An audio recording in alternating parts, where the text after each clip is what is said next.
Okay, good morning. Good morning, everyone. It's just after 9:30. It's time for me to open these hearings. Good morning to everyone watching online. The hearing sessions are for the examination of the Horsham District Local Plan. Can everybody hear me okay? 2023 to 2040, I'll refer to that hereafter as the plan. So the hearing sessions are also being recorded, and there's information as how to view them on the examination website. So my name is Luke Fleming. I'm the inspector appointed by the Secretary of State to carry out the independent examination. Can I ask everyone to set all devices to silent and just be respectful to others in using them during the hearing sessions? So all participants will need to use the microphones when speaking. It's very important for the live stream because people won't necessarily pick up what you say. And also, for me, there are disadvantages to live streaming, but advantages are it sort of helps me, and I don't need to make sort of copious amounts of notes. I can refer back to the live stream for them. So it's very, very important that you use your mics. So, if anyone's not using their mics and anyone spots it, just shout out Mike. If your name's Mike, then I'm sorry about that, but it's very important that we pick it up. I'd rather you interrupt people and just so that we can pick up on the audio what people are saying. Programme officer here today is Kerry Truman. If you have any queries about the examination, please email her. Before doing so, I urge anyone to read my examination guidance notes. They clearly explain my role and the purposes and rules associated with the examination and the hearing sessions. They're available on the website as document ID free. If you've read them, read them again, please, and will need to follow them, particularly given the numbers that are participating in the hearing sessions. There's a few things that I want to say before we get into the discussion, but before doing so, can I turn to, is it Catherine Howe from the council who's going to explain what we should do in the event of emergencies and where the facilities are, etc. Yep, thank you very much. So in terms of fire safety, there are no fire drills planned during the hearing sessions. So if the alarms do sound, we will need to evacuate the building via the nearest fire exit. So that's at the rear of the room, doors there and over here. And please follow the Horsham District Council officers to the assembly point, which is located at the bandstand in Horsham Park, until we are told we can return to the offices. In terms of comfort breaks for participants and hot seaters, there are toilets located through the double doors over here. And located along the corridor to the left, and those in the public gallery, there are toilets located in the main reception. And then just to pick up on the point on microphones, which you've just raised, just in terms of their operation, you'll just need to press the silver buttons to speak, and obviously speak clearly into the microphone. And once you've finished speaking, please turn off your microphones, really to preserve battery life. Yeah, that's. So I think the stream's going to run all day. Is that right? So if in the breaks, so just be aware of that if you're in the room, but also just make sure that your microphones are off if you don't want anybody to hear anything that you might be talking about or perhaps saying about me potentially. Okay, so firstly. I'm not from round here, but I've already enjoyed visiting many places in the district. I don't know the district in the same way that you do, so help me out. I might mispronounce a name. You can laugh if you like, but I'm not ashamed of that. Just correct me if I get it wrong. I want to efficiently move through. I'm not You know, I'm not there's nothing wrong with that. So I've enjoyed visiting many places of the district. I've seen a lot of sort of high quality new developments. They were notable to me as I drove around. I've been and visited all the sites briefly that are proposed for allocation in the plan. So I know I've got a feel for the places and the communities that are talked about in Horsham. But, you know, I'm not under any illusion that in no way can my whistle-stop tour capture everything everybody else knows in the district. So I'm going to need participants to help me with that as we go through. The public interest in this plan is understood. It's significant, and I'm sure that all participants will agree that it's welcomed, and it generally, in the end, whichever way, usually results in better planning outcomes. But it brings challenges, and it increases the work that can be involved in preparing such plans, and I'm not blind to that in examining it. So I do not doubt the efforts of the council and its officers in progressing the plan to this point. The volume of work undertaken to date is vast and clearly valuable, and the ever-evolving context is clearly complex and challenging in Horsham. That's clear to me as I've read the evidence.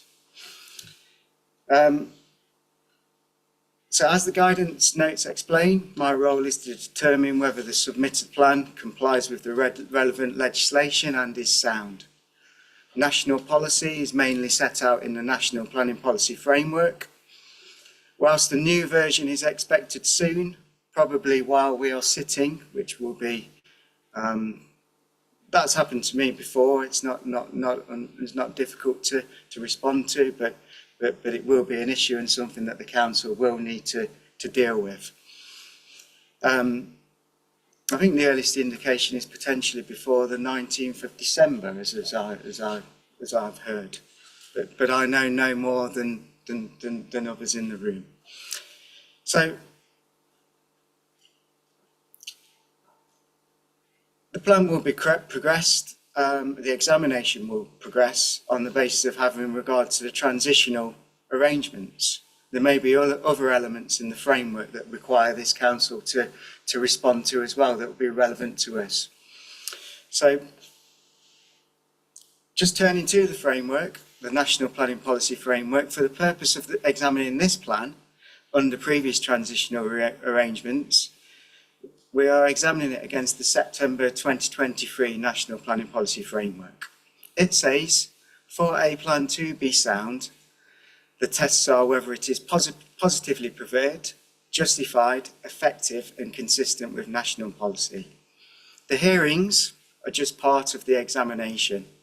The examination started when the plan was submitted, and it will end when either I or the Secretary of State, in rare cases, issue a report, or the council chooses to withdraw its plan.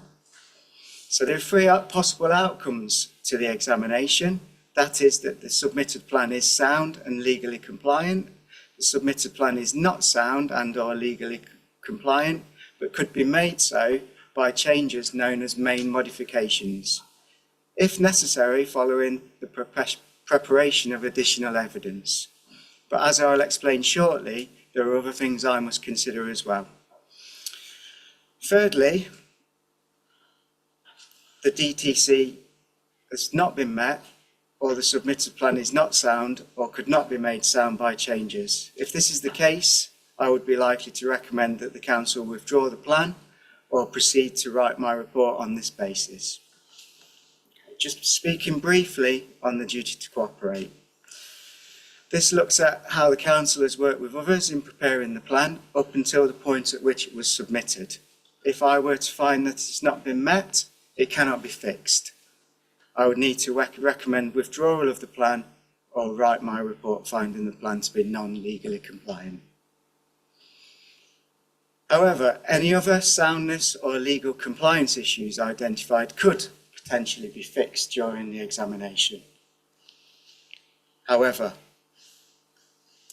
In the examination library is a letter to the Planning Inspectorate from the Minister of State, Matthew Pennycook MP, and this gives me, as an inspector appointed by the Secretary of State, a clear message that any work required to make a plan sound or legally compliant should be limited, and any pauses necessary to undertake additional work or other delays should not, with some discretion, take longer than 6 months in total.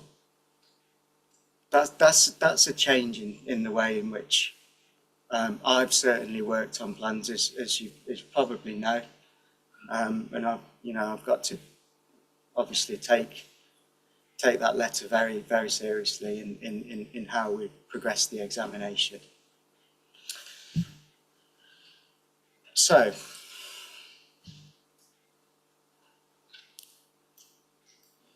please read that letter if you haven't already, and have it in mind when any action points inevitably emerge through each of the hearing sessions as we go through. So the council will be aware that representatives have raised a number of concerns, some relating to the duty to cooperate, soundness, and others relating to legal compliance. It's clear to me that there are further questions that I need to ask to enable me to reach a conclusion as whether the council has complied with the duty to cooperate. I must stress I've formed no views at this stage, but I do need to understand more. I'm particularly concerned that even if I find that the duty to cooperate has been met in this case, it's highly likely that more work will need to be undertaken in a number of areas. That will become more apparent as we move through the hearing sessions. But it's important that you know that, as I need the council to be mindful of my need to understand the scope and timescales for any additional work quickly, to obviously inform what I've just outlined. I've set out a provisional programme of hearings over 4 weeks.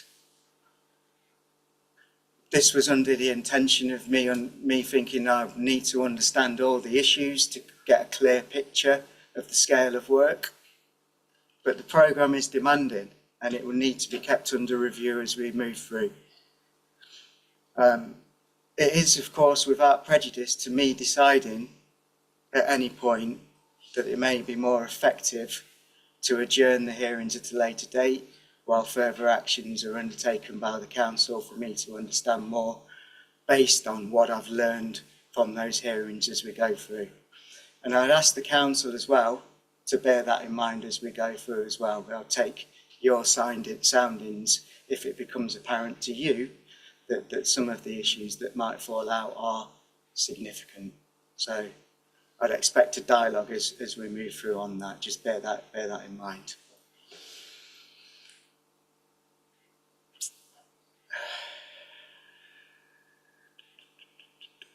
Okay. Just want to speak briefly about soundness to set some context. So the plan contains strategic policies. Paragraph 11 of the framework, or MPPF, it sets out a presumption in favour of sustainable development. It states strategic policies should, as a minimum, provide for the objectively assessed needs for housing and other uses, as well as any needs that cannot be met within neighbouring areas, unless 1. The application in policies in the framework that protect areas or assets of particular importance provides a strong reason for restricting the overall scale, type or distribution of development in the plan area, or 2.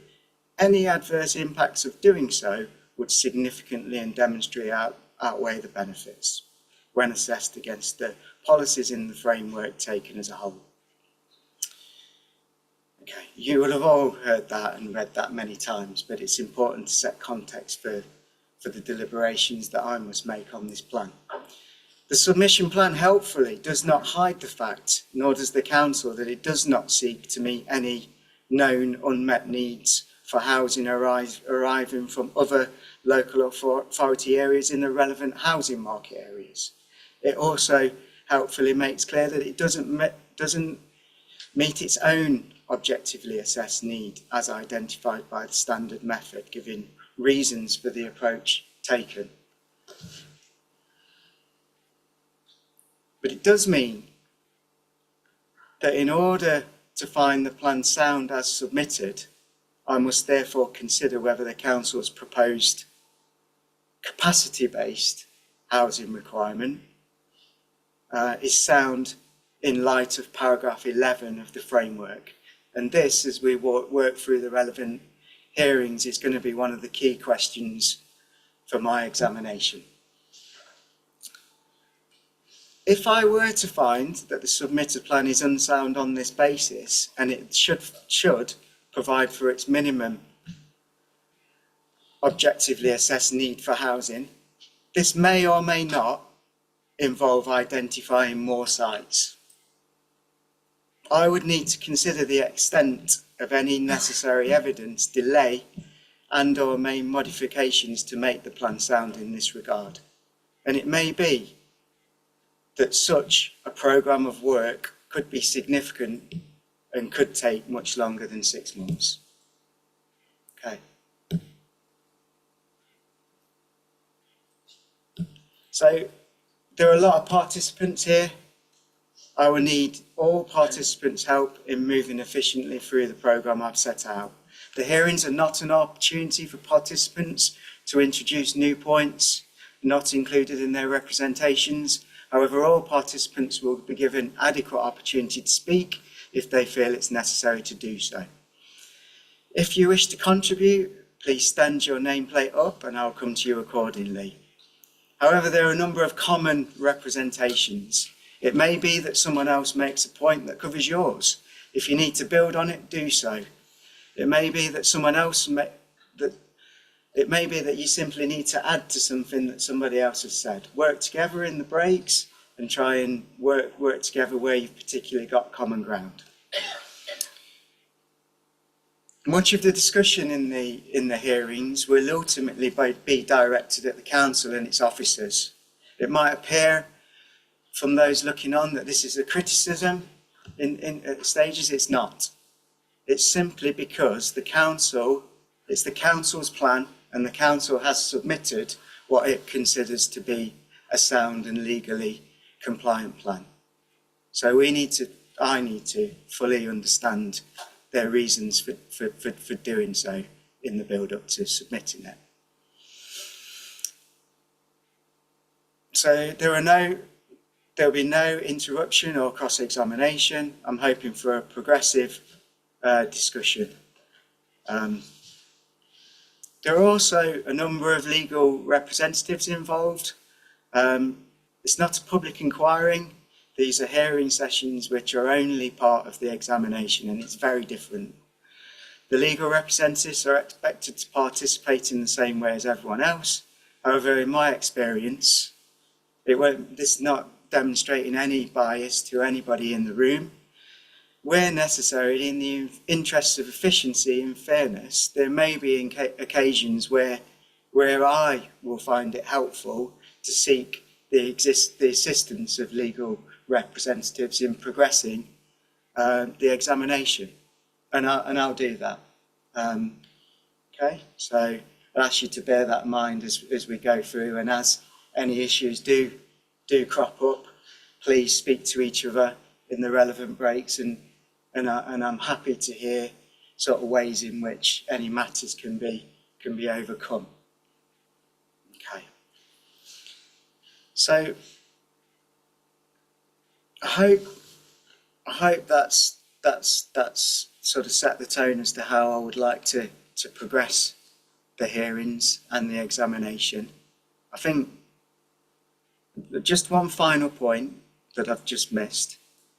Many of the representatives are here today to talk about emission sites. I just need to be clear, it's not going to help me to hear the merits or advantages of any sites that aren't in this plan at the moment. So I won't hear it. I'll quickly interject, and I'll quickly try and move the discussion on unless it's particularly relevant to the processes that the councils have have followed, because it's not going to help me. So if it becomes apparent that the council do need to identify more sites, I'll be going back to the council to ask them to work out a proper, fair process for working through that scenario. Okay, so just bear that in mind. But I think knowing, I don't know most of you personally, but I'm pretty sure that you've been involved in this process before, and you will know that only too well. Okay. I think I've said enough now as an opening, and I think now we're going to hear some comments from the MP first. Is that right? So I'll now hand it to you. Thank you very much. Thank you very much, Mr. MP. And firstly, I'd like to thank you for allowing me to speak at this hearing at such late notice. Thank you. And before I say anything else, I'd also like to give recognition to the outstanding efforts of Horsham District Planning officers who have worked so hard to bring us to this point, despite everything we've had to contend with over the last few years. Changes in national policy are having an unforeseen impact on Horsham's local plan, and this is what I want to address this morning. For clarity's sake, I believe the plan itself will be found to be sound and will meet all legal requirements. The problems that have arisen in the last few weeks are external to the plan. Although Horsham's plan was drawn up and will be assessed by the rules as they applied in September 2023, further changes to the MPPF are potentially having unintended side effects on Horsham. This has been a long journey. Horsham's local plan has been delayed by all kinds of factors, including COVID, water neutrality, and previous changes in the MPPF. As a planning authority, we seem to have an unlucky knack for getting caught out just days before the plan is due to come to council. But here we are at last. As is the case in many other parts of the country, getting approval for any kind of plan has been an enormous political challenge. The previous administration at HDC tried 3 times to bring it to get support, but in the end it has taken the Lib Dem administration, which took over in May 2023, to finally get this thing over the line. I was cabinet member for planning during the vote at full council last December, when the plan was approved. While it's true we got there in the end, I share the views of those who say that the local plan process has become too controversial and convoluted. I can't imagine how tough it will be to pass Horsham's next plan. I question whether it would be politically possible under any administration. It's always an extra challenge when one party has to take over a plan prepared by another party. The original strategic vision behind the shortlisted sites in Horsham's plan was to spread development across multiple settlements. But in practice, that has made it very difficult to win support, and I would argue very wasteful on land usage. I believe we would have been better off to have accepted the need for a single new larger settlement and kept development elsewhere largely to the level of what was in their neighbourhood plans, which do at least have a high degree of public consent. However, the plan had already passed Reg 18 stage by the time we took over, so that boat had sailed. The main public focus is always on the size of the housing target and the choice of sites for development. The important and valuable changes in policy we have made, such as enhanced protections for the environment, much higher eco-building standards and greatly improved cycling and walking provisions, tend to be overlooked. By necessity, the choice of sites largely corresponds with previous versions of the plan produced under the last administration, such as that published in July 2021. HDC has always followed its legal obligations scrupulously. However, I share the view of many others that UK planning law is in urgent need of reform. In particular, I would single out the lack of an enforceable link between housing development and supporting infrastructure. Horsham's previous local plans, in good faith, have allocated services such as schools and clinics which never got built. The responsibility for that often lies not with the developers, but with government-controlled bodies such as the Department of Education. 3 times in Horsham, schools have been promised to support new housing but not delivered by the DfE. This makes the council's task harder with each successive plan. Nevertheless, we've worked as hard as we possibly could to get assurances from government bodies this time, because democratic consent matters. A better system would deliver better housing in better places. We desperately need to build new homes under new building regulations with proper insulation and renewable energy systems. Most importantly of all, the chronic shortage of homes to either rent or buy for younger generations is not acceptable. Rates of home ownership have been tumbling for years, and this is storing up immense problems for society. What will happen when all these millions hit retirement and are forced to continue paying a market rent out of their pensions? The target itself isn't the problem, it's the way it's calculated. In 2018, in an attempt to provide objectivity and speed, the Conservative government introduced a system known as the Standard Method as a way of setting local house building targets. And it's the local target that counts, not the national figure, because it's the local target that gets used to determine planning applications.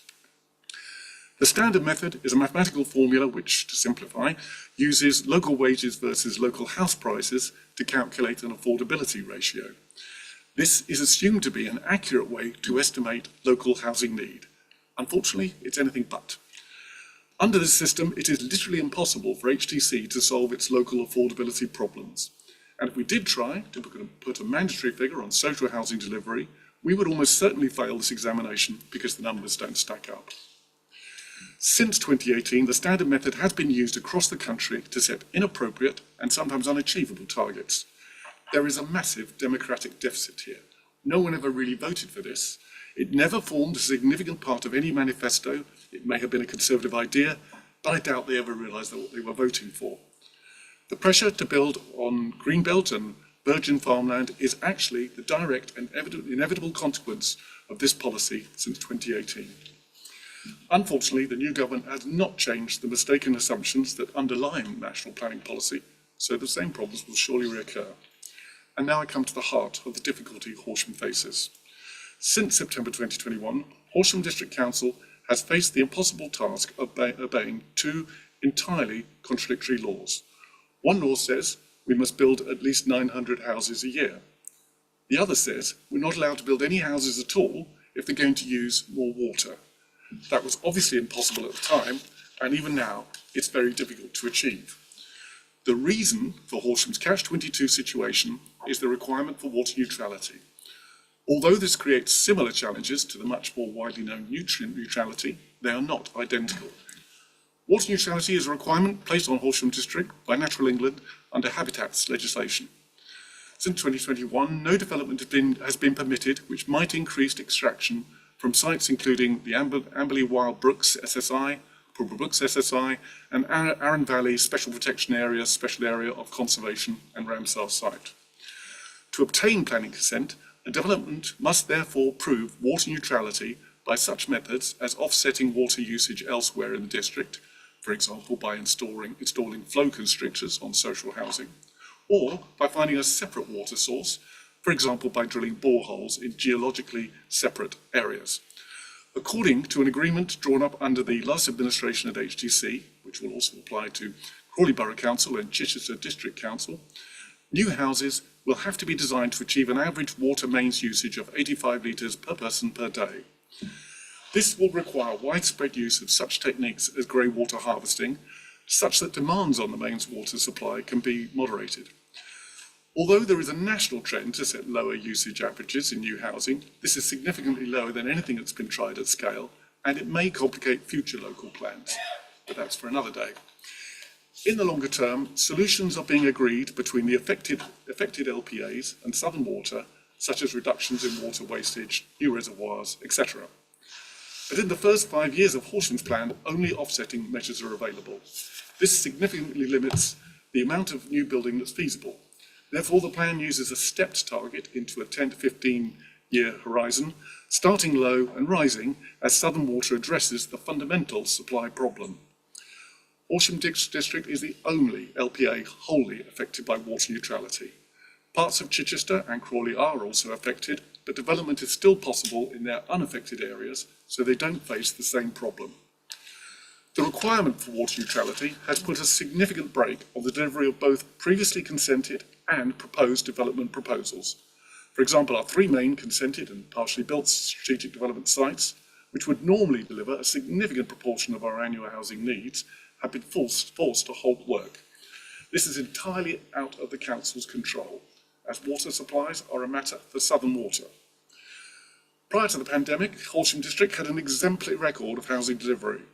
At times, HDC even exceeded its local target, and you can't say that about many councils. But Horsham's land supply has collapsed since the advent of water neutrality, and that means the tilted balance applies under paragraph 11D of the MPPF. More recently, speculative applications are coming forward with their own alternative water solutions. Some of these applications are in direct contradiction of Horsham's strategic strategy. In making their decisions, planning inspectors only take into account the housing target shortfall, but not the legally constraining reason for it, i.e. water neutrality. Therefore, the LPA is unable to exercise any reasonable control over development or apply its usual district policies. Some of the speculative applications now being put forward are very large in scale, but are not selected sites in our emerging local plan as voted on by councillors. Clearly, the entire plan strategy is being undermined. Increasingly, our development follows a random pattern based on the availability of water offsetting rather than any kind of coherent social or economic plan. At the same time, we are potentially storing up new problems for the future. The legislation controlling boreholes was never designed to support large housing estates on a widespread basis, and there's no prospect of parliamentary action to sort this out. These boreholes may themselves have unforeseen environmental consequences, and they certainly present challenges for enforcing water quality. The 85 litre per person per day target will also need to be enforced, and it's not clear how much support from government HTC is going to get. However, the challenge that water neutrality creates today, with the contradiction between the need to meet our housing target while not being allowed to build houses, is hugely greater, and it needs a solution now. Paragraph 11D of the MPPF sets out that the presumption in favour of sustainable development, aka the tilted balance, applies where the policies which are most important for determining the application are out of date. Footnote 8 clarifies that this includes situations where either the council cannot demonstrate a 5-year land supply, or where the housing delivery test indicates that delivery of housing was below 75% of the housing requirement over the previous 3 years. Paragraph 79 explains that where the housing delivery test indicates that the delivery has fallen below 75% of the housing requirement, that A, the presumption in favour of sustainable development applies, B, the council should prepare an action plan to assess the causes of undelivery and identify actions to increase delivery in future years, and C, that a 20% buffer should be added to the supply of deliverable sites when calculating the 5-year housing land supply per paragraph 77. Paragraph 80 explains that these consequences apply the day following the annual publication of the housing delivery test results, until the next HDT results are published. In other words, the HDT has created a scenario whereby local authorities, such as Horsham, follow the rules in adopting a new local plan with a robust 5-year land supply, but will nevertheless continue to be subject to the tilted balance for the first 2 to 3 years of the plan period, due to past undersupply outside of the authority's control. Officers will show that Horsham's new local plan can demonstrate a 5-year housing land supply from adoption in late summer 2025. However, as it stands, the council will not be able to demonstrate that it has delivered over 75% of its housing requirement over the previous 3 years, thereby immediately failing the housing delivery test. The next test results are expected to be published later this month. It's expected to show that in the best case scenario, just 64% of the housing requirement has been delivered. This falls to 55% and then 53% in December 2025 and December 2026, before recovering to 82% in December 27 and 104% in December 28, once it is fully subject to the new housing targets in the new local plan. This is because the HDT is calculated based on our previous higher housing targets in 2020-21 and 22-23, which, as I have described, it was legally impossible for us to meet because of water neutrality. It's possible that other authorities, subject to nutrient neutrality requirements, may find themselves in a similar position. Whilst the intention of the HCT is clear, to ensure local authorities are continually reviewing and facilitating plan-led development to come forward, the outcome for Horsham District Council and potentially others is that the HDT may instead serve to undermine the whole plan-led system. I strongly believe in the importance of maximising public consent. Confidence in the planning system relies on it being genuinely plan-led. HD officers and elected members have made considerable efforts to explain to our communities the benefits of having an up-to-date local plan and the value of enabling plan-led development in their areas. We have done exactly what we were asked to do by the government, but it's not working. Without action, planning departments in Horsham and elsewhere will continue to spend considerable resource in defending planning appeals against speculative development rather than focusing on working with the development industry positively to bring forward plan-led growth. As I said earlier, I am currently meeting with Minister Matthew Pennycook to discuss our situation. It's clear that he was previously unaware of Horsham's position or the unique impacts of water neutrality, which have always been overlooked against the more common issue of nutrient neutrality. Although HDC planning officers have tried to raise this with ministry officials many times over the years, I don't believe they have ever fully engaged or understood our unique challenges. The situation is relatively easy to fix. I have suggested some changes to Matthew that could be made in planning guidelines, which wouldn't necessarily require a change in the MPPF. I realise that the Minister will be mindful of the government's very high house building target, and he won't want to do anything to undermine that. However, I believe that these changes won't damage the government's strategic needs. In fact, if anything, it will help them because it will increase public consent and give encouragement to law-abiding authorities like Horsham. The housing delivery test has a clear function. However, it is having significant unintended consequences in water and some nutrient neutrality areas, and these are some of the possible solutions.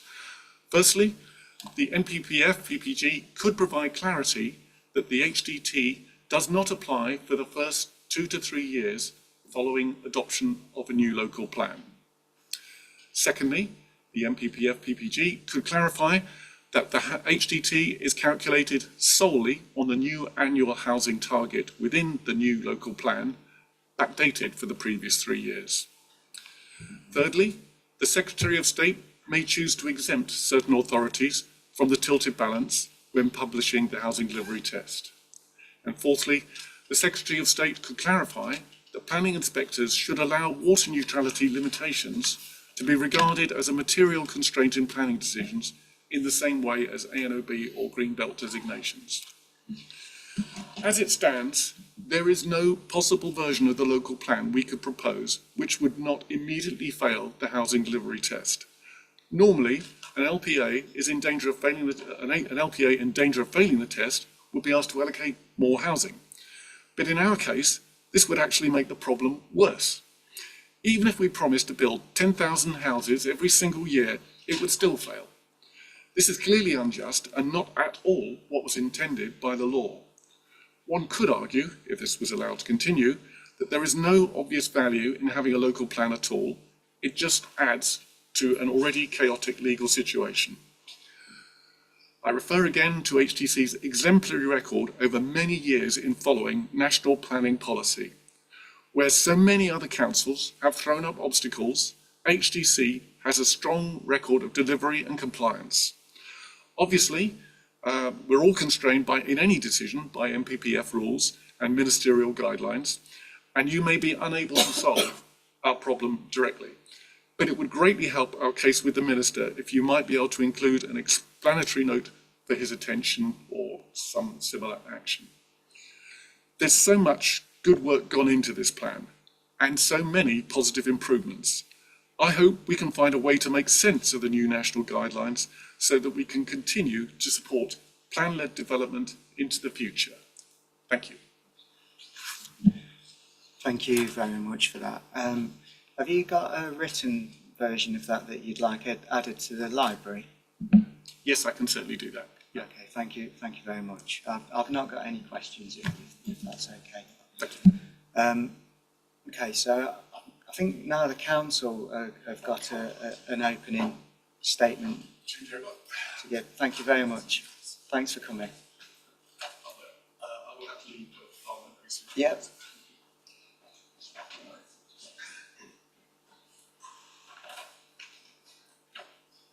Just on that point, if people generally do need to leave the room, I'm fairly relaxed about that after, if they feel it's appropriate for them to do so.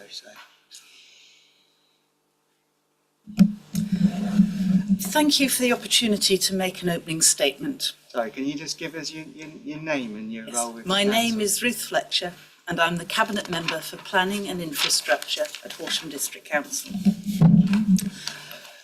Whether you're here in person, will be attending later sessions or listening remotely, I would like to welcome you all to wonderful Horsham District.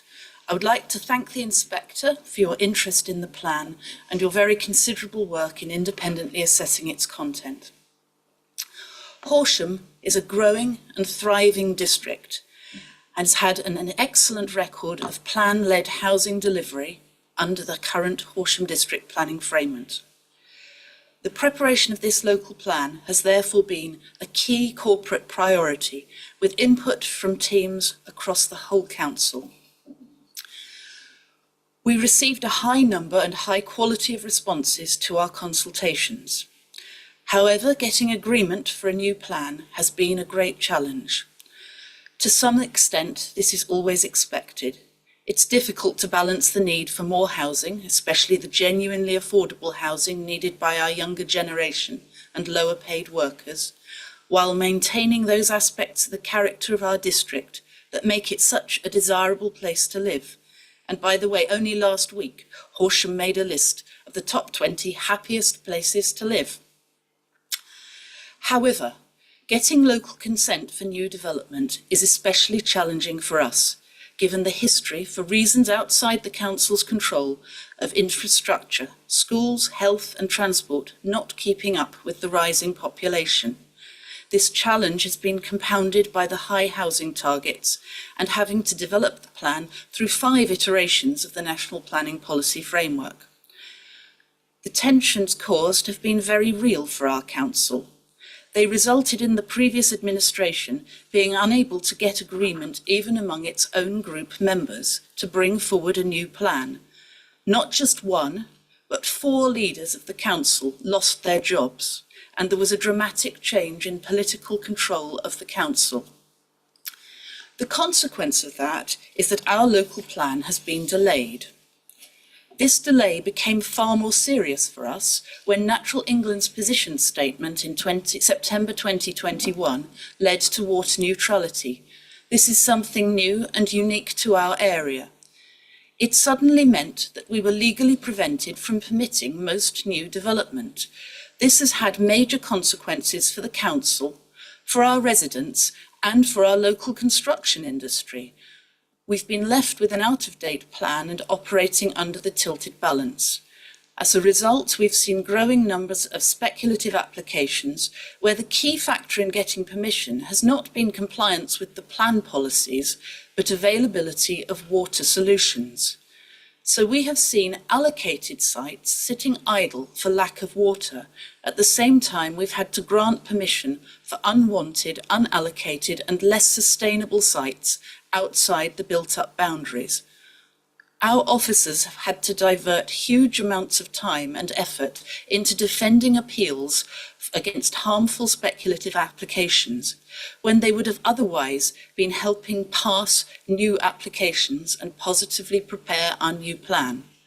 Local communities have been understandably angry and frustrated to see new sites that they had excluded from their hard-won neighbourhood plans being granted permission. As this number of unbuilt permissions for speculative sites rises, so does the risk that these sites will cannibalise delivery of allocated sites. So with this background, the new administration is determined to get HDC back to plan-led development and out of the tilted balance as soon as possible. When we took office, this was our top priority. We took the Regulation 18 plan as a starting point and continued work on the evidence base. We set up further consultations with parishes and local groups to learn more about their priorities and to minimise adverse impacts for our communities. In line with our council priorities, we also strengthened key policies, including those on climate change, protecting the environment, higher eco-building standards, early delivery of supporting infrastructure, and moving up a gear on active travel. The plan we now have allocates land which can come forward without further harm to the internationally protected habitats of the Arun Valley. This means that housing numbers are significantly lower than the starting point of the standard method, with our high affordability multiplier and our duty to cooperate. However, we believe that what we have now is an ambitious but realistic compromise that will deliver new homes for our residents while protecting the wider rural character of our district. I cannot overstate the extent to which getting this far has been difficult for our officers and difficult personally for councillors, especially those with large housing allocations in their own wards. But even with the lower housing numbers, there has been a political price, one which we have paid at recent by-elections. However, we are proud to have succeeded in getting a decisive majority, including some significant cross-party support at full council on the 11th of December in 2023. I want to give a special thanks to the council officers throughout the organisation who have worked so hard to bring this plan to fruition, and especially to the officers in strategic planning and our director. I also want to thank my predecessor, Councillor John Milne, now John Milne MP, who as Cabinet Member steered the plan through the critical Regulation 19 stage. Finally, I want to thank the many parish councillors and residents who have contributed throughout this plan process. I am proud to be able to present this new Horsham District local plan to you. I have no doubt officers will assist you in responding to your questions over the course of the examination process. Thank you. Thank you. Have you got a written version of what you said that you'd like added to the website? I can do that. Yeah. Thank you very much. All right. Thank you. Yeah, I haven't got any questions, but thank you for taking the time to give us that. Now, I believe Catherine Howe from the council, you were going to say a few words. Is that correct? No. That is the council's opening. Yeah, that's it. Brilliant. Okay, so on that basis, I'm going to ask the council to introduce its team, if that's okay. You can do that probably better if you all introduce yourselves. But who should I be putting questions to? Should it be to you, Mr. Shuderivian, in the first instance? I think that will be helpful. Yeah. Although I'm going to try and not do too much of the talking, because it's the people at the workplace who you need to hear from, not me, I will do my best to help steer matters and offer any constructive comments I may have. But let me introduce myself. I'm Paul Shuderivian, KC, and I'm assisted by my learned junior who sits behind me, Emmeline Lambert. So, sir, there may be occasions when Miss Lambert is sat here and I'm not. So, and I'm going to pass the baton. So I'm Catherine Howe, Head of Strategic Planning.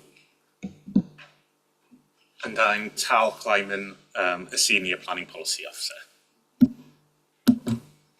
What I'm going to suggest is... That's okay. I'll just do one more. Matt Bates, I'm the Planning Policy Team Leader for Horsham District Council. Right, thank you. Yeah. Sorry, forgive me. What I was going to say is that because people will be joining us remotely, as it were, from time to time, we will have different personnel here, so we'll have to go through the same process at your discretion.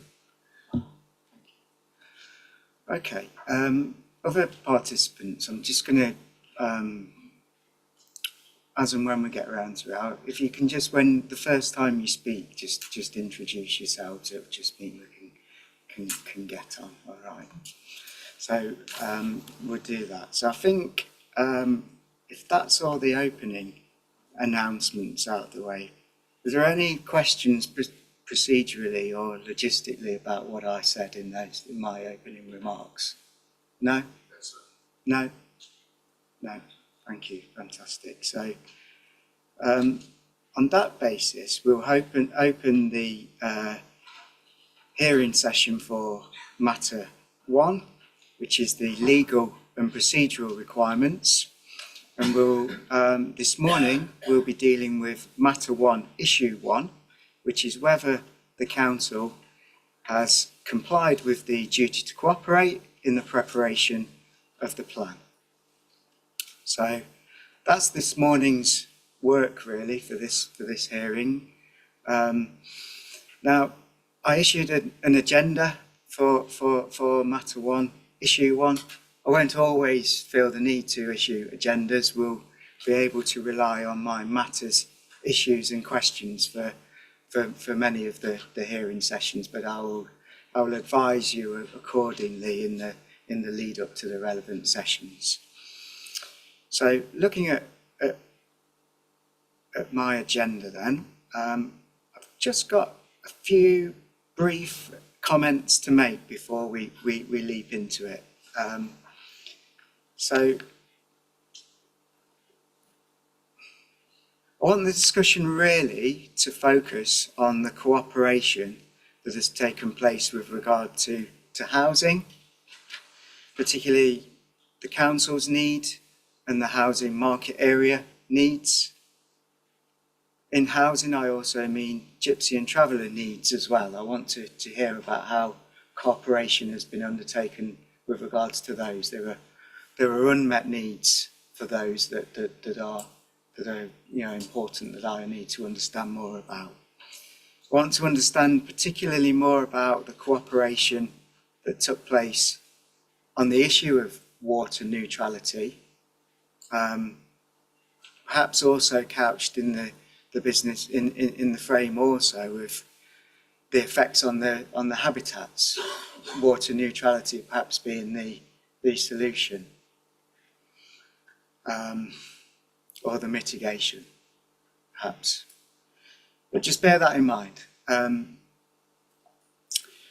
think we'll probably need to delve a bit deeper into the economy as well, particularly the Gatwick Triangle and the economic impacts across the HMA. But I must stress, I'm particularly interested in housing and water neutrality, as I think your opening comments have sort of made clear. Okay.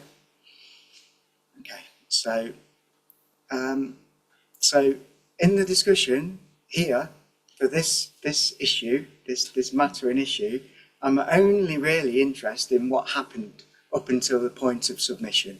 So it's the events along the way, particularly from the Regulation 18 consultation right up to the point of submission.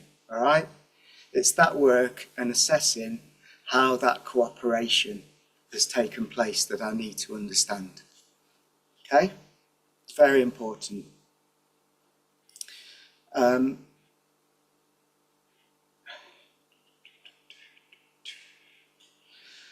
You'll probably see that I asked for a number of documents that have emerged through the discussions at the Mid-Sussex examination be added to the examination library. That's not me saying there's a huge issue here with these documents. That's me saying I've read the statements. People have referred to what was discussed at Mid-Sussex and referred to that evidence. I'm thinking people might refer to it this morning. It's going to be efficient that it's all there on our library. There's no more than that in that information. I've read it, I've looked at it. I'd also say that if a neighbouring council in another housing market area were to fail the duty to cooperate, that would not automatically mean that it is fatal for this plan. Okay? So I need to get that out there now. I don't think I'll say any more about that for the time being. Okay? So Okay, so I'm going to start with my agenda then. I said that questions 1 and 3 on my matters, issues and questions will be considered first and taken together with the council asked briefly to set out its response. So just to get things going, I'm going to come to you and ask you to do that. So I particularly want your overview of matters in response to questions 1 and 3, particularly focusing on housing and the unmet needs. Why don't we start then with housing? Yeah. And unmet needs, and then, as it were, chronologically, take that narrative through to water neutrality. Yes, please. Yeah. Mr. Klein. Yeah. I would say there's a chance that my agenda, as we go through, could go a little awry. That's fine, so good morning. It might be helpful to have the duty to cooperate statement with you, sir, which is SD 12. Yeah. For MIQ 1, which are the matters, I suppose the top line is housing. You've stole my thunder, really, sir. Housing, gypsies and travellers, water neutrality, economy, infrastructure and environment, and that's what the document is set out. In terms of MIQ3, which is what substantial concerns have been raised in terms of compliance, I think, well, firstly, we don't believe the concerns are substantial, which touch upon the duty to cooperate. And we note that none of our partners allege that the duty to cooperate have not been complied with. However, as been drawn out in some of the hearing statements and the rep, some refer to the statement of common ground with Brighton and Hove, which is DC 07, sir. At Brighton and Hove, they don't agree with the agreed, I suppose, prioritisation arrangement with the North West Sussex Housing Market Authority authorities, which includes ourselves, Mid Sussex and Crawley Borough. And that prioritisation is set out in DC 02, which is the statement common ground on housing with them. Simply put, our position is that we must first meet our own needs. We should then meet unmet needs arising in the housing market area, and then we would look to meet the needs of other areas. Brighton's view, put simply, is that that wouldn't prioritise them, and they would like more priority towards them. Again, we don't think that's a substantial concern, but it is a disagreement, and we've identified that for you, sir. We think our position is the most logical. That's the logic that's been followed here for some time. Arran, which is 2 or 3 authorities west of Brighton and Hove, they agree with our prioritisation, but in essence don't think that water neutrality is an absolute constraint to meeting needs, and essentially wished us to revert back to the plan that was considered by Cabinet here in July 2021. Can I just interject? I'm sorry, I might do this as we go through, and if you're leading up to something, anyone, push back on me. But I like to interject at times because it can help the discussion. I'm particularly interested in the unmet needs, particularly of the North and West Sussex housing market area. Yeah. What are they as we sit here today? About 9,000. It is substantial across North West Sussex. So I think we're under by 150 per year, broadly speaking. Yeah. I think Crawley is a bit larger than that. Mid Sussex are proposing actually a slight surplus, although I see a lot of the same faces from their examination. That surplus has moved. So there's just on the principles and the order, the priority order then. So Yeah. first your own needs, Yeah. secondly the North and West Sussex HMA. Yeah. But that need is significant, isn't it?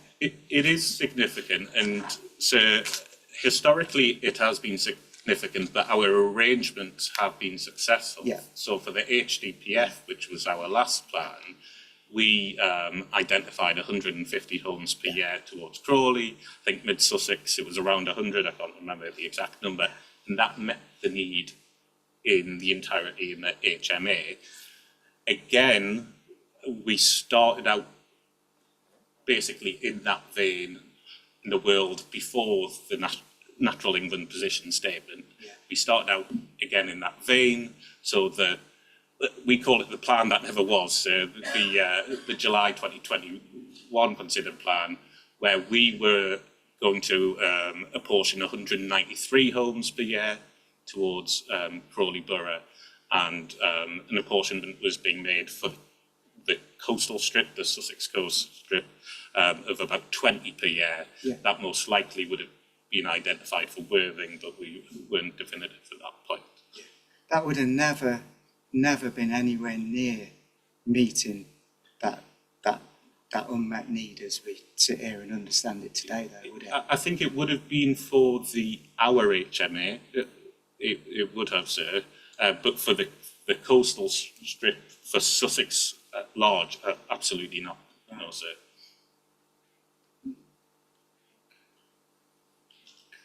So, should I continue with? Carry on. I'm sorry. Yeah. No, that's fine, sir. So, again, Aaron wished us to go back to that position,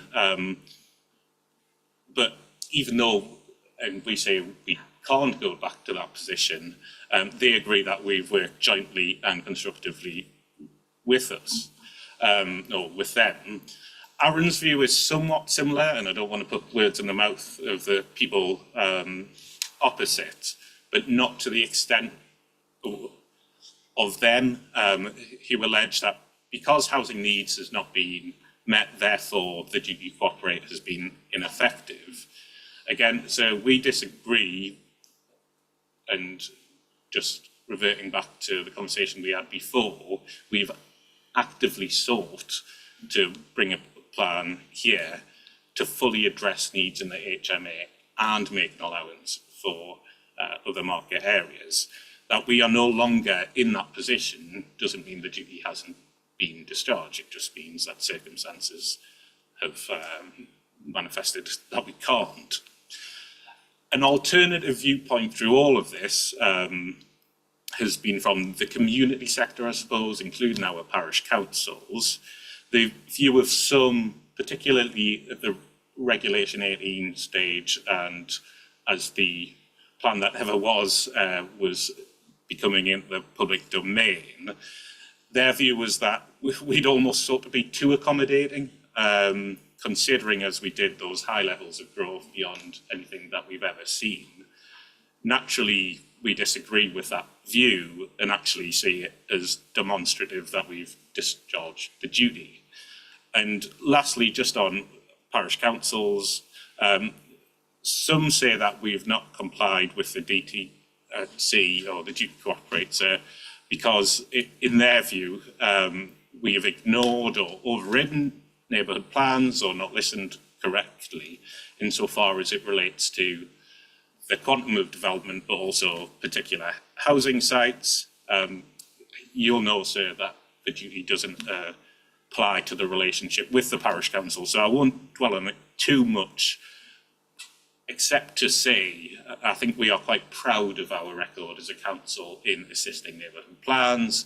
We've got very good coverage, and we've got a further 4 about to go to referendum. So those are sort of a summary of the complaints or the charges against us, so to speak, sir. I'm just going to, just a couple of points. So I just want to push this point a bit more. I know as time's gone on, the unmet needs in the housing market area, particularly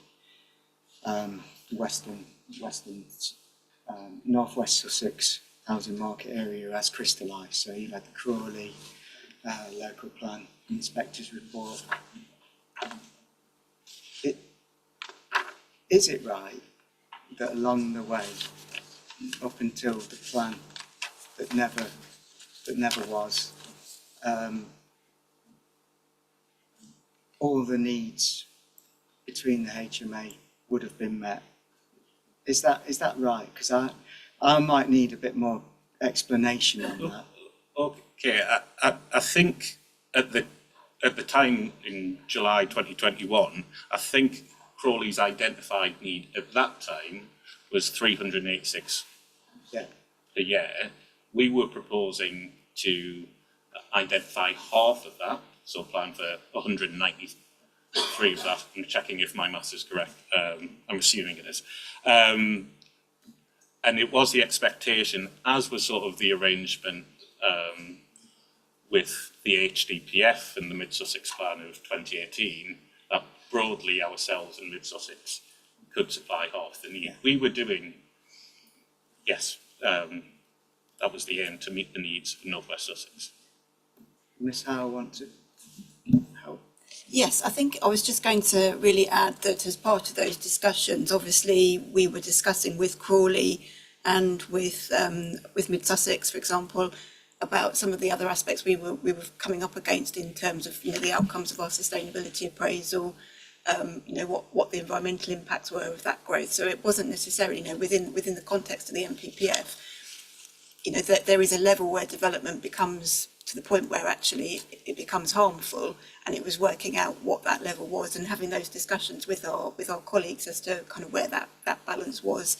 So yes, there's a huge unmet need, we know that, but nevertheless, within our district, you know, our outcomes were finding that it wasn't necessarily possible to meet absolutely every single you know, house or home, and particularly when you take that beyond North West Sussex. Yeah, I think I think that if you like, the discussion's going to layer up as we go through the hearings. With some of that is obviously a lot of that is going to need to be unpacked as we go through.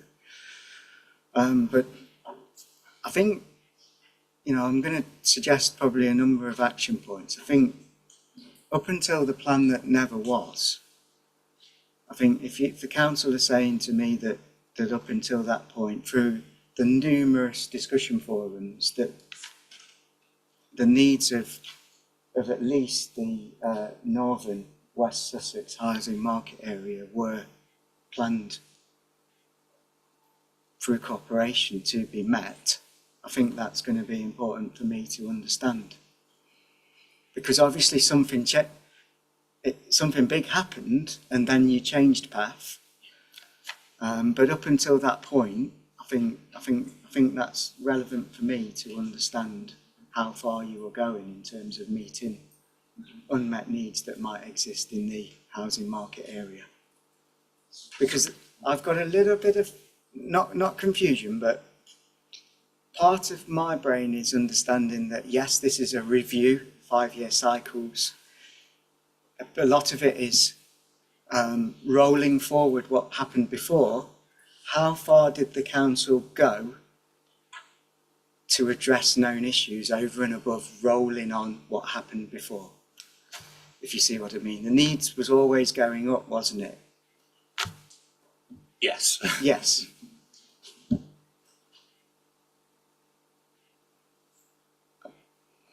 you want to say any more in response to what I've just said? I mean, so we can certainly identify, if it's not already in the examination library, the plan that never was. That's it. Oh yeah, it's all there, yeah. So The essay's there, there's a trail through to the various sustainability appraisal documents. In the documents I followed the trails. So I think we are relatively satisfied that through cooperation with others, we were seeking to address unmet needs arising in North West Sussex. Yeah. So at that point of that plan, everybody was satisfied that all the needs of the HMA would be met. I'm not certain everyone could be satisfied, because at that time the Mid-Sussex plan was at a very, well, infant. Yeah. Based upon what you knew. But we were certainly. I used the word crystallised, didn't I? It's I hate it, but it's a good way. So there's what you understand based on your evidence and whether that's a reasonable understanding, and then as you go through, things become clearer. So obviously a big milestone is the inspector's report at Crawley, and the build up to that and steps along the way. So based upon what you understood at the time, the common view that all needs of the housing market area were going to be met.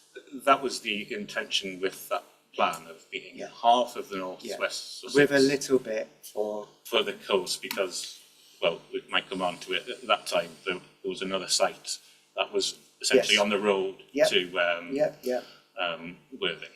Yeah. Okay.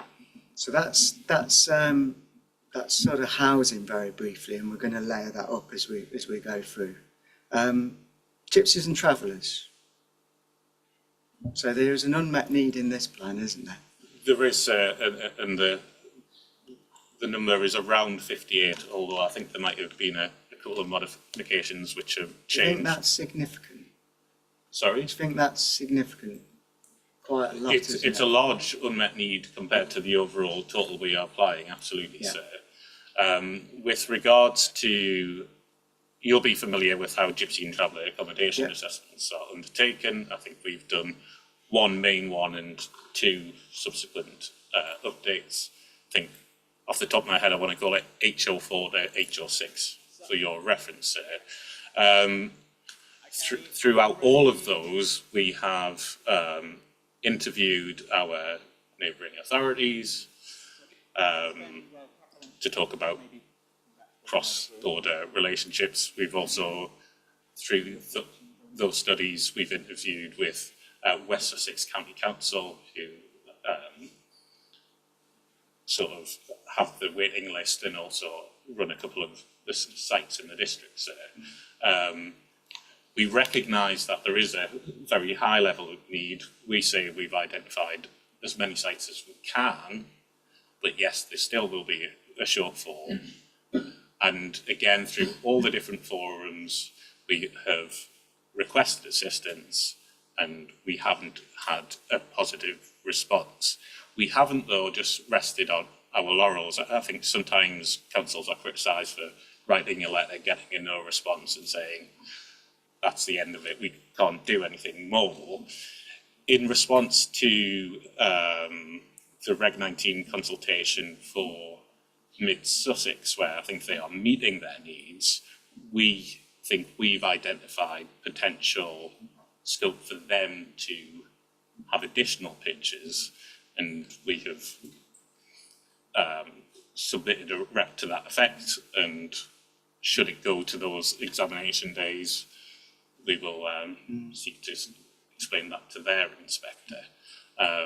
So where there are opportunities, we will look to take them, but we recognise, and it's the same with housing and Gypsies and Travellers, in general, not historically here, but in general, needs aren't being met for accommodation for those 2 facets.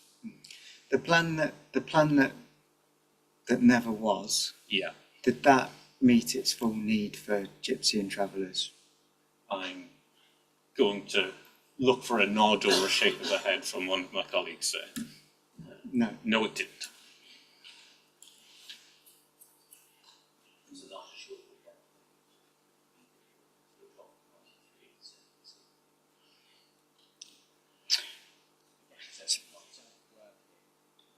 So, and there's other authorities in the area that are relevant that are also struggling to meet their needs. Is that fair? That's our understanding, Yeah. sir.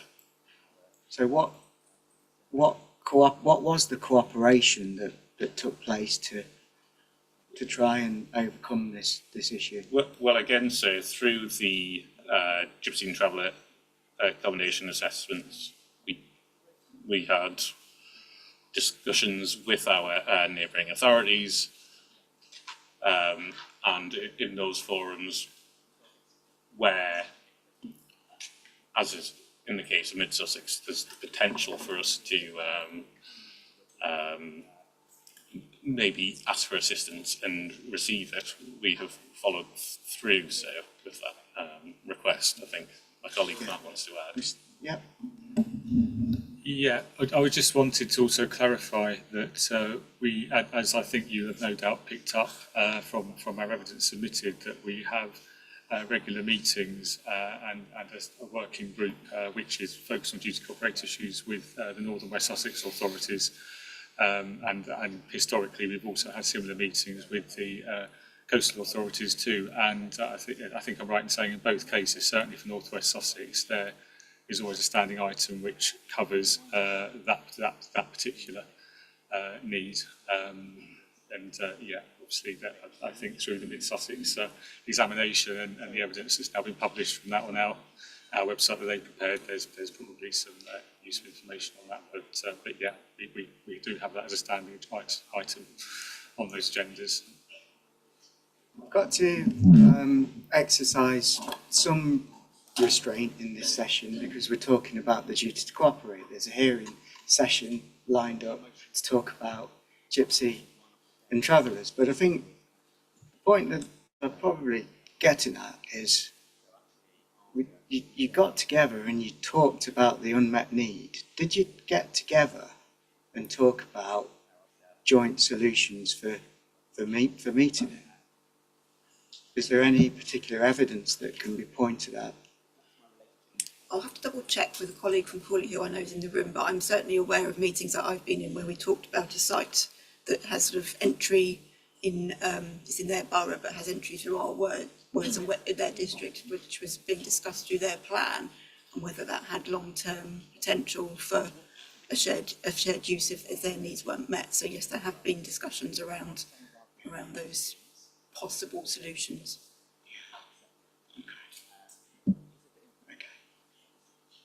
I think there's an action point in that for me emerging, and we can talk about it in a bit more detail at the end, but I think I want to understand a bit more on the cooperation that took place around meeting the need for gypsy and traveller accommodation as well. Specifically work that would have looked at how those needs would have been met rather than understanding what the need was.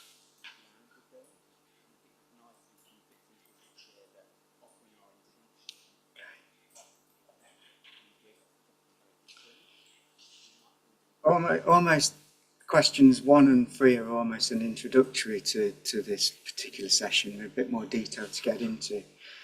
Does any of the other participants want to come in on any of that we've just heard yet? You've not got your boards up, but I'm conscious that I'm doing a lot of the talking.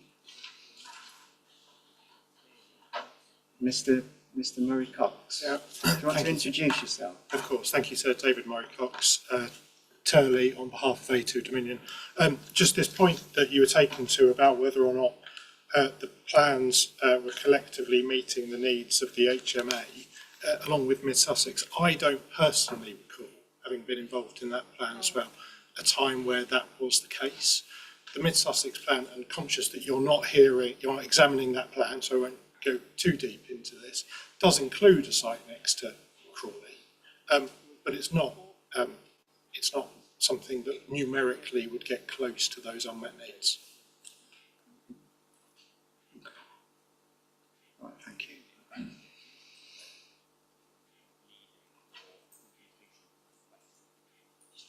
Sorry, Mr. Walker. If I miss somebody, you just point or no. And So, as you know, I'm you here. Introduce yourself. I'm sorry. My name is Ian Walker. I'm here to represent Itchingfield Parish Council. I am chair of their neighbourhood plan steering group. I am not a parish councillor, so I may have the chair of the parish council with me.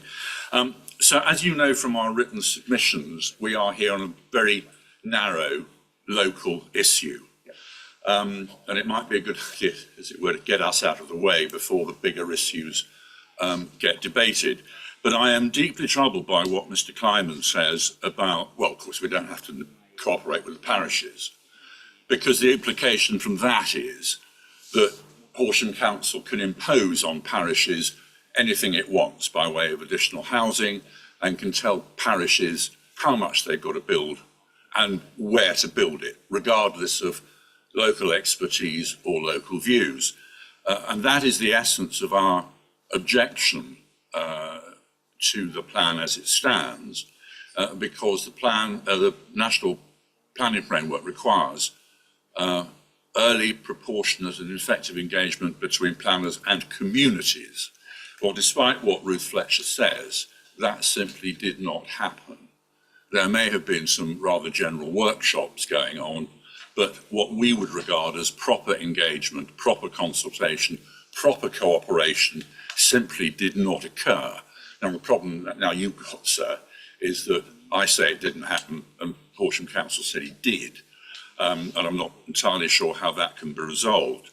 But our position is still that if Horsham Council is going to tell a parish, fine, we've cooperated with you very nicely over your neighbourhood plan, but sorry guys, not enough. You need to build another 100, 150 houses, and we're going to tell you where to put them.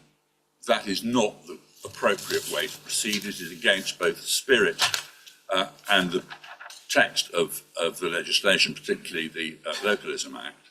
And there should have been some discussions with us and other parishes about the unmet need and where to put it. And we say, because that simply did not occur, that the duty to cooperate has not been met, and therefore the plan should fail.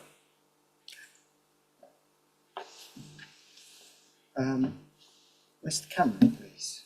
Thank you, sir. My name is Neil Cameron, King's Counsel, and I'm appearing on behalf of Fakeham Homes. So we've had a general discussion about duty to cooperate, housing need and water neutrality. And although the points I'm about to make might cover your later questions under this topic, if you'll bear with me, if I make them now, then the council has an opportunity to respond and it might avoid a bit of duplication. Yeah. So the first point to make is no dispute that water neutrality and housing are strategic matters. That's what Horsham say in their Matter 1, Issue 1 hearing statement. So that ticks off one box for you. Now, what I'm going to say, I'm going to try and put under two headings. First of all, principles, and then I'm going to ask an open question: have Horsham followed those principles in this case? What I'm going to try and do is identify a question for you so that you know the question we're asking you to consider when you make your report. Under principles, the duty to cooperate includes engaging constructively and on an ongoing basis. And those words are taken from the statute itself, section 33A, subsection 2A, which you'll be familiar with, to engage constructively, actively, and on an ongoing basis. And what we say is that constructive engagement in this instance would include putting forward a solution which would allow full objectively assessed need to be met in Horsham and unmet need being catered for from another authority within the housing market area, and in particular Crawley. That point applies equally to the coastal authorities, but particularly in respect of Crawley. The next point to remember is that the duty to cooperate continued until the date of submission. It's a point you've already made this morning, sir, so I just note it. If there are gaps, then the process is not ongoing. And what I'm going to ask you to consider and give the council a chance to explain to you is whether there was a gap at a particular point in the process. And I don't refer to it, but in our hearing statement, footnote 6 on page 2, we refer to paragraph 51 in the Central Bedfordshire Council case. The reference is all there. And that was a challenge to a decision made by an inspector who found that by reason of gaps, he or she was not satisfied that the process had been active or ongoing. So it's a question of whether there's a gap, and I'm going to, in a moment, identify a particular gap, which Horsham may be able to answer, but we can't find the answer on the papers. So that's the principle. Now, has the council followed those principles?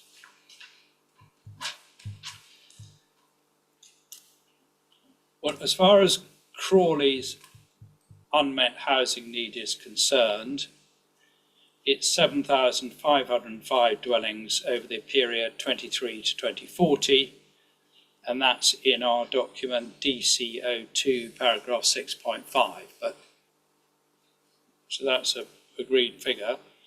Historically, Horsham has contributed to meeting housing needs in Crawley. And if you look at that same document, DC02, which is the North West Sussex Statement of Common Ground, if you look at paragraph 1.7 and table 1, you'll see how Horsham has contributed. And that contribution went on until the July 21 plan. And that's been how the housing market area in North West Sussex has dealt with housing need. Horsham's taken some, Mid Sussex has taken some, therefore Crawley's need met. That's what's happened in the past. Now, so you asked for the Mid Sussex documents to go in, and I'd just like to draw attention to one paragraph in those, and that is, there's a document which is called HDC 23, which is the overview document, and at paragraph 26, and I'm going to just, 2 lines, I'm going to read it out. Options to address unmet need arising in the sub-area are likely to rely on large-scale strategic sites to address such a quantum of need in a sustainable manner. So that's the view, that's a Mid-Sussex view, but it is a statement which certainly Thacum would endorse. So what it means is that if you're thinking about unmet need on the scale, one of the things to think about are strategic sites. Not just Thacum's view, another planning authority's view in the same housing market area. So what happened here, and this is what Mr. Shadarabian would call the narrative, in the 2021 plan, and we're not dealing with emission sites, but this is just history, the Thacum site at Buck Barn was in as a strategic site, HA5, came out. Reason it comes out is this so-called water neutrality, which is made to sound very complex. Actually, it's a relatively simple issue. June 23, Horsham hold a developer day in which they invite developers to make presentations. Fakeham did, and that included bringing to the council's attention the Natural England letter of the 3rd of January 23, which you will find as an appendix to the water neutrality statement. Got that, yeah. Which was part of our, no, this isn't the August 24 one, this is the Jan 23, which is part of our Regulation 19 reps, which you got so. And then, so that was June 23. We then get to the Regulation 19 reps. They can make representations. They have appended to those representations a letter from Natural England which endorses the solution, the water neutrality solution on a particular strategic site.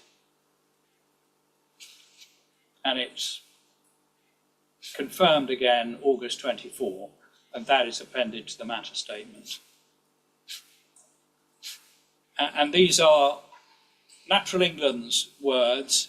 In other words, so subject to the applicant being able to obtain all the relevant permissions from the Environment Agency, the solution proposed is suitable to avoid adding to the risk of adverse effect on the integrity of the Arun Valley SAC, Ramsar and SPA by means of abstraction.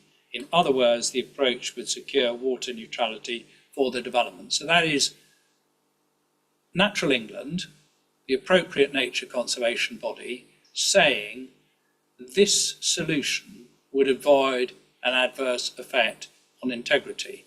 And when I said before, it's relatively simple, the point is complex in the way that it's approached, but the point is simple, that if you continuing extract water from the borehole at Horsham, you can't conclude that there won't be an adverse effect on the integrity of the European site.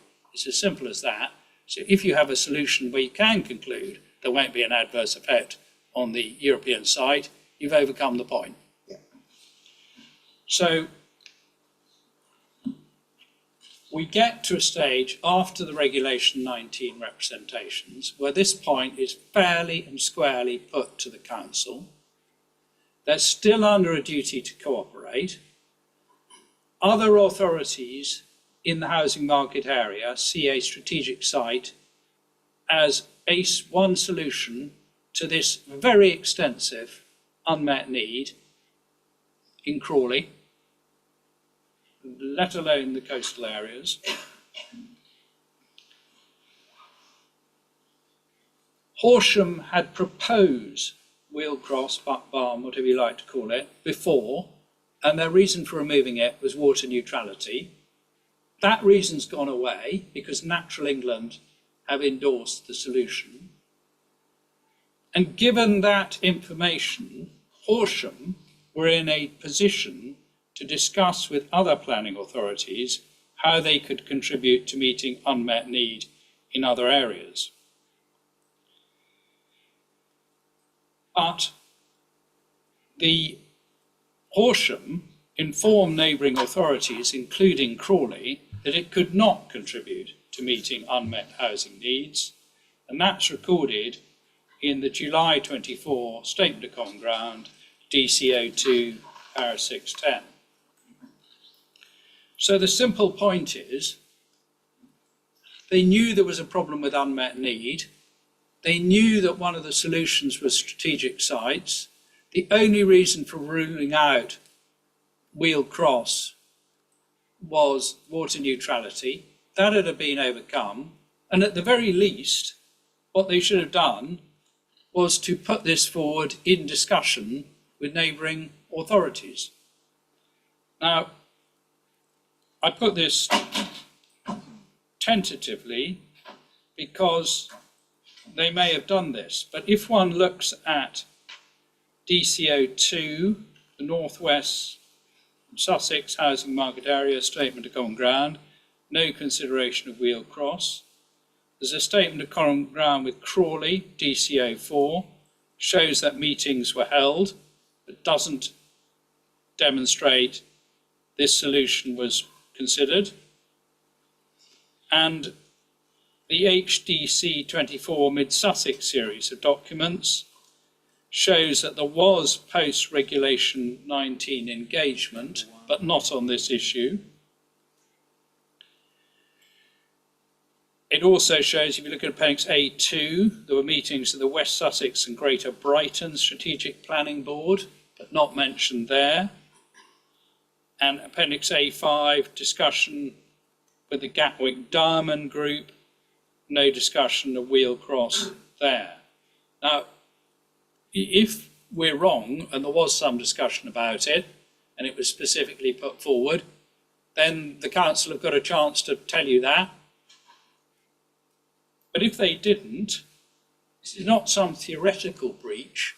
It goes to the heart of the process, because the whole point is that if you've got some solution, and Horsham, as they've said, have been really good about this in the past, they have contributed to unmet need, they had a chance to do it again, and this is just the type of thing they should have been talking about. So I've gone on for long enough, but I hope the points are clear. So I asked you to sort of come back on that. I think the point for this morning is really the cooperation. I think this afternoon we're going to get into the sustainability appraisal, the HRA, particularly where this is going to come back. I think you know, respond to the points that have been put, but in terms of strategic scale development being if you like, an option that should have been, that perhaps cooperation would have been required. How was that cooperation undertaken? And then the point there that's going to be a theme this afternoon is how, if you like, site-specific water neutrality solutions featured as part of that cooperation. Can I just make this observation, first of all, in relation to Mr. Cameron's submissions and his commentary, which is that we haven't yet, as part of our commentary, dealt with the impact of water neutrality and what flowed from that in terms of preparation of the plan and the duty to cooperate. And in the absence of an understanding of that context, one must be very careful about jumping to conclusions in the way in which it's suggested you might. So I'm going to suggest, therefore, that we continue our commentary, because we never got to the stage, and then we can address the duty to cooperate. No, I think that's entirely fair point. We'll get there. We'll get there in the end, and I think it would be worthwhile to explore that context. Do you want to? This is a personal issue. Are we going to take a break this morning? Yes. Would now be an appropriate time? It's 11:15. I think usually would go for past, but if everybody's agreeable, are you okay to take a break at now? So how long do we think we need? As long as you 20 minutes? That would be very helpful, sir. Thank you. Okay, so if we come back if we take a break now, and we'll come back at 25 to 12.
Okay, welcome back.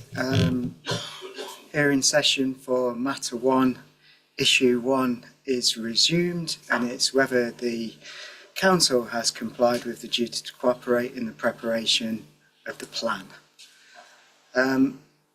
Looking at my agenda, we've jumped to about a little bit. I think, really though, we just probably needed, it worked through roughly to around about question 4, I think, but except we'll go back, and I'm going to come straight to the council and ask them to come straight in where we left off, if that's okay. Yes, sir, thank you. Yes, good morning again. So it would probably be helpful to have in front of you HDC 02, which is topic paper 1.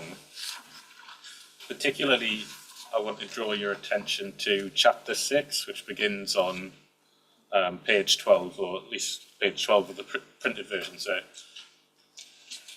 when the position statement from Natural England came our way in September, the impact was both profound and sort of immediate, particularly on our colleagues in development management, where for a little time, and perhaps a bit beyond a little time, there was some sense of how on earth do we sort of determine plan applications positively.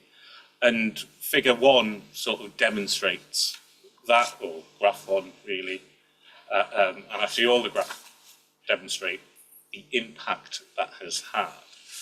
Now, even if water neutrality stopped being an issue yesterday, which perhaps we all want that to happen, but even if that would be the case, there will always be that legacy issues there, where we know that we've had very low for the past 3.5 years in terms of permissions.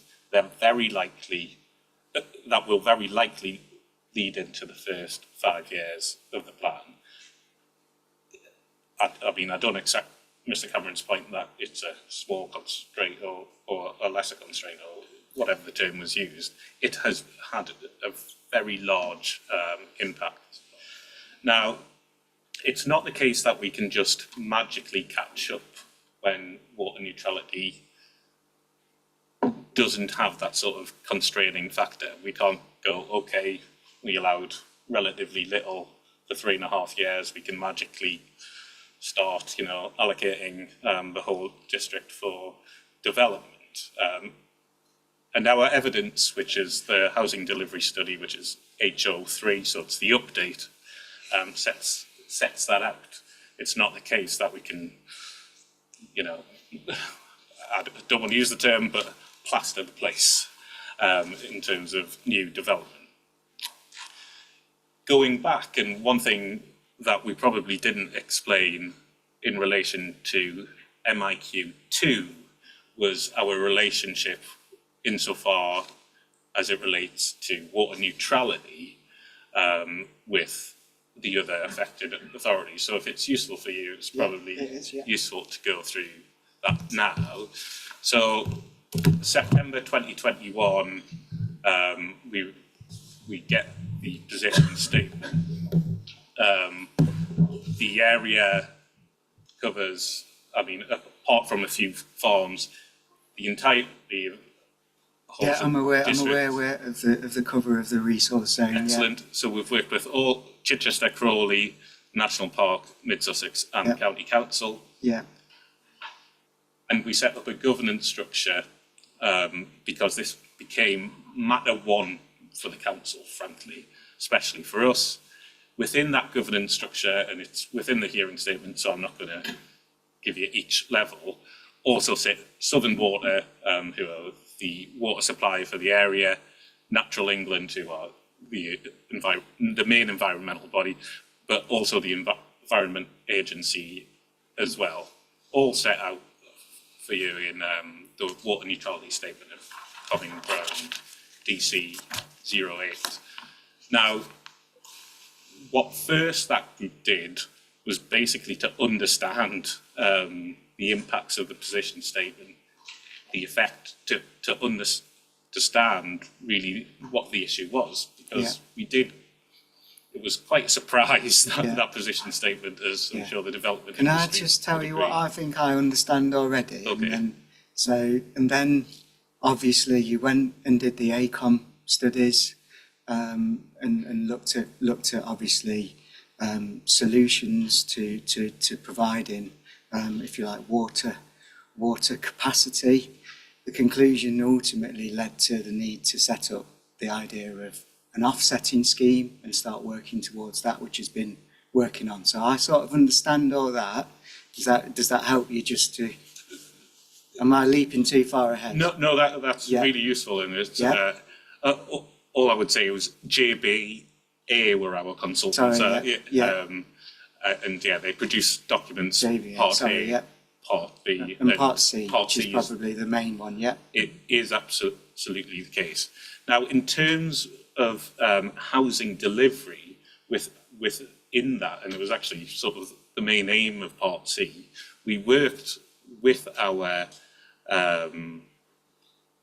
other local authorities to understand collectively, in light of the effect that water neutrality had, what was possible, or to examine what would be possible to deliver, not just in Horsham district, but in Crawley Borough. Are you talking about the market, or in terms of water, the capacity?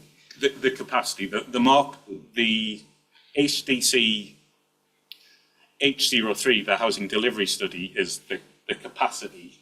Well, the market, but then the water capacity that would be provided by the offsetting is a separate thing, isn't it? Yeah. So they're two separate things that we need to talk So about. Part C deals with water capacity. Yeah. And it's through that work, and it was long and laborious, but it was successful. And it's through that work we could identify, as we have, what we say is it is a challenging target, but an achievable one. And if it wasn't for that work, sir, and the successful... Which work? Sorry, both sir. pieces of work, or one or the other? No, in particular, the shared work across the affected on water neutrality. Or market? Water. If it wasn't for that successful work, or we say it's successful work, we don't think we would be here today. Yeah. And actually, probably that would have had an impact on the other authorities in the area too. So the charge that this work hasn't amounted to anything, which some have said, maybe not in those words, we don't agree with. Instead, we say it's actually the type of thing that the Duty Cooperate was designed for, to help solve issues such as this, so that we can get plans in place. So we say it has been very successful. Yeah. Okay. Right. So then you have the issue of capacity, and the other work that was going on in tandem with that. So the corporation represented a major step forward in very difficult circumstances, but behind that, for Horsham, we had to consider also what impact that was having on the market and the capacity of the market to absorb allocations and to deliver over the planned period. And that work was undertaken by external consultants at a very, very fine-grained level. Yeah. Considerable detail and hard work went into those two studies to come out with the conclusion about what the market could withstand. Because there was no point in just simply allocating more strategic sites without understanding what the implications of that would be in terms of the market to absorb that capacity and the effect it would have actually on the performance of the plan and its integrity over the life of the plan. Okay. So, Miss Howe, do you want? I've got a couple of questions, but do you want to? It was just slightly allied to the sort of strategic site point as well, which is just to note that obviously we have sites within our current local plan which are obviously rolling forward into this plan, such as North Horsham, which were completely stalled. They've got active permissions, and therefore, in terms of looking at our strategic sites, one of our key priorities was obviously the here and now, how to unlock those on a strategic scale, and then also looking at all the sites before us through the SA process in terms of what they could look at. So there has been that consideration of all sites through the plan preparation process. Okay. We're at risk of sort of examining all the issues here in one session, so I just want to be careful on some of the detail and just make sure I bring it back to the duty to cooperate as well. But it might just be a case of better to get some of the things out on the table. So I'm going to do that. So the Part C JBA study then, that was the main cooperation, the briefs, and let's get this study done and see what we can how we can solve this water neutrality solution to get some development going. Is that right? That was the main evidence-based document that the groups commissioned based on documentation that we provide the consultants, but that governance structure still exists now. And although we've moved from sort of evidence-based to now. It's quite nicely set out in the Mid-Sussex documents, isn't it, those groups and sort of how you met. So although it's specific to Mid-Sussex, but I did look at those and see the officer working groups and who was on it. So I have seen that. But the what question I've got about that Part C JBA study that comes back to a point that's been raised. So obviously the SNOWS offsetting,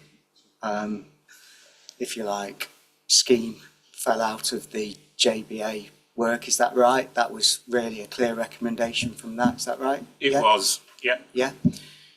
Did that work ever explore or consider any site-specific water neutrality solutions that wouldn't need to rely on an offsetting? It focused on a council's-led offsetting solution for the whole amount of development. So was it right not to consider ways in which site-specific water neutrality solutions could be explored or considered without relying on a council-led offsetting scheme? I think others might come in, but we need for our plan that certainty. And yes, it might be the case that theoretically some sites can bring forward different things, although I'm sure my colleagues will jump in. To bring forward a plan, we needed to not rely on those, but instead rely on an offsetting scheme that the council's produced. Yeah. Okay. I think just to add to that, so when obviously the work has been going on since 2021, we were at a point in 2021 where literally we didn't really know what water neutrality was. So firstly, you have to find out what it is, and then actually then looking, so obviously if you've got a scheme which we can collectively do as well, what we were finding through actually the development management process is where promoters have been coming to us with bespoke schemes. Firstly, they've taken an incredibly long time to come forward. They're not necessarily deliverable. Some of those schemes, they're reliant on very sort of difficult matters in terms of the sort of long-term monitoring, the legal agreement. So actually, in terms of having them within a plan, that level of certainty that they're going to be deliverable and water neutral was something that I think, given that information that's coming through to us from the development management side, wasn't particularly possible in terms of a sound plan. Yeah. I've learned a lot myself about water neutrality from what I've read. I don't doubt how difficult it was to get to grips and work forward through the Natural England position statement. I've got no doubt about that. It would have been daunting.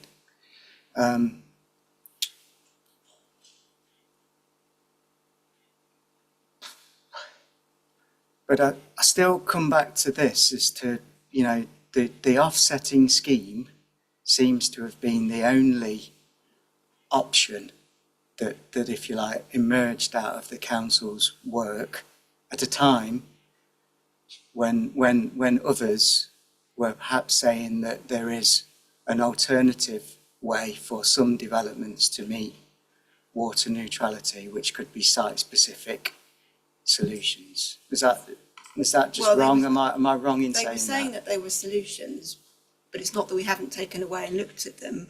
But actually, although obviously the charge has come to us previously that Natural England said that it was something that could be worked through, we also went and talked to Southern Water, and they're talking to us about the fact that those schemes have to be compliant with their regulations, and that actually we haven't got that information in front of us to any degree of certainty that's been provided that actually enabled us to conclusively say that was a solution. So although there are people saying yes, there are solutions, they're not at that level of data that's been provided to us. When we've unpicked that with Environment Agency, we haven't have that level. Do you take my point though? Say any other issue in the plan, there are ways and means to sort of addressing them. Would it have been appropriate for that strategy work to at least consider how the council could assist, or councils and the prescribed bodies could assist with developers in developing their own water neutrality solutions without needing to rely on snows?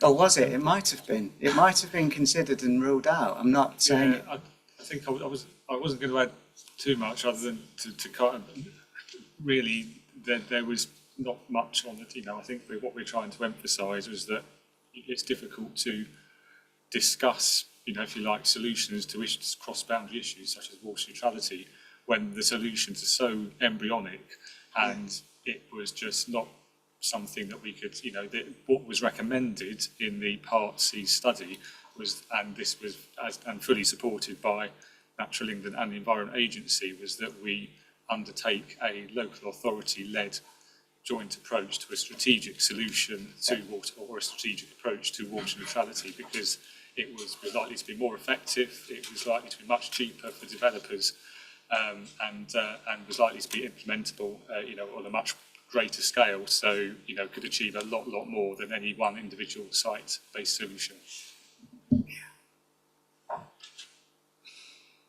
Is there anywhere in the, if you like, the story in developing the briefs for this work that, if you like, that narrative is there, and so to simply just rule it out, as a feasible option, site-specific solutions. We've got people here today saying that solutions were on the table and ought to have been considered. I think Ms Howell has kind of made the point we wanted to on that particular point, so I won't repeat that. I think you're probably, I probably don't need to, but you'll be very aware, so that there is a joint topic paper reference CC14 and update to that topic paper CC15, which we think, and that was undertaken jointly with our colleagues at Crawley and Chichester and other authorities, and we think that kind of tells that story that you're seeking to understand. But obviously, if there's any particular point within that we're not explaining clearly. I might say things, but sort of push me back if I'm wrong. But I need you to sort of know what I'm thinking. It just feels like a leap towards snows as the only answer was taken in the evidence, and then I'm obviously concerned because as I sit here today, there is still no offsetting solution sort of before me. have just come in. I mean, we can find the reference in the document. I don't have it in front of me right this second, but Part C has noted that there weren't enough private options at the point that the study was done. Yeah. So at that, you know, as Matt was saying, it was highly embryonic, and you have to work with what's in front of you in order to actually bring a plan forward. Yeah. But could you not flip that back and say, well, no, there weren't enough private options, but was there anything that could be done to explore creating an environment where private options could well be brought forward as an alternative to the council's proposed offsetting scheme? And then, I don't know. I mean, it's becoming quite clear that the standard of knowledge then was in its infancy. Yeah. And that the scheme as it was developed became a little more sophisticated, and an understanding could be had then of what options lay ahead for the council in arriving at a strategic decision in terms of its spatial planning. But, and I emphasise again, in the context of what the requirement should be. And that's the key issue. That becomes the key issue. So we can debate for a long, long time whether or not more could have been done about promoting private solutions, but it becomes an irrelevancy in the context of meeting the requirement. That's the point.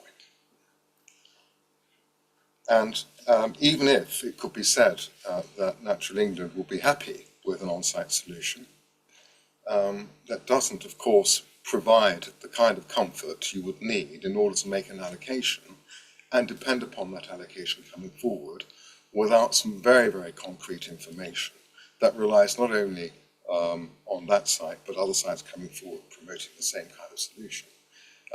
Whereby you could say, with a reasonable degree of certainty and confidence, that the allocation would materialise over the period of the plan and would not be subject to any other limitations which, for example, continuing monitoring might impose.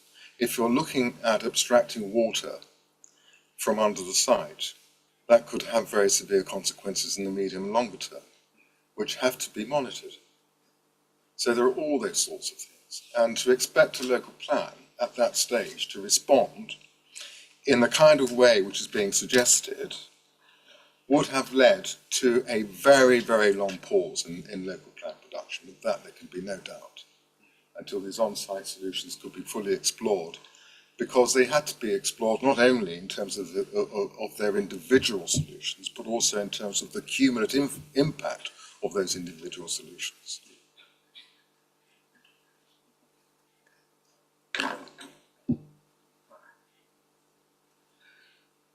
Okay, I'm going to bring Mr. Churchill in. If you just introduce yourself, please.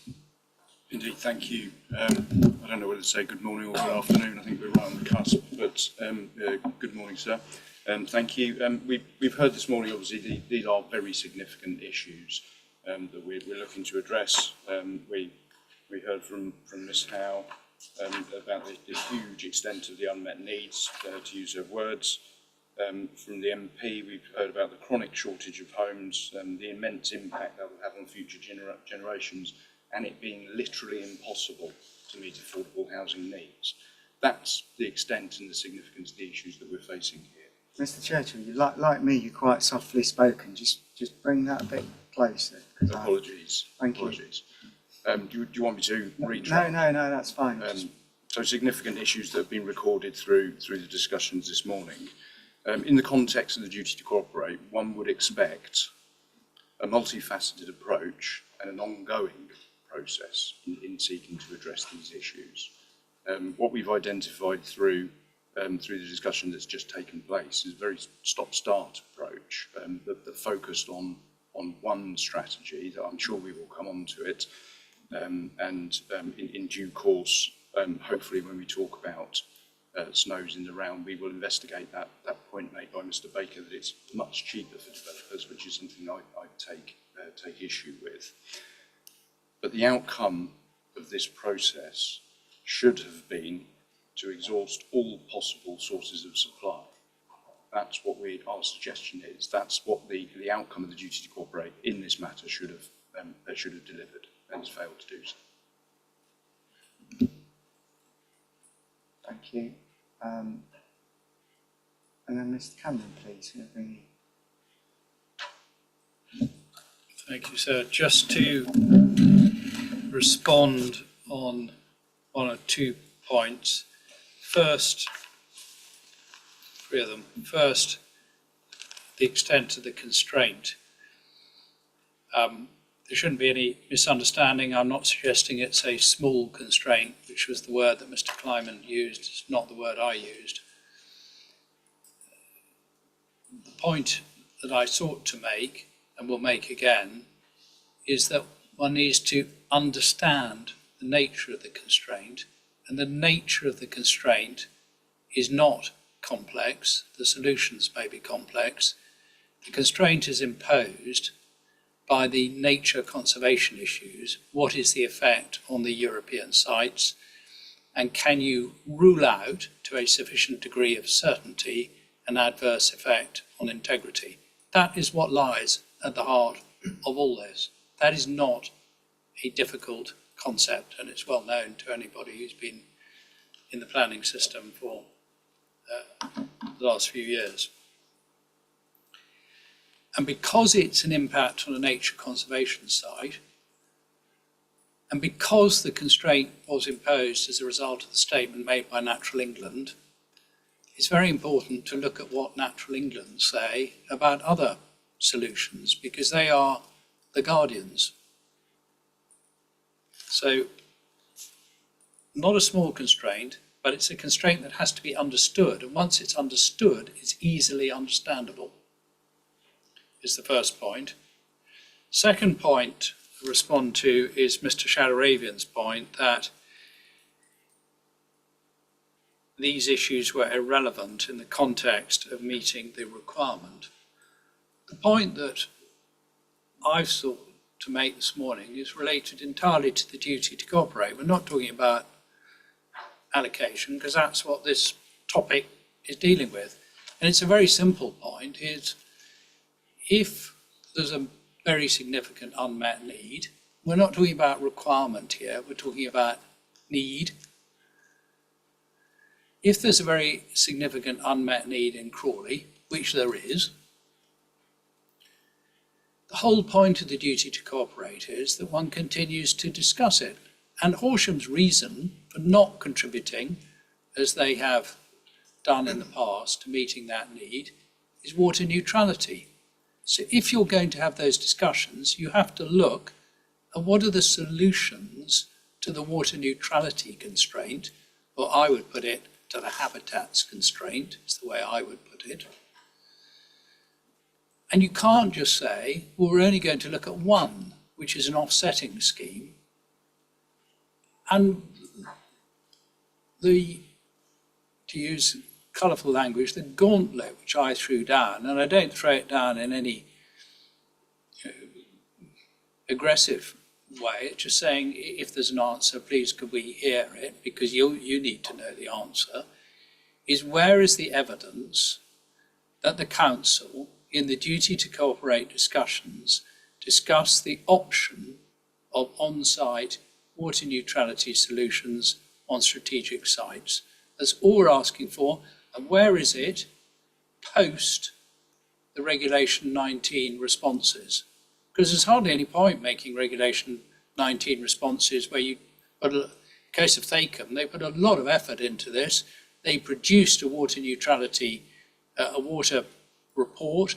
They produced the letter from Natural England. If you do all that, the least you can expect is the council read and consider it and think, oh, well, this might be a solution. This is what we ought to discuss with other authorities, e.g. Crawley, because it might be a solution to what we all recognise is a problem. So question for them is, where in the documents can they show that they discussed this point with the other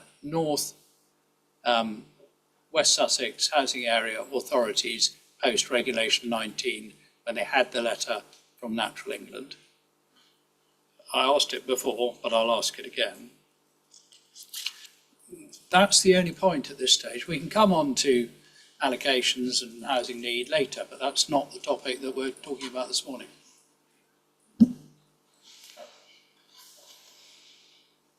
If it's there, sir, we're very pleased to accept it. We're not, maybe we haven't found it. Sorry, it's all falling apart.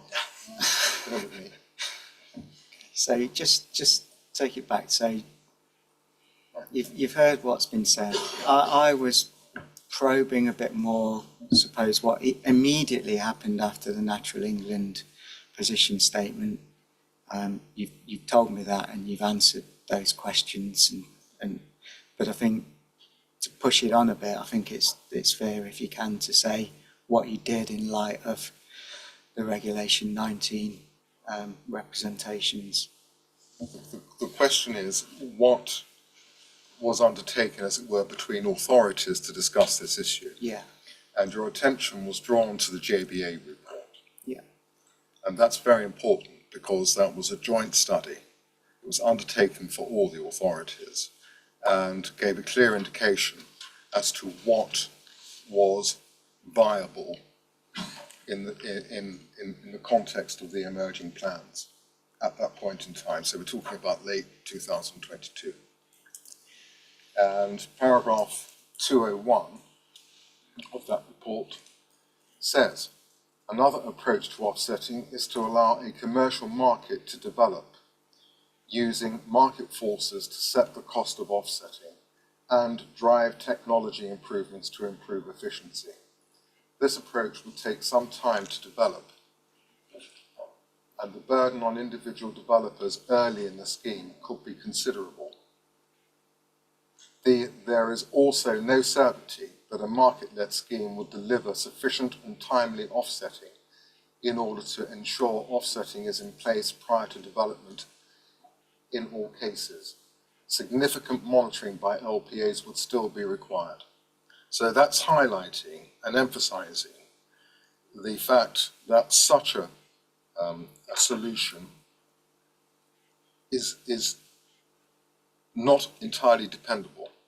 You can't make judgments at the plan-making stage, certainly in the infancy of the information available to us at that point in time. Is that talking about the same thing here, a market-led offset? It might be my understanding of what we're all learning. Is that what, or is that the same as a site-specific water neutrality solution? But it's talking about using market forces to set the cost of offsetting and drive technology improvements to improve efficiency.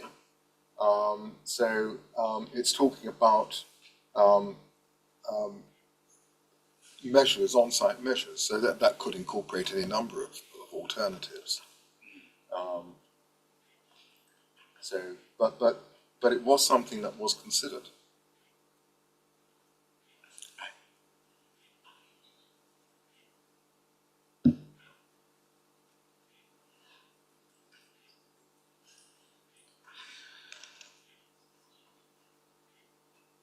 So there's the JBA study, but then obviously we've got a whole host of discussion forums and boards, one particularly relating to water neutrality. Did those boards ever sort of meet or any particular board ever meet and discuss the Regulation 19 representations and any water neutrality issues that have been raised, is the question that's...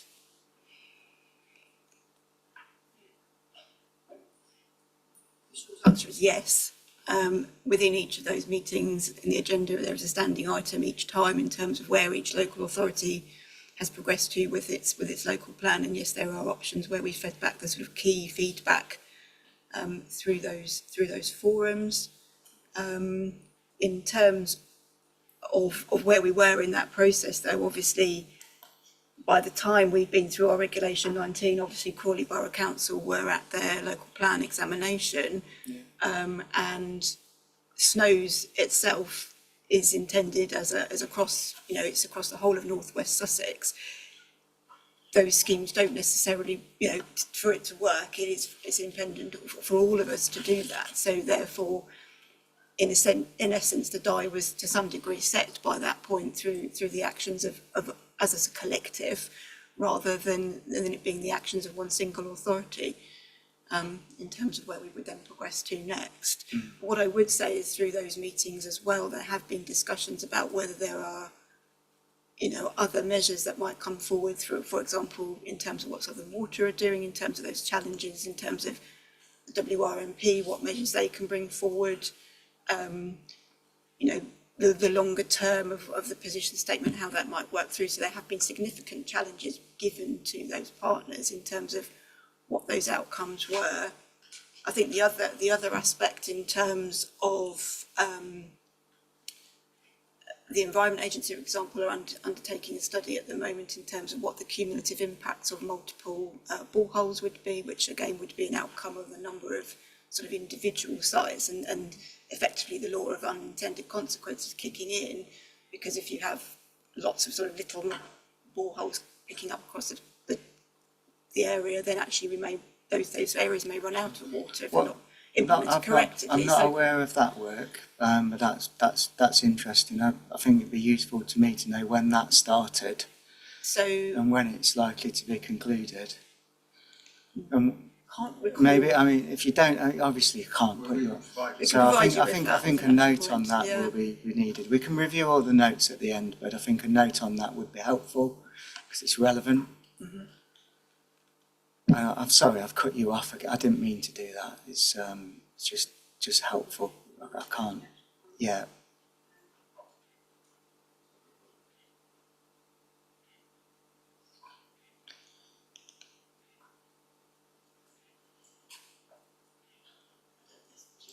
Yeah.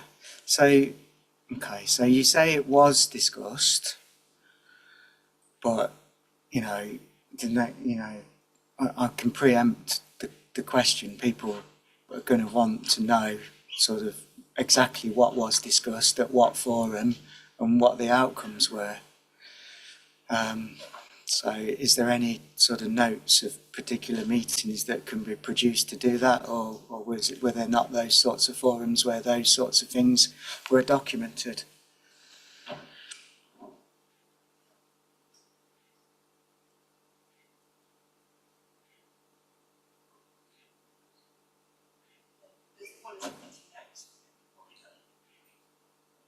Policy meeting notes are probably the best outcome. So again, we can take that away as an action in terms of outcomes. So which working group then are we talking about then? So there's a policy working group. Officer level. Officer level. Right. And you would have took. Are you saying that you would have took a summary of the or whatever of the Regulation 19 responses to that group and said, well, in here we've got some strategic sites with water neutrality solutions.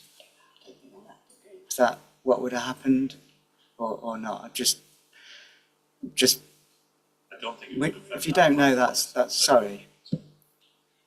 I don't think it would have went that granular, say. Yeah, you'd have had a lot of business to consider, wouldn't you? And that's fair. I'm sorry to put you under pressure, but I think that's the question that people are getting at, and because it's been asked, I think I've got to, in my role, get to the bottom of it one way or another. So if there are notes of those meetings, I think they need to be produced. Unless you disagree. Yeah, we can produce them. There's no reason why they shouldn't be produced. Yeah. Provide you with the level of confidence you really want. Yeah. Don't know. Yeah. You're not confident that what could not be done. It doesn't mean to say that the duty hasn't been discharged. Yeah. Yeah. Yeah. Mr. Cameron? So I think, Bill, wait for the note, you know what the question is, but just respond on the JBA Part C report. My specific question is post-regulation 19, which was, responses were in, I think, February 24 this year. The JBA Part C report is December 22, so it can't answer that point. And you've already taken the point on 201, sir, doesn't deal with the issue.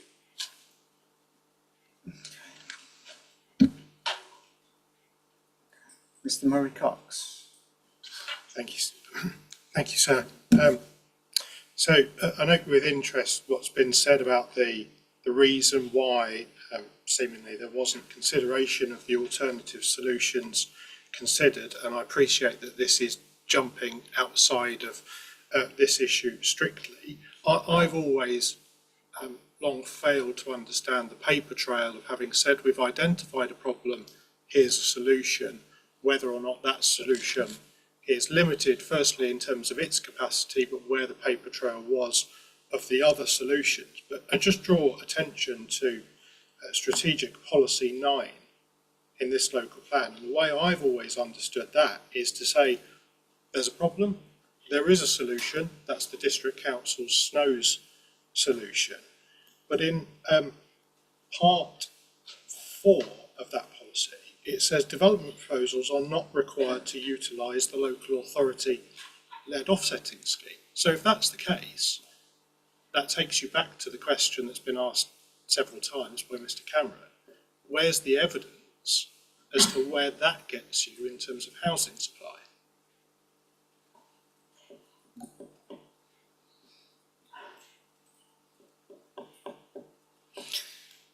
Is there any more that the council can add in response to those points, or has it said all it can?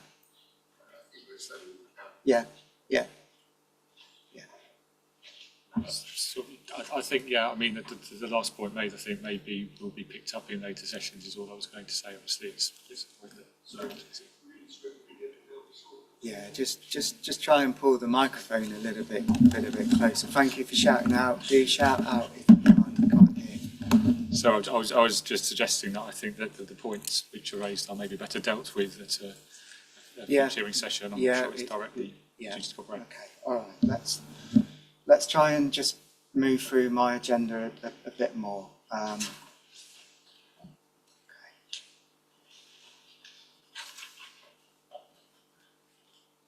Okay, so the forums for cooperation. I want to briefly just ask a question about the West Sussex Greater Brighton Strategic Planning Board. How has that influenced the plan at all, if at all? Just again, it goes to the. Sorry, sir. Again, it goes to the situation pre-water neutrality statement and post. So, pre-water neutrality statement, we've already said North West Sussex HMA, but we're also part of the strategic planning board. Yeah. So you are still part of it. We're part of the strategic planning board. Yeah. Absolutely. We were late joiners, so yeah, I've got that. You joined in 2017, didn't you? I think it was 2015. So, 2015. Oh, sorry. Yeah, 2015. But they started preparing the local strategic statement in 2017. Is that right? Local strategic statement 3. Yeah. So yeah. 1 was without us. 2 was updated with us, and 3 was the future. So the planning board in 2017 did work in relation to identifying the different HMAs and also the different FEMA boundaries. Our FEMA boundary, by the way, says the same as the HMA boundary. In 2020, the authorities commissioned joint evidence for the purposes of sort of starting that LSS 3, but again, that work wasn't finalised, and the issue of water neutrality came up, and instead we've sort of pivoted where the authorities affected by water neutrality, which were all board members, their focus Yeah. And our focus So has been on water.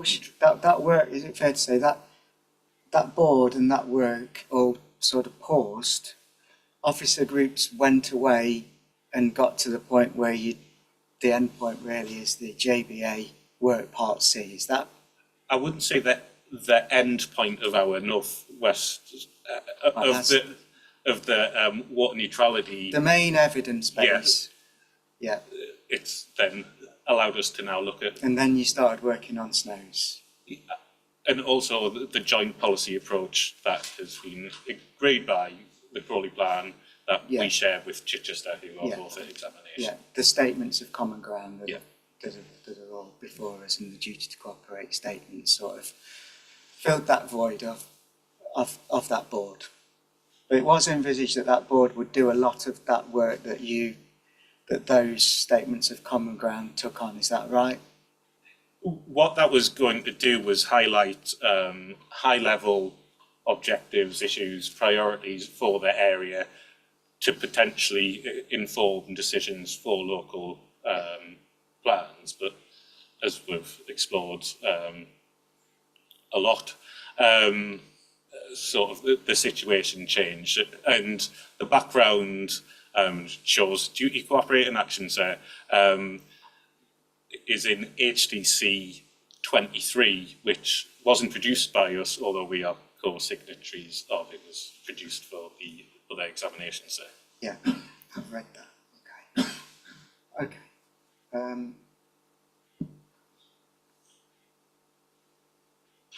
So forums for cooperation, they're all set out in the duty to cooperate statement. I don't take issue with any of them or have any particular questions on them, but like I said, it may be that particular notes of meetings, like the one we've already discussed, are going to be needed for me to make a definitive finding on the matter. Does anyone want to say any more about the forums for cooperation that exist in the HMA? Well, that are relevant to Horsham and preparing its plan? No? Right, I'm going to move on then. So,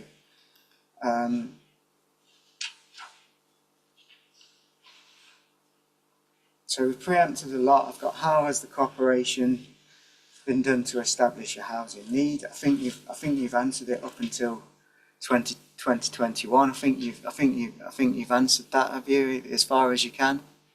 Question 4. Yes, sir.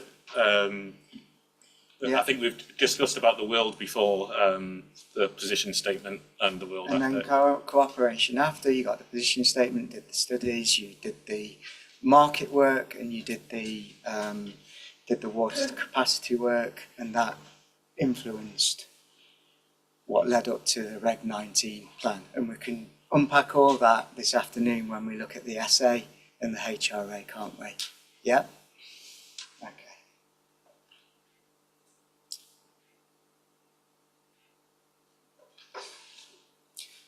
How has cooperation been with Natural England then? Has that been exchange of letters merely? Do they? It's been far stronger than that. They've had I wouldn't say a hand-holding relationship with the authorities, but not far off it. We talk about the different governance boards, so they are represented at the Chief Executive Board. They're represented at we call WENLOG, which is Water Neutrality Lead Officers Group. I think they're on our policy group, but I may have forgotten that. But we have followed their advice throughout, and we've worked with them, to ensure ultimately that the adverse impacts that could arise at the protected sites don't, put simply. So we have followed their advice completely. So it has been a cohesive relationship. And just for your, I suppose, comfort, they have endorsed different documents that we have produced which state that. So that includes our statement of common ground, which sort of explains where we are. Just to add to that as well is that actually their advice to us at the initial stages was very much that the outcomes were best addressed on a strategic basis, working together, which is obviously what we did, rather than doing it individually by authority or site by site.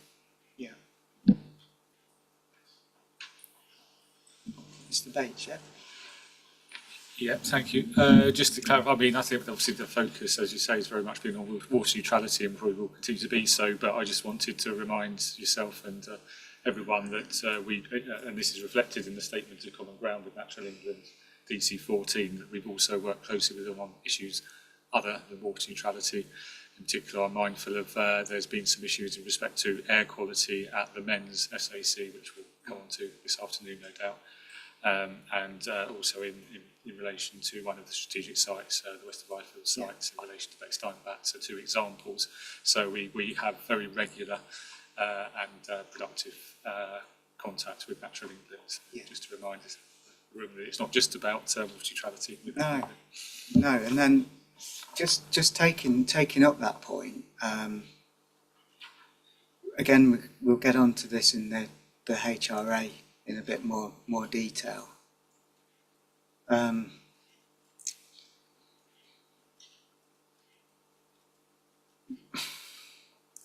So obviously the HRA says what it says in terms of water neutrality and its effect on the Arun Valley sites, doesn't it?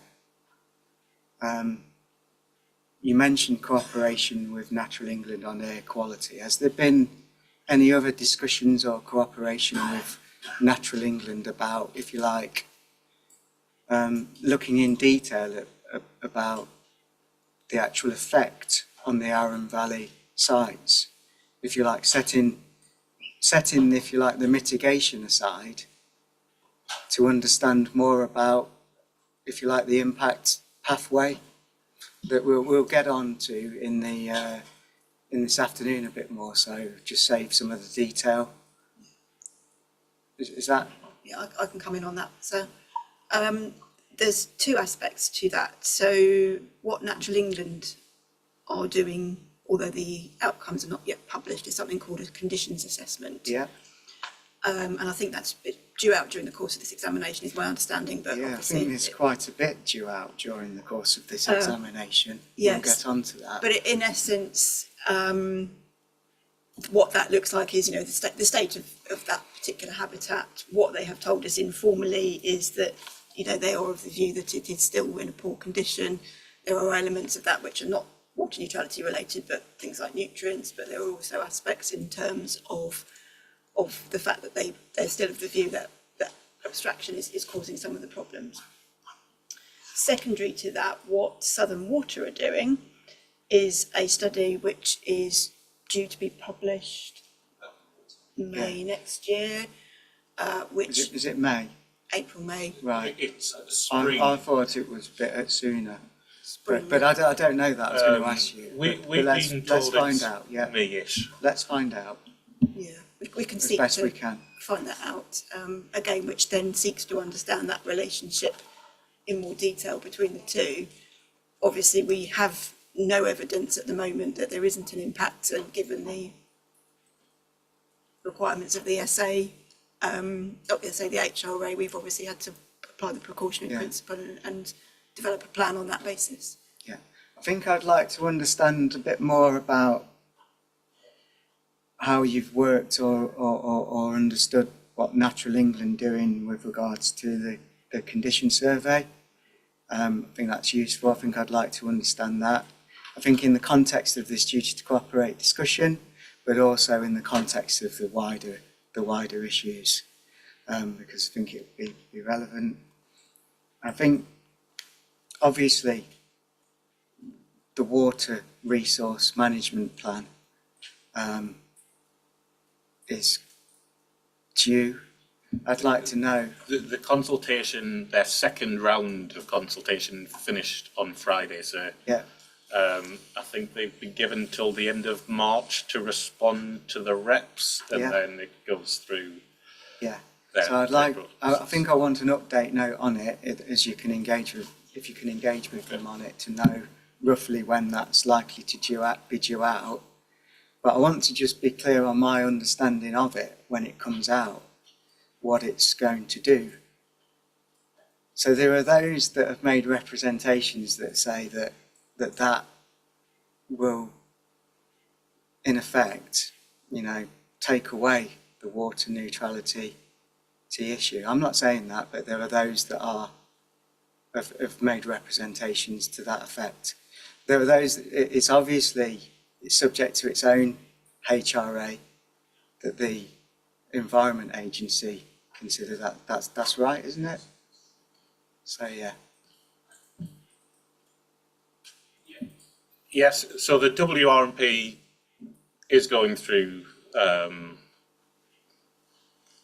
whatever the You can procedures only do are. what you can based on the evidence that you've got. Exactly. I totally get that. I'm not criticising in you in any way. It's not our understanding that as soon as the WRMP is produced, water neutrality disappears. We can talk about this on Thursday Okay. as well, but yeah. But as we've set out, it's more in the water neutrality sections there, our understanding is that when they're Ford water recycling something comes forward, I think that's estimated in 2031, that is likely to resolve the issue at large. We're not saying it definitely will, we're not saying it definitely won't, but that's we don't. our sort of preliminary understanding. Obviously, Natural England could come back sooner and reduce the position statement, but that's our understanding. So it's not the case that, as we understand it, that the mere production of the document solves the issue. I'm taking us off into territory beyond the duty to cooperate. I apologise for that, but I want to just, we're going to need to come back to that, I think. Okay. All right. So, does anyone want to come in on anything that I've just mentioned under the duty to cooperate? No? Okay. All right. So,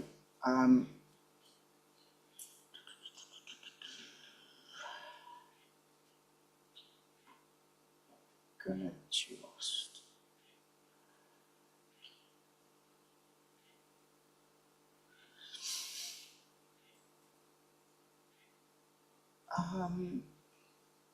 cooperation then with regards to the, if you like, the council-led offsetting scheme, joint council-led offsetting scheme.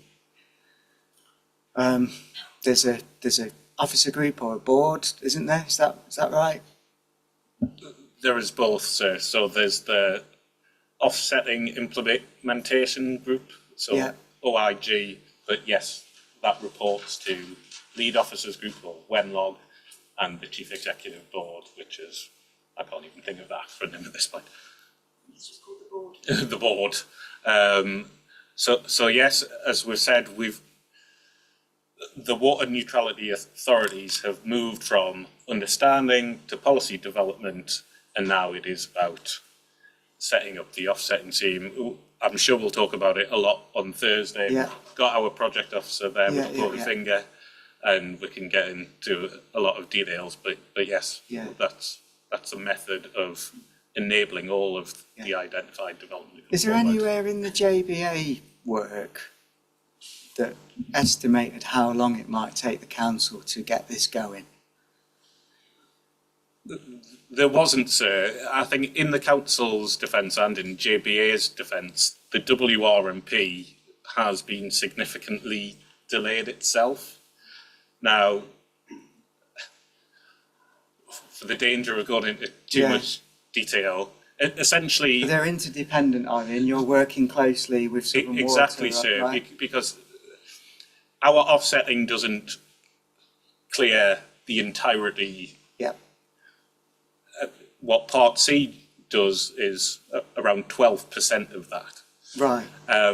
The remainder is Southern Water's measures included in their WRMP. Now, we are redoing those figures because obviously Southern Water's figures have now changed, and that should be with us we'll tell you on Thursday exactly when that will be with us. But yes, to offset water use in the district, we rely on both Southern Water's measures and our own. So. Yeah. Was the SNOWS mechanism sort of seen as an interim measure at the time, but it's not actually, it's been found to be more difficult to put in place, or was it viewed as something that was going to apply alongside Southern Water's water resource management plan? It was both. Yeah. So what the recommendation as set out in Part C was, I think, a 5-year tranche. Again, I'm getting the requisite nods. It might now be a 6-year tranche, but the basic premise applies that hopefully Southern Water, through their doings, enable the position statement to be withdrawn, and therefore us not needing to apply our own offsetting scheme at that point. Yeah. Okay. So going back to the cooperation on it, in terms of the board that manages its progress and it reports to,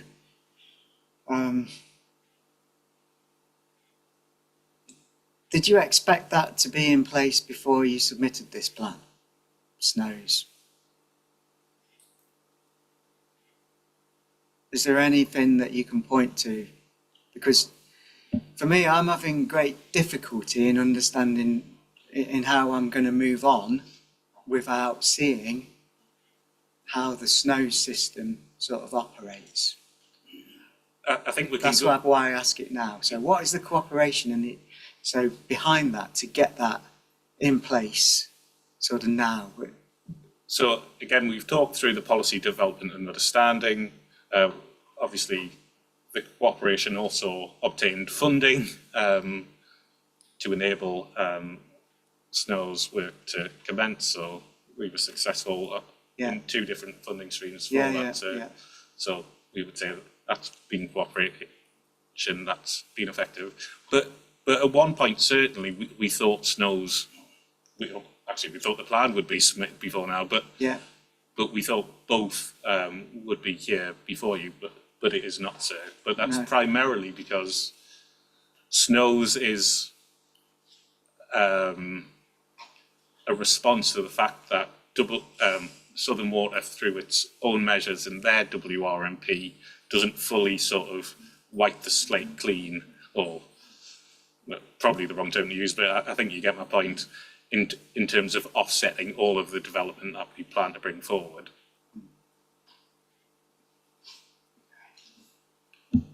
Well, we're going to have to talk about that on Thursday in quite a bit of detail, and I'll probably save that. But is there anything you want to tell me as to how the council has cooperated as best it can to get that if you like, offsetting mechanism in place?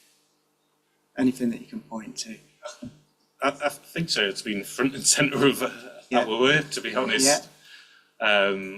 As councils. But what's the barrier then? What is the big barrier? What's stopped it from being able to become live? Lack of resource, frankly. Officer resource. Yeah, I mean, I think there's been 2 aspects. There's joint working, which is inevitably slower than it would be if you've got one authority, and that's not a criticism of any one authority. The other aspect has simply been we were as Mr. Cliven has pointed out, able to recruit an officer to bring that together. It became rapidly apparent that that wasn't sufficient, because whilst you can pull together enough resource to sort of do the day-to-day, what we didn't have was resource to actually go out and find the offsetting schemes, essentially. Now we've got that in place, and we've made good progress since September in doing that, and that has been something that we've had to fight government for in terms of getting the money for.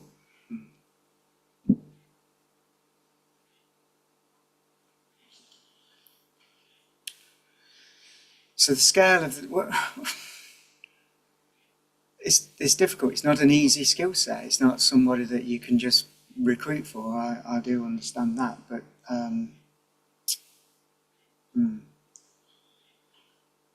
what is there anything in the evidence that points to that highlights that this resourcing was discussed, and how then, as a, let's call it what shall we call it, a group of authorities that are collectively working together to maximise the effectiveness of the plans that are interrelated. How is there anything that you can point to in the work that really says, well, we really need to get a grip of this solution, so developers can actually start accessing the credits, because it's the answer, but it's also the lack of it is the barrier, isn't it? If you'd have had that up and running earlier, you'd have been able to start, developers would have been able to tap into it, wouldn't they? The Grampian conditions would have been dischargeable. So that, the decisions taken is to direct resources into that, if that being the solution. I think I want to understand a bit more about, were they just taken by officers, or were they taken at a higher level, or is there anything that you can point me to that's going to help me to understand that the council's done all it can? There's meeting notes through the executive boards where those fundings and the lack of resources was discussed at quite some length, and that includes with MHCLG and DEFRA in terms of the barriers that we were facing in seeking to unlock those. If that would be helpful to you, so we can certainly provide that. I think they would. I think they would.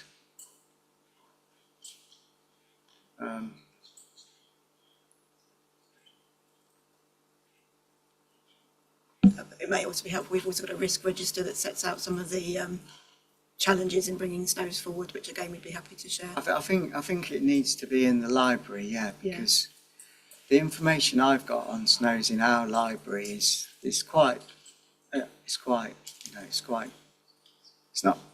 it's not much detail there. Sometimes not much detail is a good thing, but on this, I think I want to understand sort of the decisions that the council's taken on the way with the people that it's been obliged to work together with on this.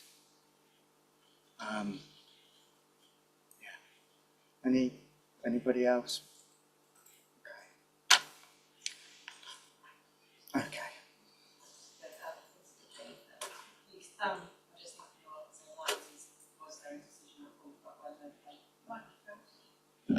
Sorry, just thinking about whether along the line there was a decision taken about whether any developers could help in that process too, with that lack of resource. And that might be quite an interesting question to answer.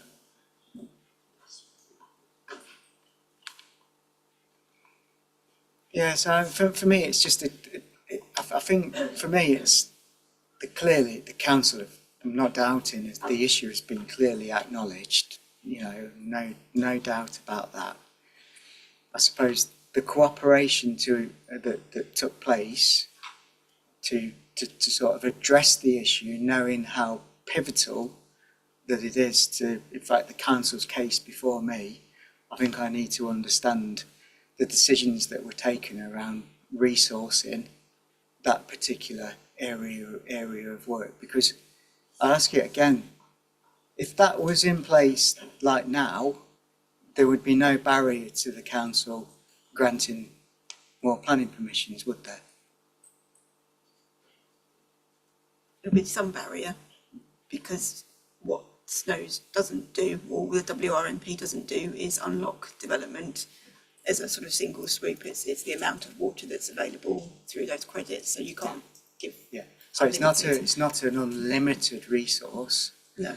But some developments, particularly those with permission, would have been able to build out, wouldn't they? But it's also that point that we also mentioned before, sir, that the WRMP itself critical here. Yeah. That didn't come forward in the timely manner that we. It's absolutely critical, and I'm not, like I said at the start, I'm not criticising anybody in this situation, and my questions are all directed at the council, but it's your plan, and it's got to be like that. But yeah, of course, of course. But yeah, all right. Okay.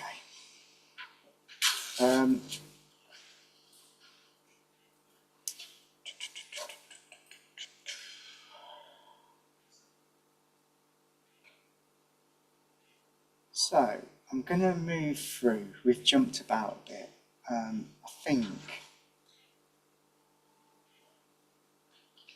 think we are down to really, unless anybody wants to.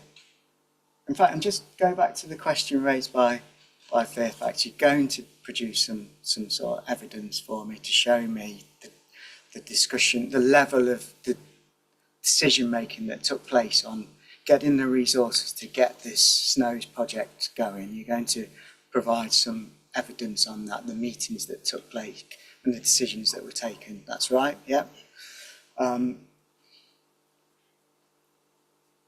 In that, the question will that evidence say that other external sources of funding, i.e. from developers, were they ever considered in terms of resourcing the appropriate difficulty with resource? Developer funding is it seen to be buying planning permissions or particular sites. So although income or extra funds are anywhere, that would be welcome on one level, it's not open to the council in terms of actually accepting those funds from the development industry because of how that would be interpreted. Yeah, okay. All right. Yep, noted. All right. So looking at my agenda then, it's getting up to 1:45. I think we. Sorry, Mr. Churchill. Yeah, so thank you. I realised when I spoke last time I failed to introduce myself. So David Churchill, I'm Horsham Golf and Leisure, an emission site. Obviously I will respect the rules. Just picking up on the point made about developer funding, I think that should be expanded to also consider water capacity that's available through other sites, and whether or not there's any evidence that, say for example, any of the promoters have made clear that there is water capacity available that doesn't draw from the Hardham borehole, that could facilitate wider development, because that's a crucial aspect of the proposals that have been brought forward at Horsham Golf and Leisure. So it's not just financial, it's also water capacity.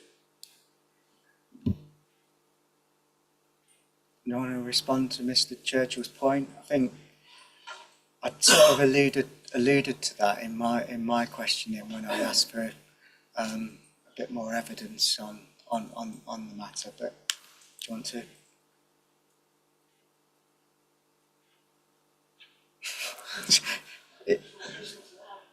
Yeah, I think this is quite similar to Mr. Cameron's point that we've explored earlier. So it's sort of, for me, and I take the point at how complicated this would be as I ask the question, because it's all right for me to ask the question. I haven't got to do the work and commission the evidence, but there seems to be perhaps a spatial dimension to water neutrality where perhaps different parts of the district might be able to, if you like, overcome it in different ways. There seems to be, if you like, different solutions that might well be applicable to larger sites or smaller sites. So a larger site might be able to do more, and a smaller site might be able to do a lot less. It comes back to that point as to how much ever was it explored to look at sort of site-specific responses to the water neutrality issue. But when we say water neutrality, we're also talking about really what that is designed to overcome, which is the effect on the Arun Valley sites.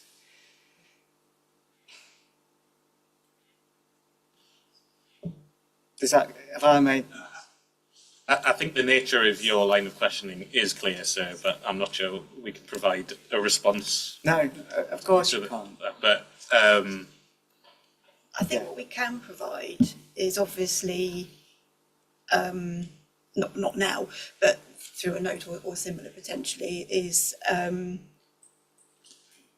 obviously this morning there's been discussion about alternative solutions. It hasn't been that the council has been blind to those. We have considered those, but at the time we were obviously progressing with snows, they weren't found to be workable. So whether it's in the form of a timeline or some of the solutions that were sort of proposed to us and therefore how they were considered, that might be of benefit potentially. Yeah, I think it will. All right, we'll revisit the notes and stuff when we get to the end. 10-1. So my last question on my agenda is really, it's a summing up question really, and it's an opportunity for anybody really, particularly representatives of participants, to say anything else on the matter in summary that they feel has not been talked about in the discussion. So, question is, in overall terms, has the council engaged constructively, actively and on an ongoing basis in maximising the effectiveness of the preparation of the plan? And are the ongoing partnerships and joint working arrangements between all the relevant bodies accurately reflected in the plan? Are there any of the participants wish to say anything, or I'll just go straight to the council just to sum up its position? So I'm sorry. Can I take the lady on the end because you've not spoken yet, and then I'll come back to you, Mr. Cameron. Sorry, I can't quite see your No problem, thank you. your So name. it's Kate Brocklebank on behalf of Welbeck Strategic Land. Understandably, the focus of discussion this morning has very much been on housing, and we can understand why that would be. But obviously, of potentially equal importance is delivery of employment land through the plan and in addressing unmet need in that regard. And the plan and the evidence base obviously recognises the importance of meeting that need in terms of housing and employment, but we query where to find the evidence which demonstrates constructive engagement has been undertaken to maximise the effectiveness of the plan in identifying particularly how the south of the district could address unmet need for employment land arising from the heavily constrained coastal areas. So the plan instead, in terms of employment, focuses predominantly on the Gatwick Diamond in the north of the district and through provision of mixed-use strategic sites, which, as we know, have been slow to deliver for various reasons, and where employment is reliant on housing and other infrastructure for its delivery. Our evidence produced by Marins demonstrates that there's a close functional relationship between the south of the district and the South Coast authorities, particularly where sites are located on or close to the strategic network. The need arising from the coastal areas, for example, Brighton Hove City Council, who confirm in their statement of common ground at DC 07 that they're both unlikely to be able to meet their own need for employment, and that they consider that the Horsham local plan offers an opportunity to make a positive contribution in meeting employment needs.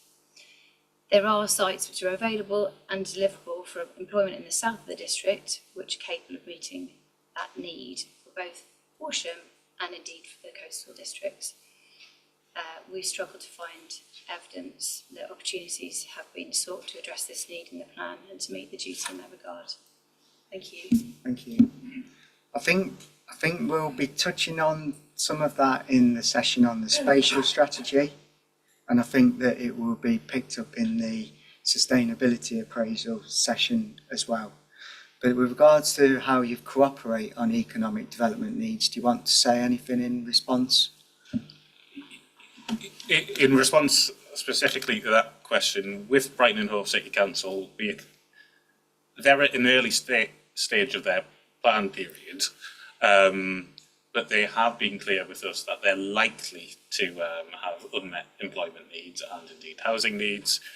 We identify a surplus in terms of employment land provision, and that could theoretically assist in meeting unmet needs in Brighton North. Yeah, and there's a whole session on economic development as well. Are you coming to that? Thank you, sir. Yeah, I think that there'll be more to chat about at that session. Thank you. Yeah. I'm just going to bring in Ms. Goodyear now. What do you want to add? Sorry. So I was just focusing on the sort of effectiveness, I suppose, of the duty to cooperate, and whether we heard at the start from the council the importance of having a positive plan. And I think in my mind, I'm just like, how is this positive and effective if we're not looking at those solutions all the way through the process and taking on board what developers might be able to achieve and deliver, not just a financial contribution to the council, but in terms of their own research and evidence to solve this problem. Okay. And Mr. Churchill? Thank you. So I mentioned the multifaceted approach that's required on an ongoing basis previously, and obviously that relates to housing in all its forms, not just market and affordable, but also, for example, the delivery or provision of adequate self and custom build plots. And it also relates in a similar vein to one of the earlier speakers to non-housing issues, including the delivery of sports and recreational needs that we have identified as being required in the evidence base for the plan. Okay, thank you. And then Mr. Cameron, please. Just to sum up in effect, point 1, engagement is not effective if it does not discuss a range of solutions to a very real problem of unmet need.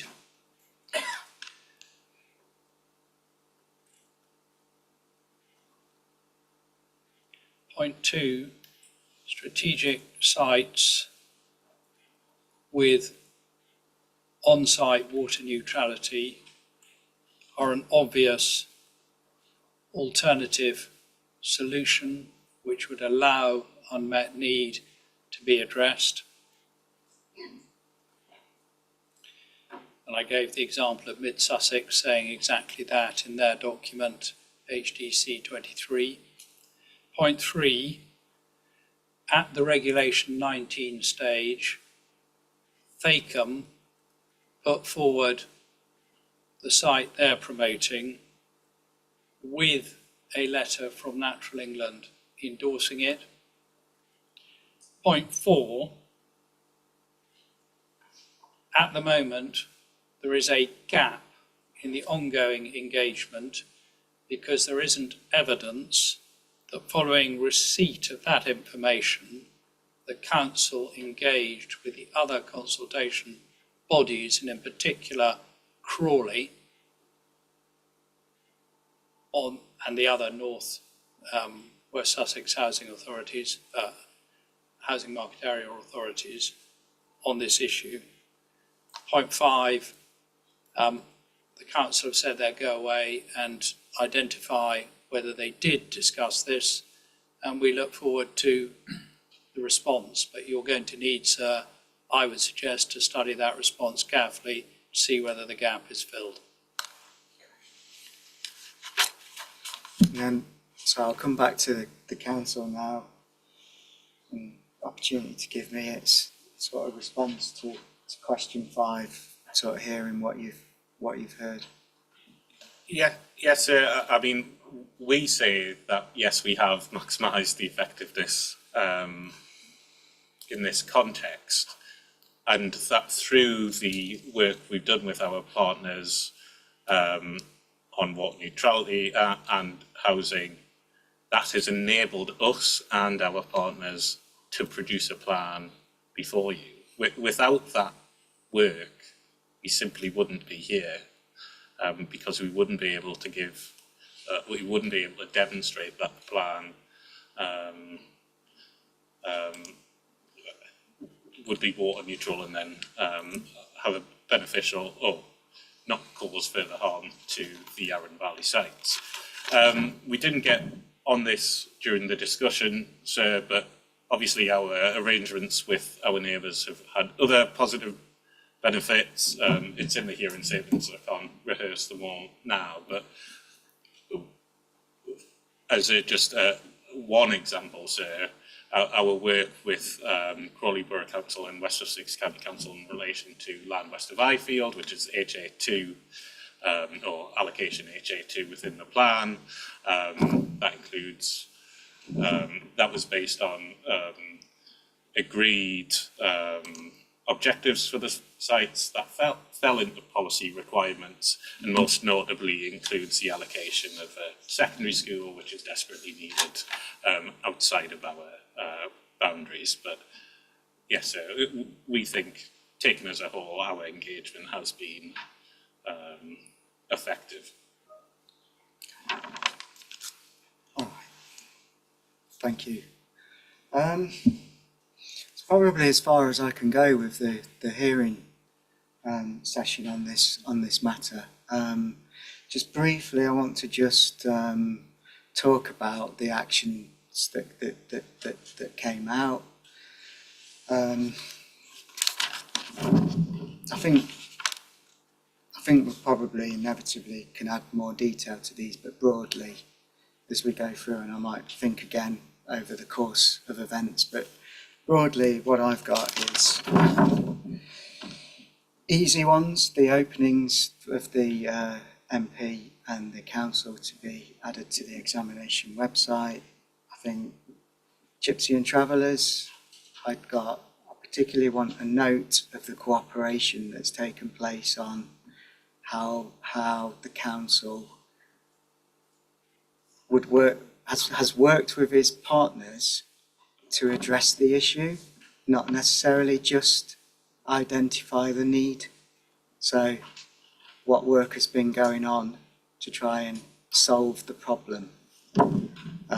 And by that, it might be a note supported by various notes of meetings, etc., that can provide the evidence.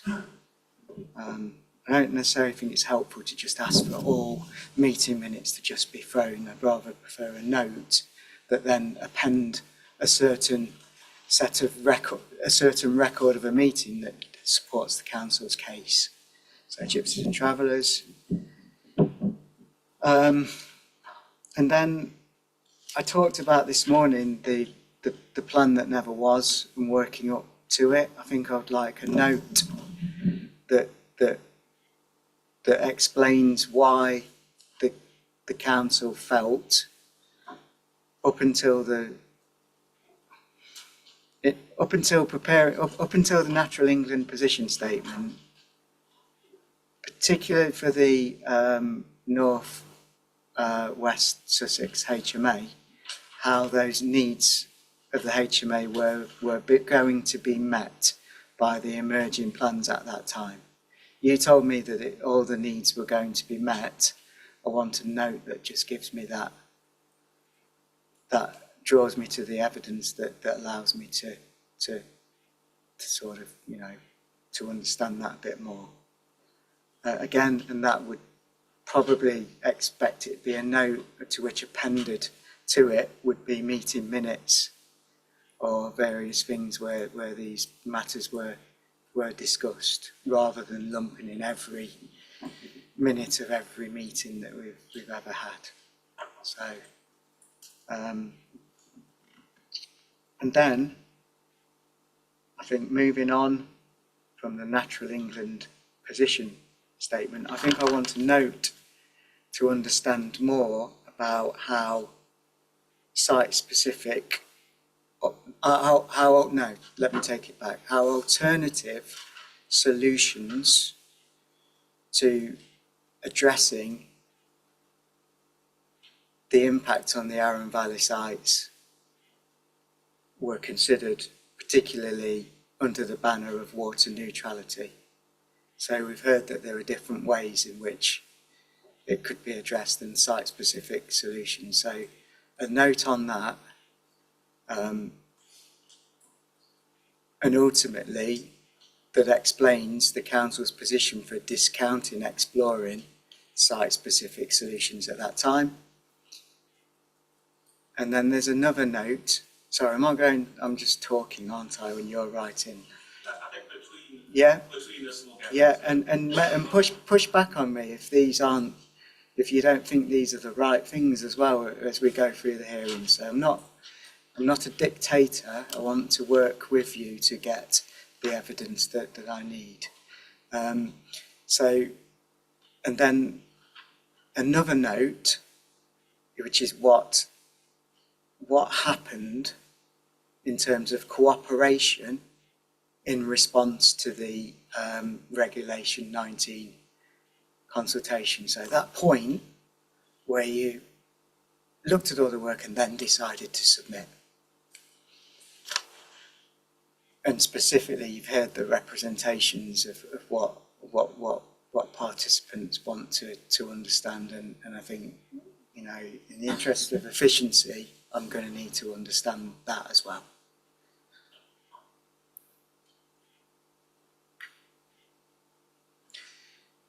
Is that your does that match your version of events this morning? We had an action point taker, and I'm just looking over whether it's that's a terrible job, the action point taker. So thank you for taking it on. I think broadly we're in line. There's a few additional points. Shall I read those out and you can tell me if you want them crossed out? So the first was to provide a note on the EA work on boreholes, outlining when that commenced, what stage is that? Yes.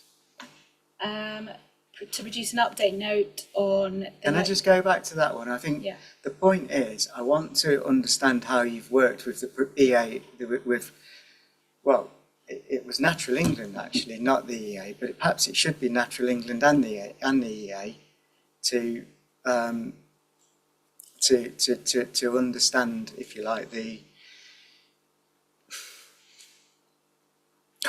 you put it to me better than I can say it. The conditions that Natural England's are doing, the conditions assessment, aren't they, of the habitat?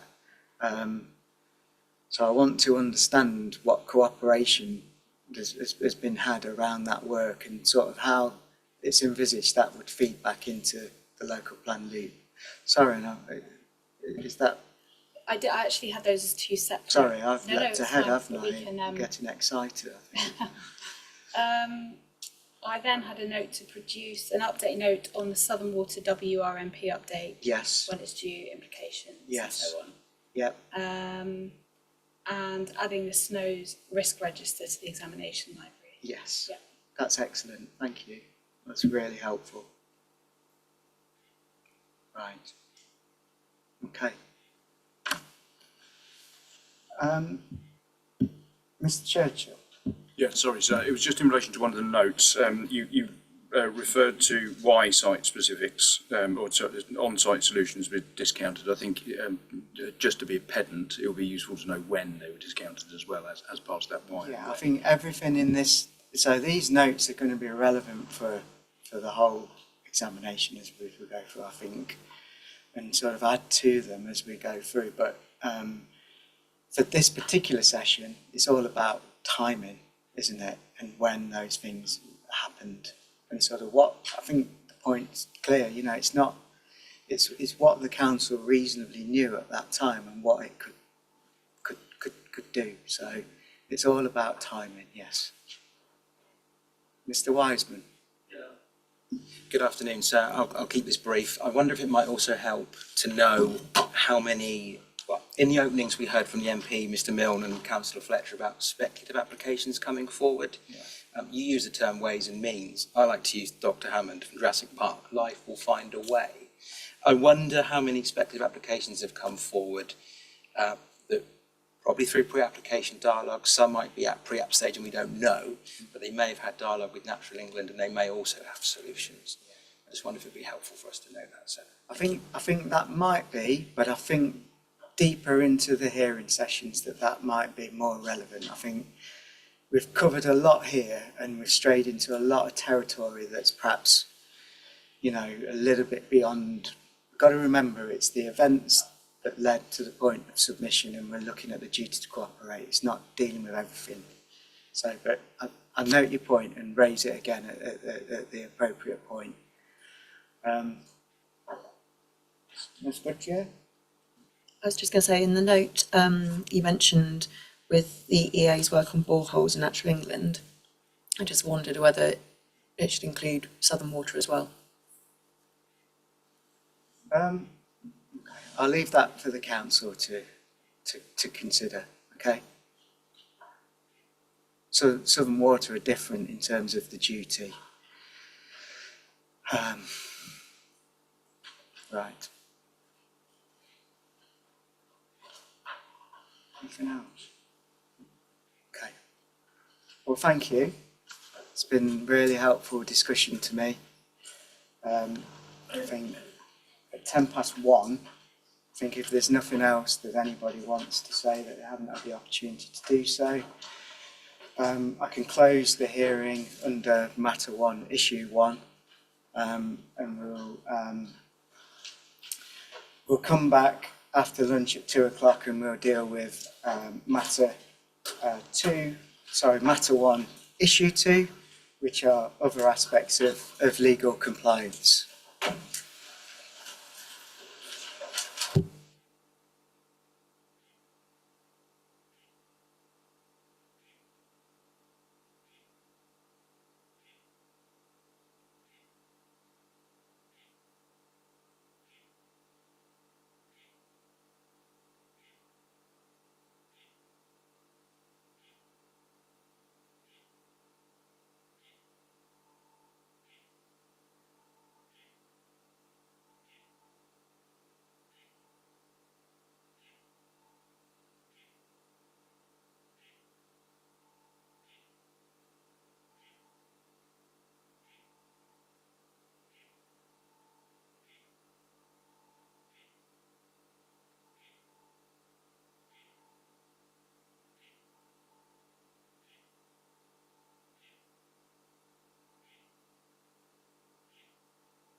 Good afternoon, everyone. It's 2 o'clock, so it's time to open the hearing session for Matter 1, Issue 2, which is whether the Council has complied with other relevant procedural and legal requirements.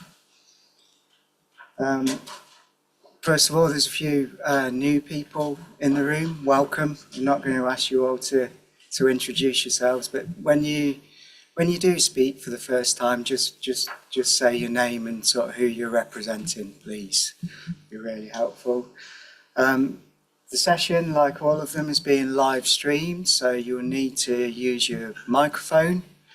So I think most of you have got one near you, but you're going to need to help each other out to maybe move that along and get that near to the person that's speaking, because I think with not issues, but some of the more softly spoken among us have been struggling to sort of get everybody to hear us. So just do that. Now, I've set an agenda for this session. There's a lot of participants in it. So, this morning I led a lot of the discussion, but it's important that this hearing is for you as participants to exercise your right to be heard. So I'm going to be wanting to sort of go around the room a bit more and sort of hear from you, but try and keep me on track with the agenda. Try and build on the points of others rather than repeat them.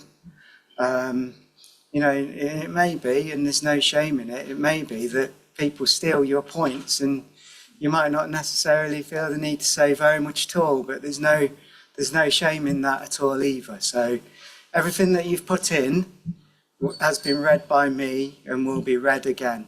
The hearing sessions are just one part of the examination. So just bear that in mind as we go through, because I'm going to need your help if we're to stay on track and hopefully leave this room for around about 5:30, okay?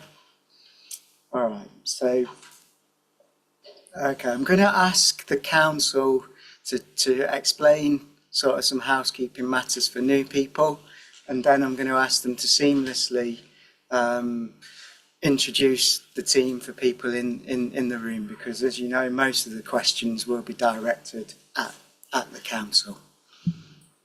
Okay. I'll introduce myself, Catherine Howe, Head of Strategic Planning, and I'll just cover the housekeeping matters for those of us who are new to the council this afternoon. So in terms of fire safety, there are no fire drills planned during the hearing sessions, so if you do hear an alarm, you'll need to evacuate the building via the nearest fire exits, which are either behind you or over here. And please follow one of the Horsham District Council officers to the assembly points, which are located in the bandstand in Horsham Park, and until we are told to return to the office. In terms of comfort breaks, for those who are participating in the sessions and for hot seaters, the toilets are located through the double doors over here and along the corridor to the left. And for those in the public gallery, there are toilets located in the main reception. In terms of the microphones, obviously that's just been touched on a little bit already. But to speak, you will need to press the silver button in front of you, and please speak clearly into the microphones. Once you have finished speaking, please turn off your microphone. That helps to conserve the batteries. Thank you very much. Thank you. Mr. Shadarivian, do you want to? Thank you very much. Good afternoon, everybody. My name is Paul Shadarivian, KC, acting for the council. Introduced myself already, but Catherine Howe, Head of Strategic Planning. MFA, Senior Policy Officer at Council.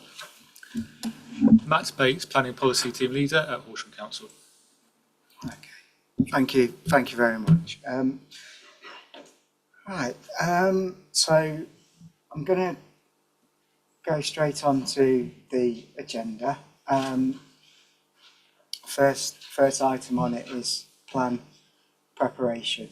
So first question on my matters, issues and questions was, has the preparation of the plan been in accordance with the local development scheme in terms of its form, scope and timing? So I'm just going to say a couple of things. I've obviously looked at it So obviously things move on, but I think it says that my report's expected in March. I think I'm going to struggle with that. I'll do my best, but I think it would be highly surprising if it did. So going to need to sort of have a look at it. A big part of the council's case is if you like, this immediate review of the plan, as we'll get onto that, and there's a lot in the evidence about plans being reviewed every 5 years and in cycles. So I think the LDS is going to need to be updated, but just observe that there's nothing in the LDS about how that review that is relied upon would feature really at the moment, and I think it's going to be relevant to the examination and a lot of points that you make in your evidence as you go through.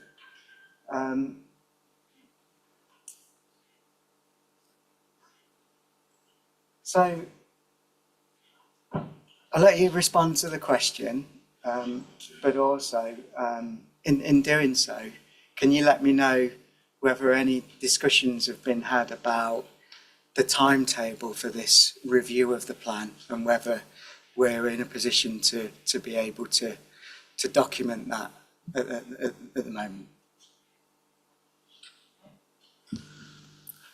Thank you. So just to firstly introduce the current LDS. It's local development scheme. We shorten it to LDS. It's planner speak, I'm afraid. And it's document SP03 in the examination library.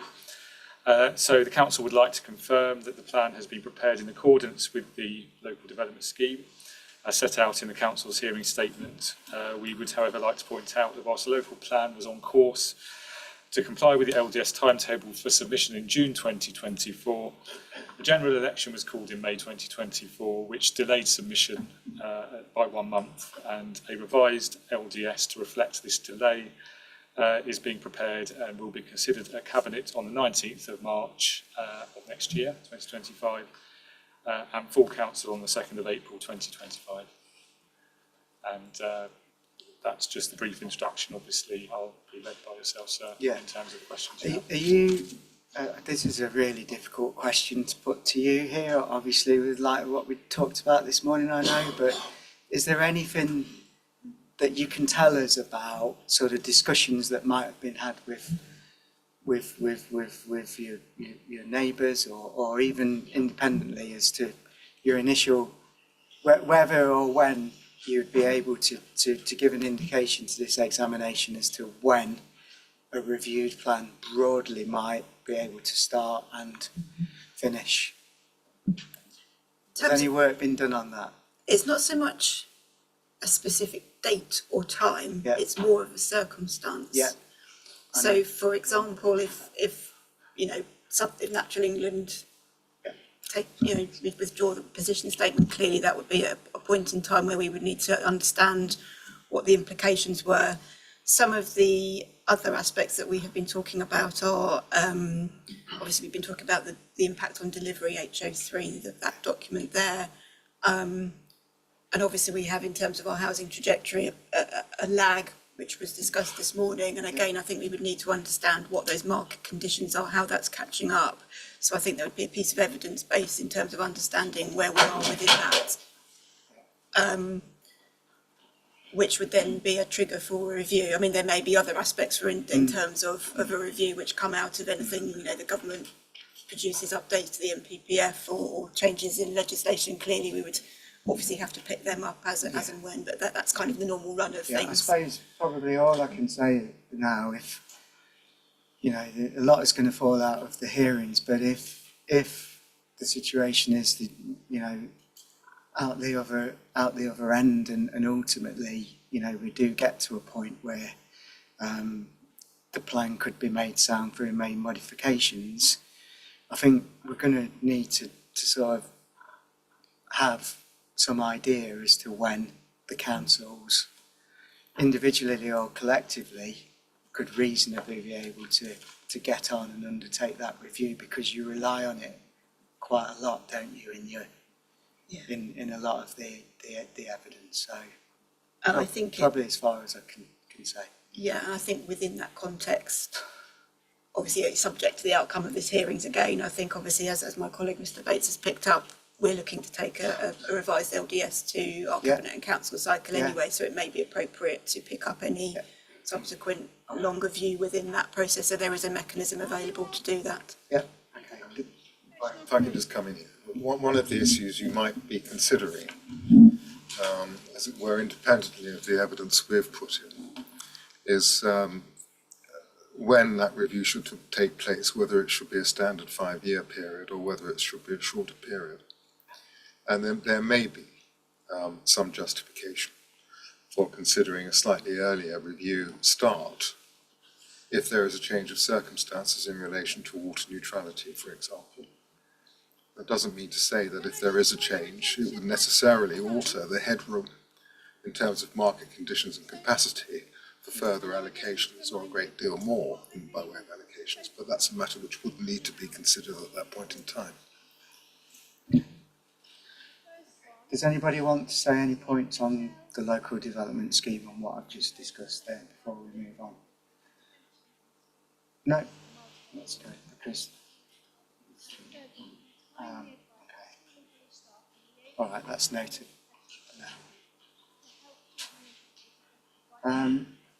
Question 2, in overall terms, has the preparation of the plan complied with the statement of community involvement? I'm just going to put that straight over to the council to give me its response, because I think there's probably some people in the room that will want to comment, please. Yes, thank you. So yes, we can confirm that the council has complied with the statement of community involvement, and the evidence for this, or the main piece of evidence, is the statement of consultation, which is document. Sorry, I've got the wrong document reference written down on my notes, but it's there in the submission documents list. So maybe someone else can help with ST11. Thank you, Catherine. So that document explains how the council has undertaken consultations and stakeholder involvement to produce the plan in accordance with the SCI. And the key documents to evidence this are the Regulation 18 Consultation Summary Report, which is ST11B, and the Regulation 19 Summary Representations, which is ST11C. So, yeah, I think I'd just refer back to our response to the matters, issues, questions, our hearing statement for any further detail, and obviously any questions that you or others may have. So, looking at other participants, does anybody want to say anything about the council's consultation and whether it's been carried out in accordance? So, if you put your nameplate on end, if you want to make a point at any point, yeah. I should have said that at the start. I suppose I've delivered quite a long opening on day one, and in the morning it feels like we're already on day 2. We've talked about that much, but so. You know, as we go through, I don't want to keep repeating everything. I'd expect you to sort of catch up and sort of look at things, and it's all in there. I expect you to read my guidance notes. So if you ever want to come in, put your nameplates on up, and I'll come to you accordingly. But if somebody says something that you're going to say, I won't just put your nameplate back down. We don't need to repeat the same point. So I'm going to start with Mr. Jones, please.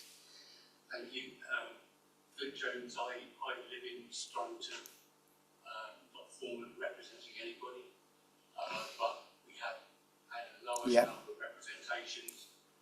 And I also like to think I'm representing the protected species that don't have a voice. Yeah. I just want to say I don't need you to repeat everything that you put in your statements or reps as well, just because I'll read all that again as well. So I just must stress I'm not putting pressure on anybody, but I want to there is a lot that I've got to get through this afternoon, and I'm going to need everyone's help to get there.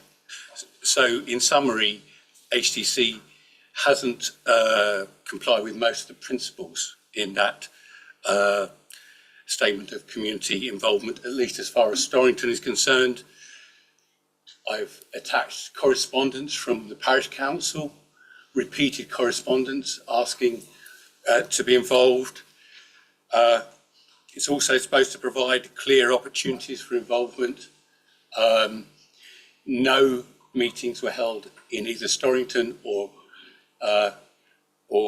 neighbouring parishes, and that's highlighted in the consultation document. Ease of access to information, I think, has been very poor. It's been a real struggle to actually get information on the plan at each of its stages. And again, I provided detail there. Finally, providing feedback and share information. I've attached 2 freedom of information requests that have come back from HDC. I draw your attention to the one, the last one I've done, which looked at track changes, and it shows virtually no changes have been made throughout the period from Regulation 18 up to Regulation 19 submission in the site description, the habitat regulations assessment and the sustainability appraisal. Thank you. Thank you. Yep, I've got all those documents as well, so yeah. Mr. Johnson. Thank you. So just as I go through, I'll just get council to keep listening, because I'm going to come back to you as I've heard people on these points. Yeah, I think we recognise the council have had lots of challenges. We want to see more houses, but I think our view is the council has failed to meet its own statement of community involvement in terms of early, proportionate and effective engagement. And effective engagement is probably the term I'd use. I think, various boxes have been ticked. In the case of our local community, Enfield, there was an on-site consultation back in 2020 in terms of representatives from Horsham being present to talk about various sites. But if you ask them any questions, they tended to refer you back to the Horsham district sites because they weren't familiar with the local characteristics of the sorts of questions that were being asked about various sites. So I think, and also if you look at the sites that were allocated that we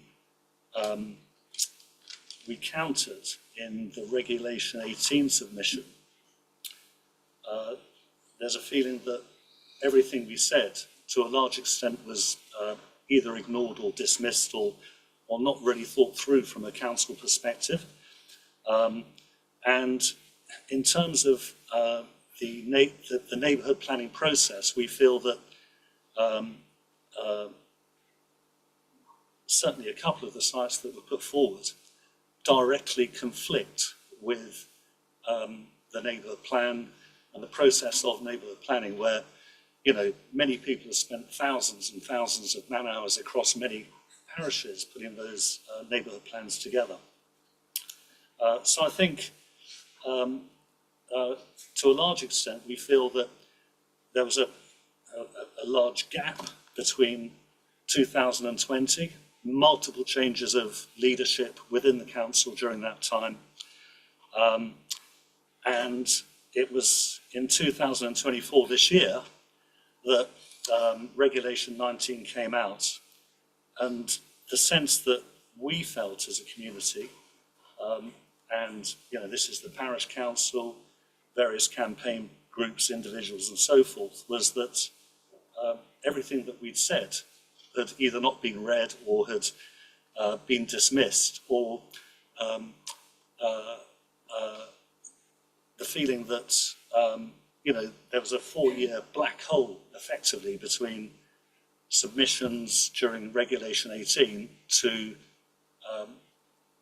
2020, so a 4-year gap of almost complete silence. And that was despite letters that were sent by, for example, a chap called Malcolm Eastwood, who was chairman of the Horsham Association of Local Councils, who raised these questions and concerns on behalf of various parish councils. And so I think the overall sentiment from our point of view, and Steve, you may want to have something else you want to throw into this as well, is that the effectiveness of the consultation was not there. Boxes have been ticked, but it hasn't felt to local communities that the right sites have been considered for the right locations in accordance with neighbourhood plans. So with our neighbourhood plan, for example, the council, Enfield Parish Council, in a letter, I think it was dated 2000. Is this, sorry to interrupt, this is all set out in your statement, isn't it? Sure, some of it is. That particular letter was from the parish council where they actually said that, various other sites would be more appropriate in terms of sustainability and, various other criteria around site allocations than the sites that were picked independently to some extent by the council to make up the numbers. But we'll get on to site selection a bit deeper into the hearings. Thank you. Sorry, I can't. George Sellers from Russell Parish Council. Thank you. Everyone just remember to just introduce yourselves as you go around. Thank you. I think the Russell Parish Council's main concern, most of these things have been highlighted by the Itchingfield representative earlier and representatives has been, but I think there's been no real consultation with the public as the parish council are their representatives, and a complete no notice has been taken of the neighbourhood plan. And specifically in relation to Rusper, we've had 2 meetings with Horsham, which were arranged by them to present what they were going to put forward at each stage, but at no point have any of our questions to them been answered. We circulated letters to them with a range of questions and a range of points that were failings in the plan that haven't been answered in relation to our consultations. And the worst thing that's happened really is that the Rusper neighbourhood plan was adopted by Horsham District Council in July 21, and it was a month after that that they adopted their local plan, draft local plan, that included a major strategic site west of Ifield that is all within Rusper Parish, and there was no consultation with us about the inclusion of that before it was included. And similarly with 2 sites within the village, one of which had been rejected by our neighbourhood plan and by the Horsham Zone Schlar previously, as was the west of Ifield, because we'd considered that site as part of our neighbourhood plan. And they were all rejected, but they were introduced by Horsham with no consultation with the parish council about the implications and what offsets there might be for the parish, and all of the local considerations that are really paramount in especially strategic sites. So that I think is our main concern at Rusper. All right, thank you for that. I'm struggling to read some of these names. My eyesight is not the best. Thank you, sir. Just give your name and... Yes, Fenella Maitland-Smith. I'm chair of the Save West of Ifield campaign. I apologise, I'm a novice when it comes to planning, but I'm just going to mention that I'm a career civil servant, mainly at the Office for National Statistics and the Bank of England, and I say that because if in later questions I go into too much analytical detail, you must cut me off and I'll put it in writing to you. Also to say that what I'm about to say, which is pretty brief, has not been submitted in writing before. Great. So we have one specific point about the Regulation 19 consultation, where we feel it didn't comply with Horsham's statement of community involvement. Basically, that's that unfortunately many residents felt that the consultation process was inaccessible and non-inclusive, particularly due to digital exclusion and to some extent to ableism.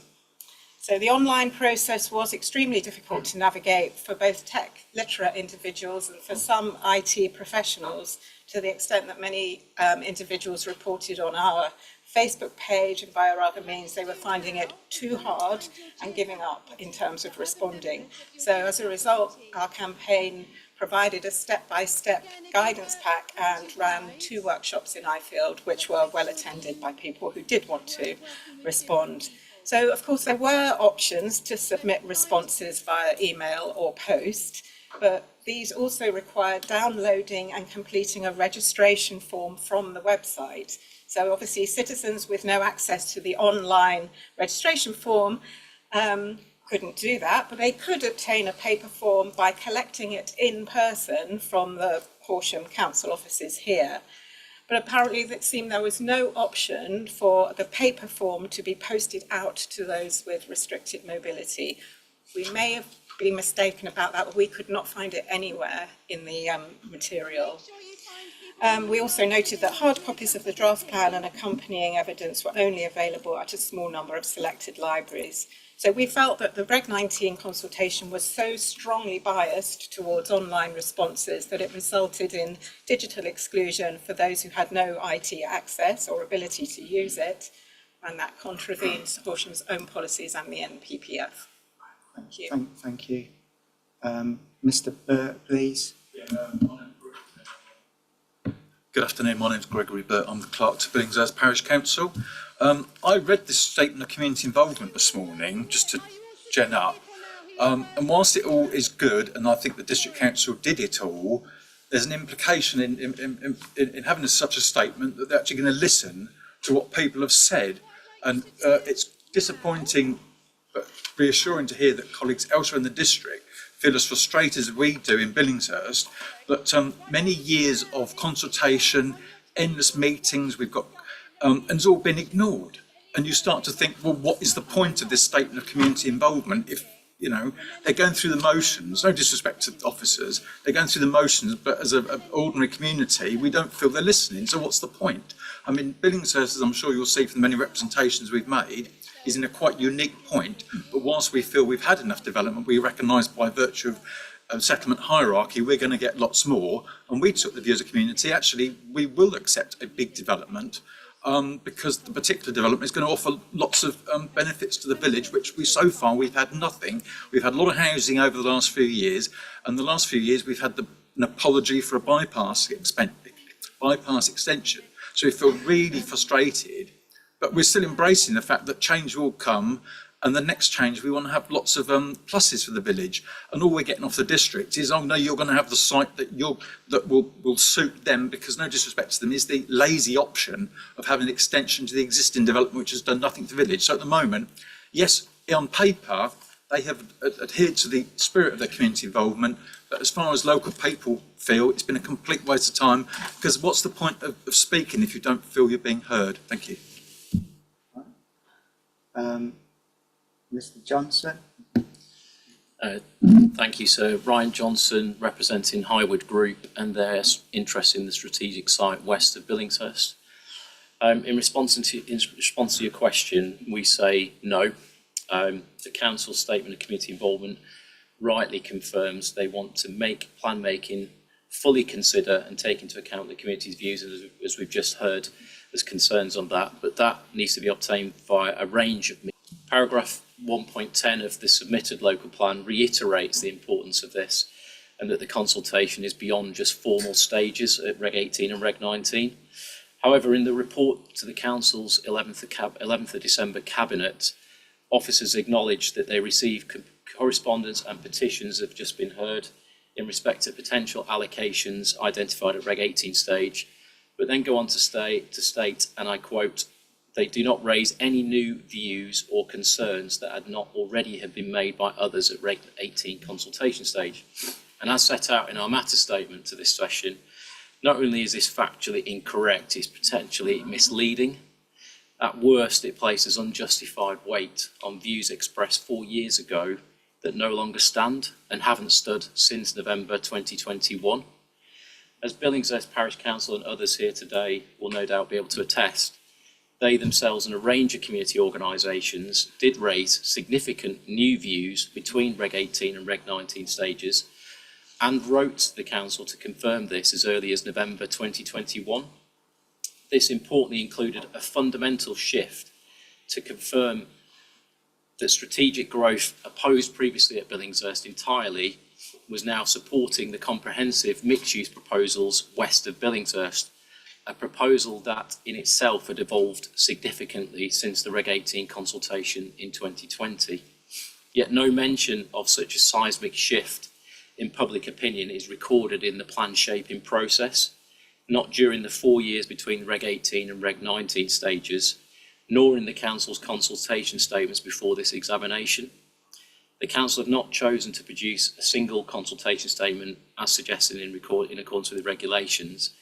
This would have provided the opportunity to explain the reasons behind the significant delays between the two stages, what ongoing engagement had there been undertaken with key groups such as the Parish Council, and any changes in context or shifts in views that had been raised over that period. The Council have instead produced two separate statements and only report on how they have responded to the reviews expressed 4 years ago at Reg 18 stage in 2020, with no mention of events that unfolded in the intervening period. This fails, in our view, to honour the assertions that the Council made in paragraph 2.19 of the SCI, namely that engagement in plan making is not just limited to two formal consultation stages 4 years apart. It is an iterative process deploying a range of methods to gauge community views, and indeed those of adjoining authorities through the duty to cooperate. As stated by the Parish Council, it seems clear the Council are focused on proceeding to submission stage in haste, as opposed to fully considering and taking into account the community's views as set out in the SCI. In answer to your question, therefore, sir, we do not consider the plan-making process has been undertaken in compliance with the SCI. The focus has been less on adhering to the SCI process and more about submitting the plan in haste. We've set out the consequence of this approach in the plan-making process in more detail in our matter statement to this session, which should hopefully avoid duplication. Thank you. Thank you.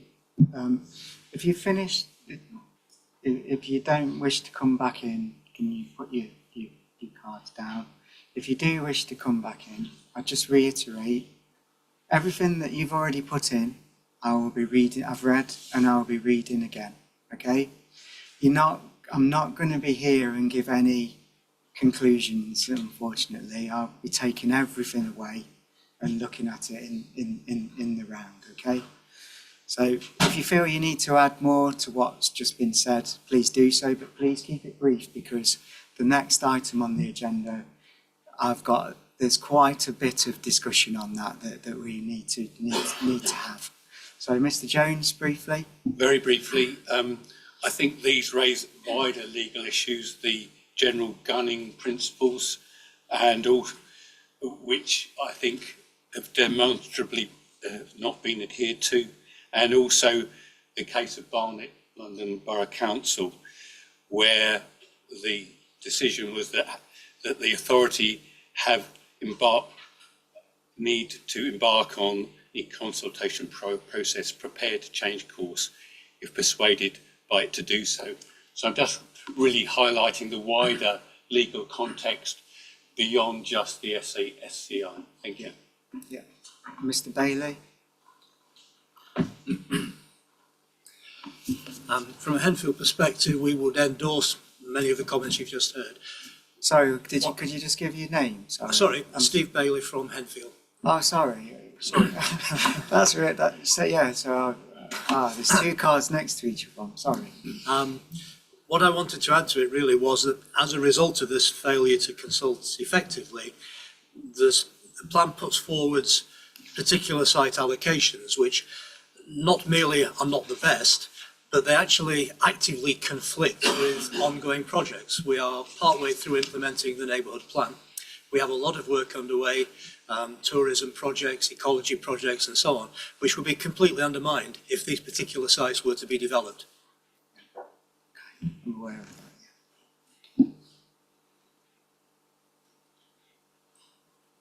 Mr. Cordy, please.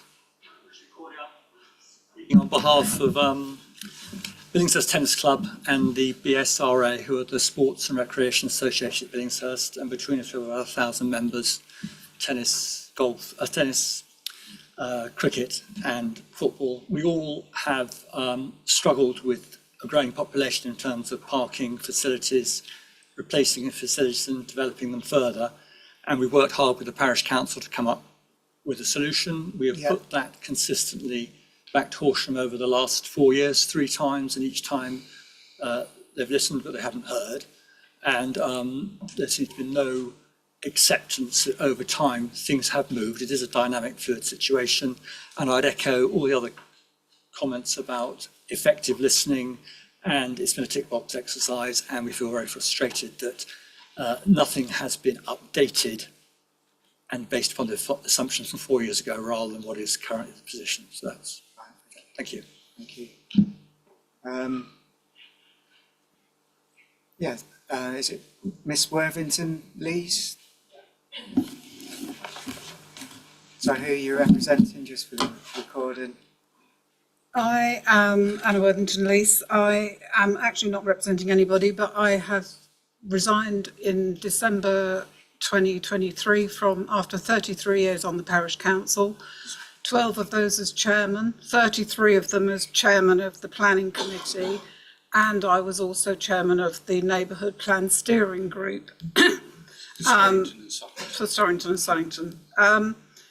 I had a couple of meetings with Horsham, as everybody else is saying, very much tick box. It was, this is what we're doing. We'll listen. We'll hear what you say, but we're not listening. We're not going to make any changes.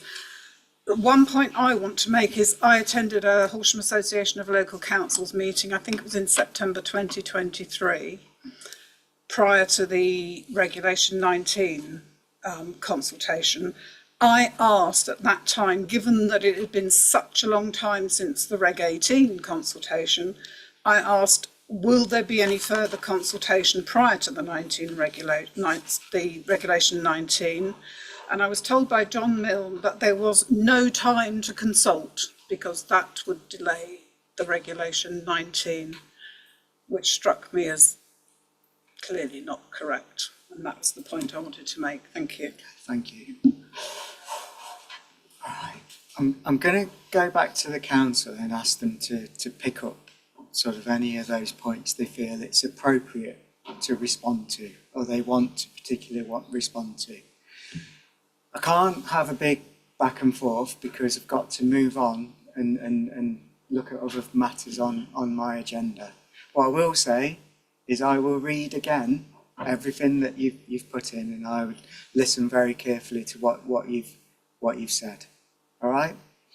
So I'm going to come back to the council and ask them to sort of pick out and respond to the key points that have been raised there. Yep, thank you, sir. Certainly sort of take on and hear what those around the thank you. Yeah, certainly take on board what those around the table are saying, and I would say that we would, and I think we and probably any council of the nature of Horsham would like very much to do the level of consultation at every stage of plan making that would, if you like, keep everyone happy and achieve some of the things and some of the sort of regularity in terms of individual conversations, and kind of multiple meetings, if you like, and discussions with all of those who are very understandably very concerned and invested in their local areas. That said, it's not a perfect process. We don't have the resources to go to that level, but what we do is comply with, certainly comply with the SCI and comply with our duties under the auspices of MPPF and the local plan regulations, and we do as much as we can on top of that to try and hear various people's views, various communities' views. I would like to point out that we did actually run on several occasions rounds of workshops. Mostly these involved roundtable workshops with parish councils. Very often, what's impossible is to do individual workshops with every single parish. There are numerous parishes, in Horsham district, so I think everyone around the table knows, that would just be a practical impossibility. So we have grouped parishes together to have those discussions. So we had 3 parish workshops when we were doing the Reg 18 stage, February 2020. We also undertook, as I understand, 3 workshops in September 2021. That was following when the delay occurred and the water neutrality issue came up. We also had 3 public events that were termed Big Conversations in spring of 2022, and they were sort of public discussions chaired by the then leader of the council to better understand people's concerns and maybe sort of think about how we might progress the local plan in light of changing circumstances. And then we also undertook, this was partly as a result of the new council administration coming in, and again wanting to kind of seek further views and further communicate with our parishes. 6 workshops took place in September of 2023. So we feel that we have done a lot of consulting, certainly with the parish councils, and I believe there's been some selective individual meetings with parishes as well, where that was deemed reasonable. We also undertake a lot of joint work. You'll hear probably later today and later in the hearing sessions from my colleague Norman Kwan, who works on neighbourhood plans, and he does a lot of joint work with a number of parish clerks across the district. And obviously, as part of those discussions, often there's wider discussions around issues around sites. We have had to make decisions on sites being allocated. They've not always necessarily been to everyone's liking, but it's obviously impossible to keep everyone happy when you're talking about allocating for large numbers of homes, which we are required to do under MPPF. So I suppose I'd quite like that noted. Yeah, and I think that probably concludes. I mean, I think that some of this is set out in our hearing statement, probably not to the detail we could have gone into. There is further detail in those documents I referred to earlier, the consultation statements SD11B, SD11C, but I don't think we can really add much more than that at this stage. Just very briefly, Mr. Johnson, sorry, I can't see if you... Yeah, sorry, I Philip can't Johnson remember everybody's name. from Enfield, CPRH. Yeah. I suppose I'd like to counter some of that, because certainly in terms of our parish, we put forward sites that were preferred, and I don't want to get into a site-specific discussion. We've got planning applications coming in currently from Crowdace and other entities for the site that was preferred, but the site that was thrown in, plus a site in Smaldole, were sites that were at the bottom of the heap in terms of the sites that would suit or not suit Enfield, and the conflict with the neighbourhood plan is like it directly undermines. I don't think it'll be the last time that we talk about site selection. I think we'll touch on it today, and I think there's specific sessions further on that we'll be looking in detail as well at the individual settlement allocations as well. So okay, thank you. Okay. Ms. Howe? I think the only thing I would just add to that is it's about the content of those discussions. So obviously we've talked about the fact that obviously there's disagreements between ourselves and parishes in terms of the conclusions that we reached, but those workshops enabled us as an organisation to have those conversations about, what our thought processes were, what was leading us to those conclusions, what evidence base we had. Obviously there was discussions in terms of, whether that was welcomed or not, but certainly one of the things we did pick up, quite a lot of local feedback knowledge about those sites. So when you get into the site allocations, for example, there's a site in Hornbrook, I can't remember the reference off the top of my head, but that led to changes in our drafting in terms of aspects in terms of Riverside Walk upgrades and that kind of thing. So it was an opportunity to pick up that feedback and actually incorporate that into the policy. So it's not that those discussions were ineffective.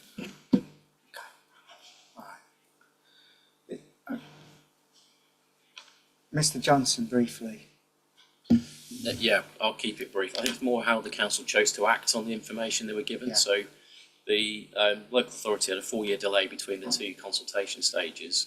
In 2021, made aware of significant changes in views of the local community, new evidence. But you get to the Cabinet report in December 2023 and no mention is made whatsoever of that significant change in view, new evidence. This is a strategic scale opportunity that can deal with its own water neutrality solution. Lots of things to talk about, but it's not mentioned. And I think that's the point we're making, is it's not acted upon.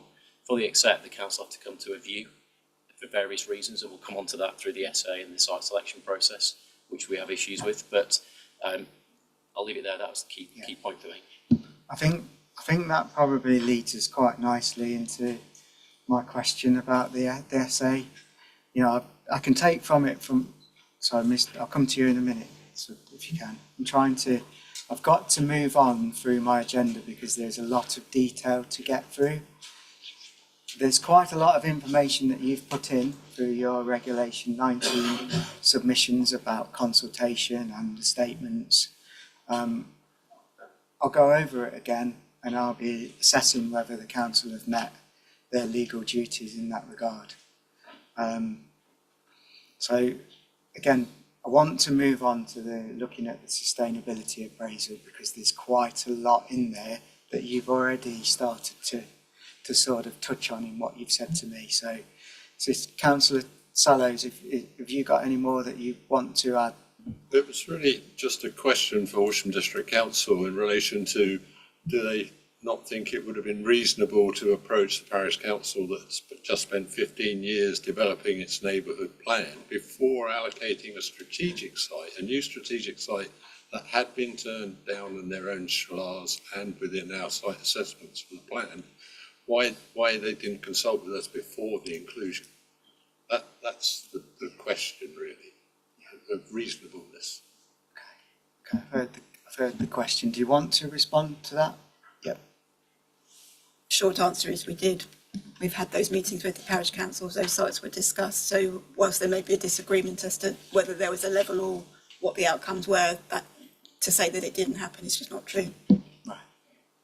Okay, I don't want to get into a back and forth. There's obvious disagreement. Your poles apart. I've got to look at all the evidence and come to a view. It will. Yeah, I don't think it will take matters much further on to air it too much. But thank you for what you've said. It's been really helpful to me so far. So now, you know, I want to move on and I want to look in some detail at the sustainability appraisal. My computer has just decided it doesn't recognise me anymore. That's right. Okay, so the sustainability appraisal. I asked some questions in my matters, issues and questions, and then I also issued a few, if you like, bullet points underneath some of those questions, just as a precursor to the session today. So, question 3: how has the sustainability appraisal informed the preparation at each stage?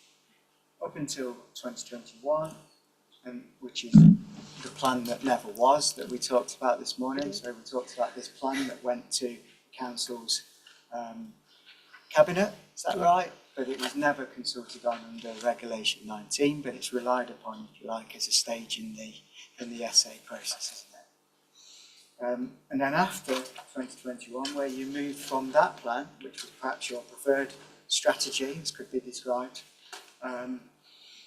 when you got the Natural England advice and ultimately the position statement.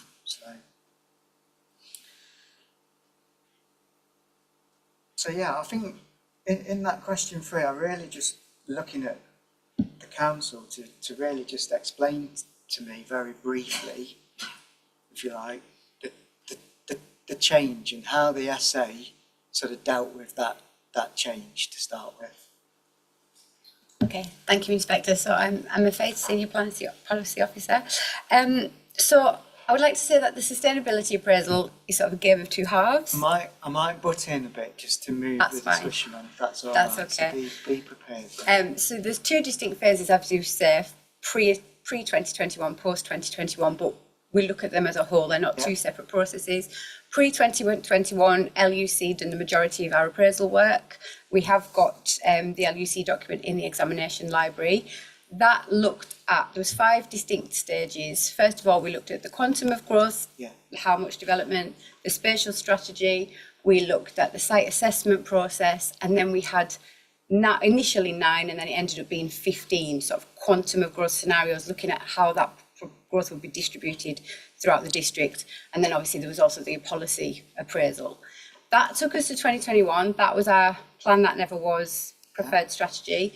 Then 2021 happened, and what neutrality emerged. Yes, just going back then, I talked this morning about the council bringing forward a strategy that would have met all known needs of the northwest Sussex housing market area. That preferred strategy in that plan as the council chose it, that growth option, remind me what it was. At that time, the preferred strategy was coming out as a medium growth scenario, and it was it was between 2A and 2G. Yeah. So the preferred strategy was medium growth, looking at spatial options of 2A, 2G. Yeah. Right. It's around about 1,100 homes a year. 1,100 homes a year. Right. And that was taken from the evidence from the sustainability appraisal. We looked at the high growth scenarios, and they were obviously coming out scoring better in terms of housing and economic development, but they did have significant adverse effects for environmental issues. We'd also looked at the low growth scenarios, which are coming out better performing for environmental issues, but not necessarily for housing and employment. So a medium growth scenario was chosen, and that was in 2021. Then when we had the issue of water neutrality and the updated NPPF, the evidence was pointing that we had a lower housing figure of 777. And so at this point, we didn't reinvent the wheel and go back and add in a different growth scenario, because we felt at that point all of that work had been undertaken. We looked at the evidence base that we had in terms of sustainability appraisal. We looked at the low growth scenarios that had already been appraised. And we felt that it wasn't necessary to retrofit an additional growth scenario, because the comparative sustainability of high growth and low growth had already been tested. And so looking at the low growth scenarios, option 1A and option 1C were shown to be the most sustainable in the pre-2021 sustainability appraisal work. And so we looked at that spatial strategy to progress forward in how we would distribute the growth throughout the district from there on in. Right, okay. We're going to get into this in a lot of detail, I think, once I bring people in the room. I'm conscious for me not to be the one that is leading all the questioning. I'm conscious to give people that hear that want to be heard on the matter. Then I want to briefly comment on what the council have just said there.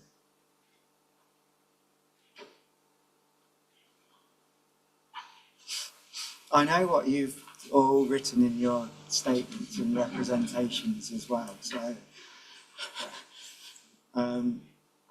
Mr. Johnson, I've heard from you, so do you mind if we go to Mr. Strachan first?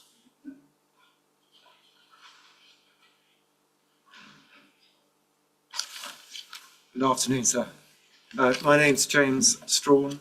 Strachan's fine, I answered today, but don't worry. I'm going to do that. I'll make no apologies for it. Don't worry. Please correct me. It's a very easy mistake to make, because that's how it's spelled. But, yeah. But I'm of King's Council. I'm representing our place, and I've also got Mr. Bashforth behind me of Quad, who's also representing, just by way of introduction. I was going to be very brief now, because I think more naturally the comments I'd like to make fall under your question 4. Yeah. And reasonable alternatives, as I suspect others do. But if you wanted to open it up to that now, I'm happy to do that. But maybe anything on what the council has just said, sort of in response to question 3, and then I'll wait in that case. Yeah, Mr. Johnson. I think I might be the same, actually. I was going to comment on some of the points we raised earlier this morning, which related to the ability of certain sites of strategic scale to mitigate their own water neutrality aspects without recourse to SNOs, and how that's addressed through the SA process.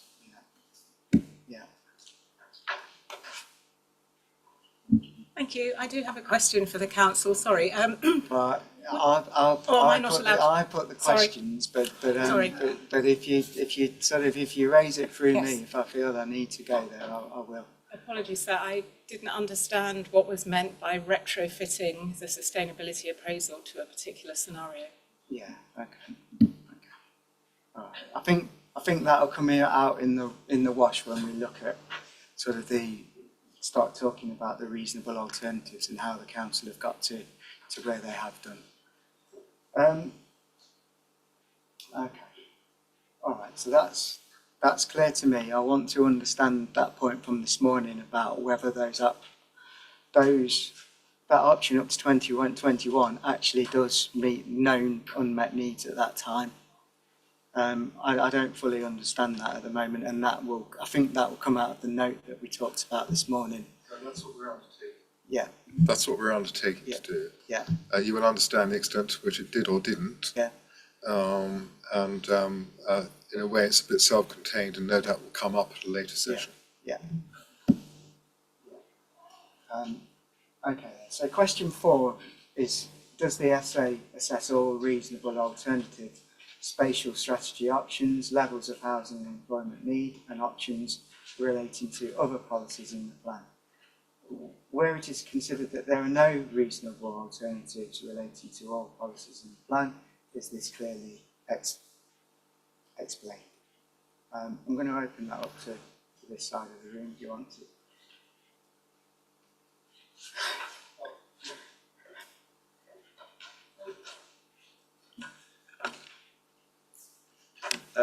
Yes, so you invited me to make a start. I'll do that. Could I just park any other issues that we have with the content of the sustainability assessment or appraisal and just focus on the legal point? Because as you'll appreciate, the question you've asked is essentially a legal one, because the duty to consider reasonable alternatives comes from the regulations. And it's not an option. It's a legal requirement, and it's in that context I just want to make 2 key points as to why the council has failed to meet the legal requirement, and it partly flows from the explanation you just had as to how it came about. Under the regulations, in addition to stating you need to consider reasonable alternatives, you need to do it taking into account the objectives of the scope of the plan. And you have in the updated essay, one of the objectives being, I think it's on towards the beginning of the document, but new housing to meet the needs of the district's residents and contribute to wider needs if possible, and provide a range of housing which local people can afford. So that's a clear objective, and reasonable alternatives need to be considered in respect of it. LUC did the original sustainability appraisal, as you've heard. Curiously, the updated essay you now have, as explained at paragraph 1.4, was done in-house. I don't know why that was, rather than going back to LUC, but it does beg the question as to whether or not, when it's been done in-house, the correct legal approach has been adopted. We say not, for 2 key reasons. Can I just give you, without taking you through some references in the updated essay, what becomes very clear, and you would have seen, is that the council consider that the water neutrality issue raised by Natural England fundamentally affects their approach to the plan and the sustainability appraisal. It's introduced at paragraphs 2.37 to 2.39. It then is peppered with references 3.16, 334, 346, 440, and 444. So I'm not going to take you to those references, but I hope they'll help in due course. And then you get the first of the repeated assumptions that appear in the essay. 5.5 there's an assumption that the water neutrality issue has reduced the amount of housing that's deliverable. At section 6, turning to water neutrality, 6.33, it said they take into account the Water Resources Management Plan 2019 from Southern Water. And then at 6.40, the assumption is that it reduces the amount of housing that can be provided. And if you wanted to turn any reference up, 7.1 and 7.2 are the two sources of the legal error that I'm just about to explain. There is a starting assumption that the water neutrality issue prevents the delivery of the housing needs that's been identified, and hence you get that capped number. And that is a false starting assumption for any sustainability appraisal. Contrary to what Natural England appear to have stated in their position statement, water neutrality as an issue doesn't necessarily prevent housing being delivered. To the contrary, if there is a solution to the water neutrality, then there is no constraint on providing that solution. And just putting this in the context of the legal duty regulation 12, you need to consider reasonable alternatives to address an issue such as water neutrality beyond the starting point of an assumption that you've just suppressed your housing. And of course, the most obvious solution to addressing a water neutrality issue is to consider as a reasonable alternative those sites that can deliver a water neutral solution whilst providing housing. And you don't need yourself, sir, I would suggest, to get into the detail of all of the solutions, although we're very happy to provide details of those.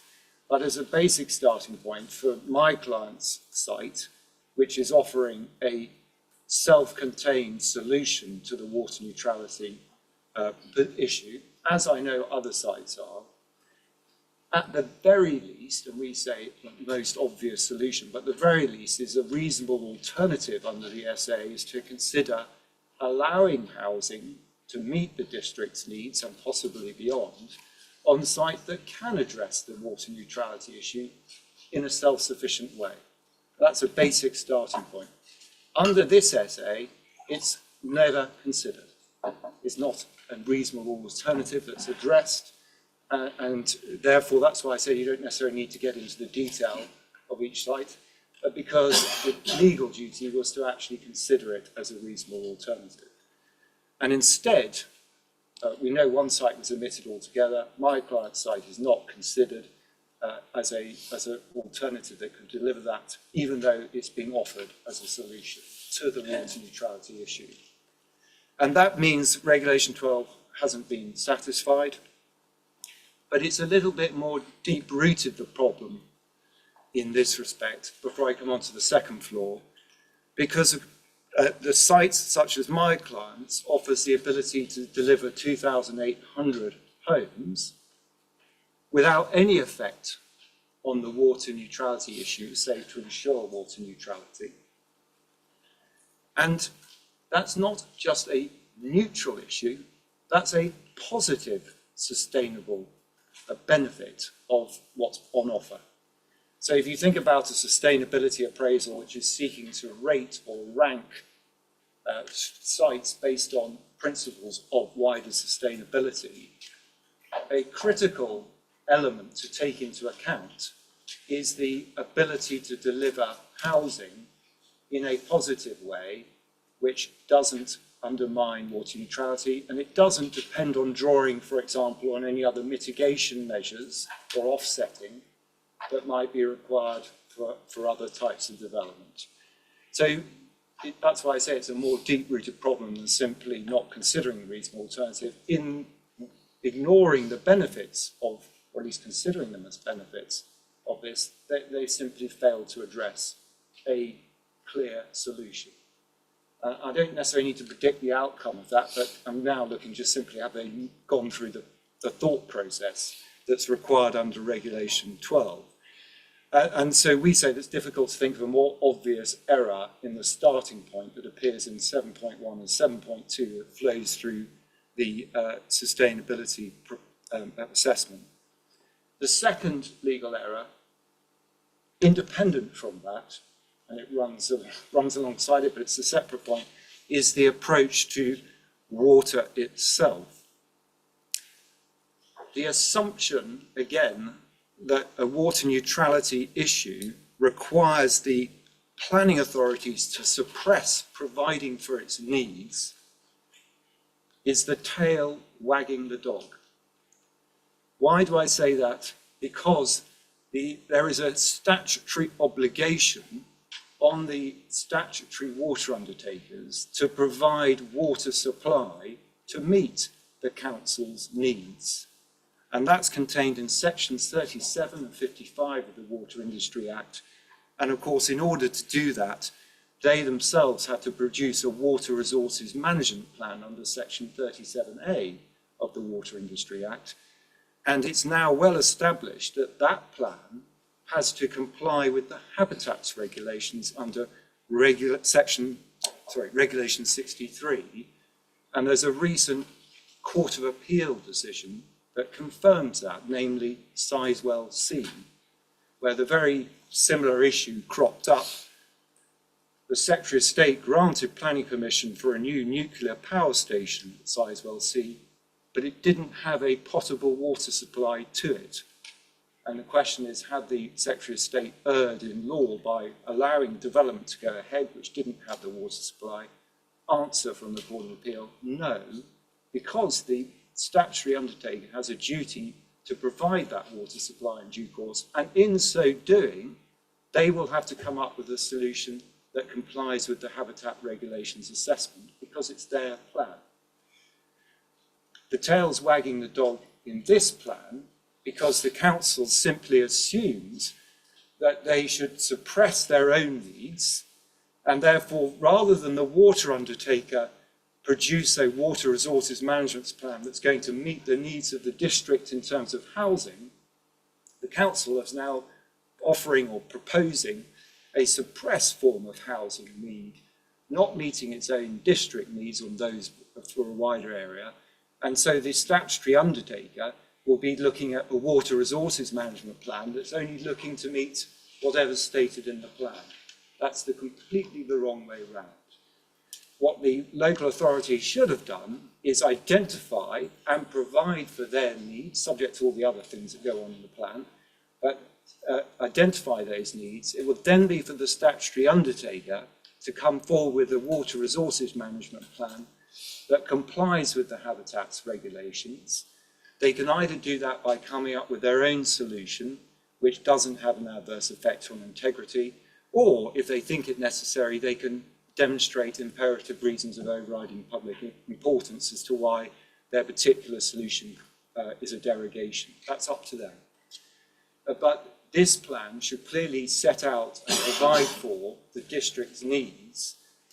There's no danger in doing so of adverse effects on integrity to the sites in question at all, because the policy would identify sufficient needs. The policies would, of course, require any planning applications to be compliant with the HRA in due course. And in the meantime, of course, it's a reasonable expectation that the statutory water undertaker will have come up with a solution because they're legally obliged to. So you can't, here, the local authority appears to be planning for the water undertaker not doing their job. So that is to turn the whole thing on its head. That's why I call it the tail wagging the dog. And consequently, the sustainability appraisal simply doesn't do what it's required to do by way of reasonable alternatives, and the local plan in turn adopts the wrong approach, and sites like my clients have not been properly considered, bearing in mind I think what's undisputed, clear suppression of meeting the needs that have been identified, both for housing, but also affordable housing for those who need it. I think it'd be better to just take a few more points, yeah? Yeah. So can I come to Ms. Piper first, and then I'll... Thank you, sir.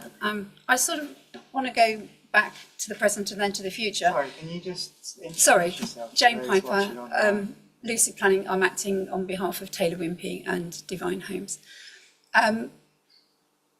Just going back a little bit, I just wanted to raise the point that you made this morning and just now about how the July 21 plan dealt with unmet need. My particular interest is the coastal West Sussex authorities, as well as the whole. And we made representations to that plan to say it definitely didn't. At that time, and from 2016, those authorities have been working together to try and deal with their known unmet need. We're now in a position, as reported to Mid Sussex, that they are 30,000 homes by 2050 of unmet need. So that hasn't just appeared, that has been coming for some time. And certainly at the time of the previous plan, it was certainly in the mid-teens of thousands that was unmet, and that was just off a calculation that we submitted in our representation. So I just wanted to make that point. But now, and it's sort of building up on the previous point, that we're in a position now where, we have, it's not just about homes, numbers, it's about people and families that don't have the opportunity to have a home, which we're now looking in the region of about 100,000 people. So it's quite a significant amount. It's something that needs to be addressed, not just by Horsham, but by others. But in terms of the SA, I think the concern that we have is that it's this emphasis on snows. And as my colleague just said about how they just approached the fact that they used water neutrality as a way of sort of dumbing down the figures. But actually, that doesn't stop the process of testing numbers in the SA and how that goes forward with or a strategic solution and other solutions. You mentioned this morning about how other matters of neutrality have been dealt with, and we can see how that is dealt with in terms of nitrates and phosphates, and that there is an opportunity to allow policy to allow for those sites with on-site or other options for neutrality to come forward in a planned period. We're talking about a 15-year period. I don't think it's a very good place to be to say, oh well, we'll kick it into the long grass when we know that technologies are a bit better. We'll look at it in a review and we'll look at numbers then. This is a 15-year plan. The MPPF under paragraph 68 allows for developable sites. Not every site has to be pinned down. We do have that option, and there is therefore the option for growth policies to come through. And you'll see in my statements I've recommended changes to policy 3 in that regard. But as it stands, policy 9 actually does allow for other schemes to come forward. And I guess it's a question through you, sir, as to how that was addressed in the SA, because if you look at that policy in itself, yes, it does refer to snows, but if it was widened that every scheme has to go through a HRA, then actually that should have been applied to all sorts of numbers as it was in the before July 21. So I think the schemes went from, forgive me, 900 to 1800, and they looked at various levels. I don't see why that has to change now, why that couldn't have been looked at with that policy and with a slightly different policy to policy 3. And in that way, you can deal with the issues this time round and not have to kick it into the long grass, and by doing so, making this plan unsound. Thank you. Ms. Cameron. Thank you, sir. Introduced myself this morning, but for those who weren't here, Neil Cameron, King's Counsel for Thacombe Homes. So I wish to avoid duplication, but I have some additional points on Mr. Strawn's point 1, legal error 1. And that is, has the duty in Regulation 12 to assess, of the 2004 regulations, to assess reasonable alternatives being complied with? Answer, no. But in order to answer that question, one has to remember, as Mr. Strawn pointed out, that Regulation 12 2B requires one to consider reasonable alternatives in the light of the objectives of the plan. So one then looks at the objectives of the plan, and we're going to looking at that in more detail tomorrow. But objective 1 in the table on page 18 of the submission plan seeks to ensure that future development in the district is based upon sustainable development principles. So one then asks oneself, when considering what are the reasonable alternatives, what are those sustainable development principles? And they must, as you referred to this morning, sir, include the presumption at paragraph 11 of the MPPF. And that's the first part of it. That's 11A and B, which refers to plan making. So we start off with all plans should promote a sustainable pattern of development that seeks to meet the development needs of their area, and strategic policies provide for objectively assessed needs, unless exceptions apply. So when one's considering have reasonable alternatives being considered, they must be reasonable alternatives which are consistent with the objective. Well, if that is the objective of the plan, meeting objectively assessed housing and housing need and need for other uses must be a reasonable alternative to consider. And so one then looks at why has that not been considered in the updated sustainability appraisal. And Mr. Strawn's given you various references, but I'd like to draw your attention to 6.52 in the document SDO3A. And I won't read it all out, but it begins, because the issue of water neutrality has stymied, and that's their word, housing delivery during the early plan period, and will continue to be limited to some degree by the availability of water offsetting credits and so on, a lower amount of development can come forward. So that is the premise on which the sustainability appraisal is based. That is a false premise, and it's because of that error the council in their sustainability appraisal have not considered the reasonable alternative of other means of ensuring objectively assessed need is met whilst meeting water neutrality objectives. And that is, as Mr. Strawn has said, considering sites which can provide their own water neutrality solutions, such as Thacombe site, which was in the original plan, and other sites.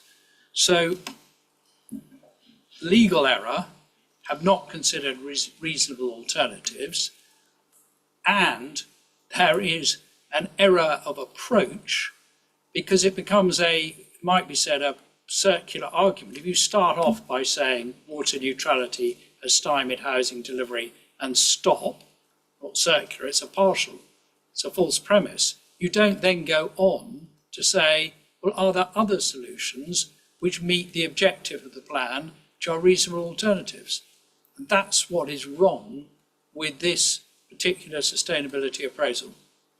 But I hope I've done that without too much duplication. Mr. Johnson, you were next. Thank you. Yeah, Mr. Strawn and Mr. Cameron have covered the points on water neutrality in the essay I wanted to make, but I think that's going to be a familiar theme on Thursday about going through that, so no need to repeat that here.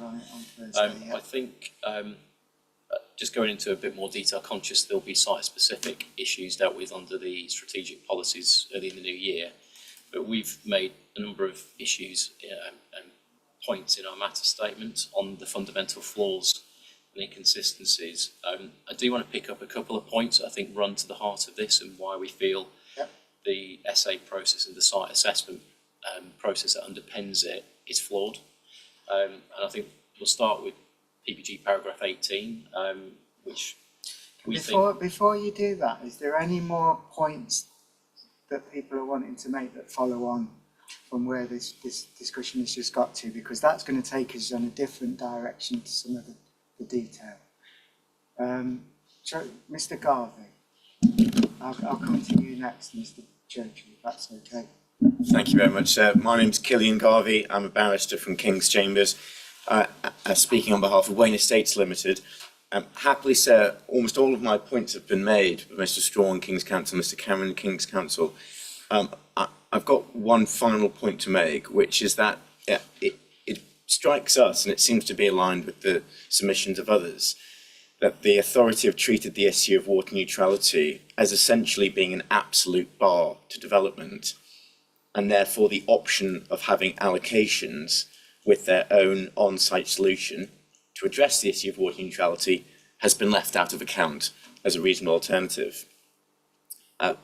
We say that there essentially, Council can give us one of two answers to that point, and it's unclear what their answer is. They can either say, we're wrong, we did treat it as a reasonable alternative, and here's where that is, we've missed something. Or they can say it's not a reasonable alternative, and that's why they didn't need to deal with it. That can, we say, can be the only answer in law. Well, we'd have a response to either, whichever way they go in that respect. But we say they've got to tell us, are they treating it as a reasonable alternative, having on-site solutions, or are they saying it's not a reasonable alternative? But we say at this point they should be able to tell us one way or another, yes or no to that question. And then, is your point related to those last points, Mr. Churchill? Yes. Yeah. I'll take us into some of the, if you like, detailed appraisal of alternative sites a bit later. I think my agenda is perhaps going out the window a little bit, but we are covering all of the issues. I'm fine with that. Yeah, it's just a simple point from my perspective, and just to reintroduce myself, David Churchill, Horsham Golf and Leisure. It's to reiterate the points that have just been made, but to emphasise that the objectives obviously don't limit themselves as just talking about housing. There are also a series of other objectives. We heard one of the speakers this morning talk about employment, but it's critical that we also raise the fact that Objective 5 talks about healthy lifestyles and the delivery of facilities in order to meet healthy lifestyles. And Objective 9 refers to delivery of leisure and recreation. So it's not just housing that's in the mix here. The objectives are far and wide, and they need to be met across all aspects. I think that's partly where Mr. Johnson might want to take some of the discussion as well. Yeah, that's right. Mr. Williams, are you wanting to just introduce yourself, if you will? Good afternoon, thank you. James Williams on behalf of Beyond Homes. I think the points raised already are very similar here. The couple I wanted just to add to that is the SA objectives as well, which include at number 1 to provide affordable, sustainable and decent housing to meet local needs. And indeed the chapter up to the July 21 date appears to do that, identifying between 1,000 and 1,800 per year, and then we heard the council earlier making reference to the earlier plan at 1,100 per year. It then comes on to, as has been mentioned, the issue of water neutrality, particularly with the two paragraphs highlighted, 6.52 and 7.1, making reference to water neutrality stymie delivery, and the finite amount of water available means fewer homes can be delivered before it then takes that through to the numbers that they're now contemplating in the plan. And as has been already mentioned, it appears there's sort of two options on this one, that where that has prejudged it is on-site solutions and boreholes and other issues that might be able to be resolved on a site-by-site basis. And also, as was mentioned as well, the plan period, it seems to presume that nothing will come forward over the plan period to resolve that, and attempts to prejudge it. And maybe this is something that links into what was mentioned previously about a opportunity for an early review. Thank you. I think that might be an appropriate point to come back to the council to respond. Perhaps if I start. Yeah. And if those who instruct me wish to fill out anything or correct me indeed, which is a real possibility, they can do so in due course. Let's start off first of all with the premise upon which these submissions are being made. They're not being made on the premise that the 2021 essay is in any way faulty. No one's made that allegation. And it is on that basis, the earlier essay, which forms the basis of the addendum for 2023. So it's important to understand that this is an iteration of that. That's the first point. Now, that essay took into account not only the distribution of development, but also various growth scenarios, including a high, medium, and low scenario. And the preferred option, after considering all the reasonable alternatives at that point in time, was one which favoured a growth scenario of 1,100 homes per year. So I'm told people can't hear me.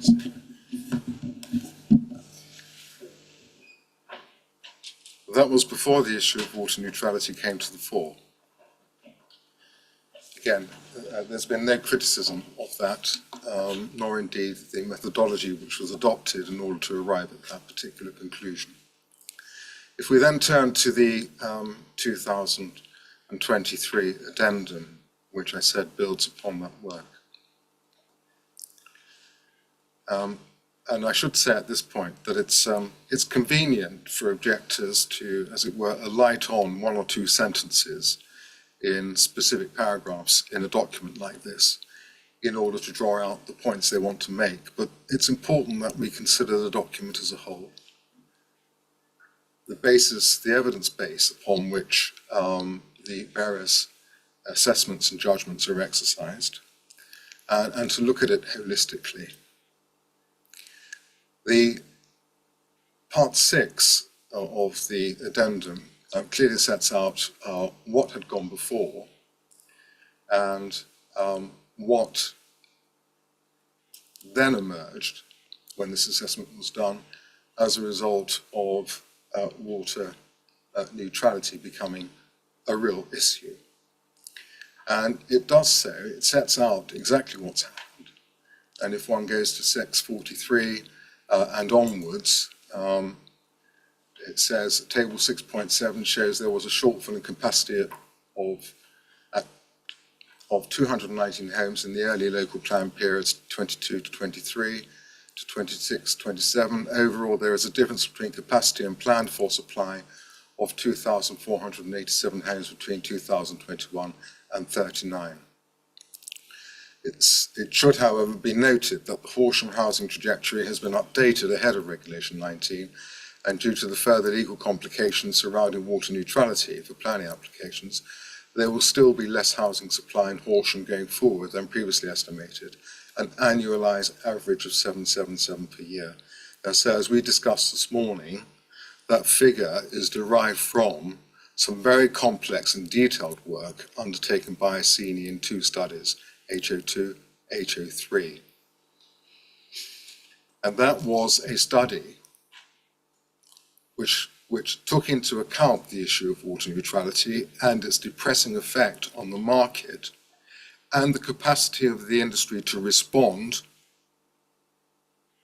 And it was that work which informed the lower growth scenario which was assessed as part of the addendum.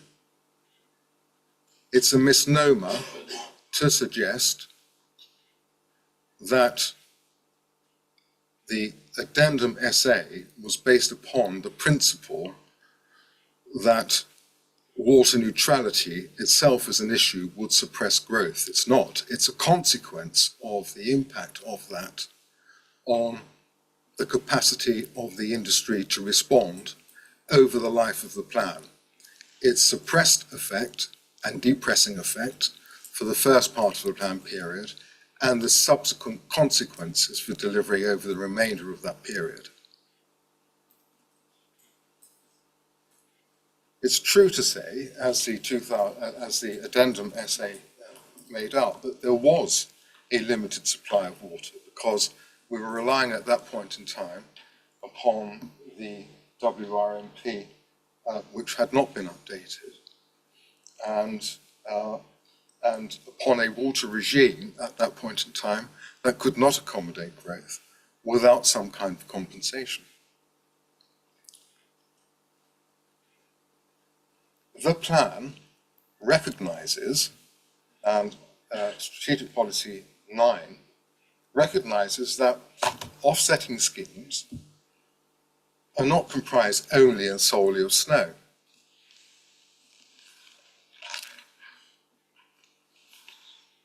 And as pointed out by Ms. Piper earlier on, if one turns to part 7 of that policy, it says, should the need to demonstrate water neutrality no longer be required, new residential development must be designed to utilise no more than 110 litres of water per person per day.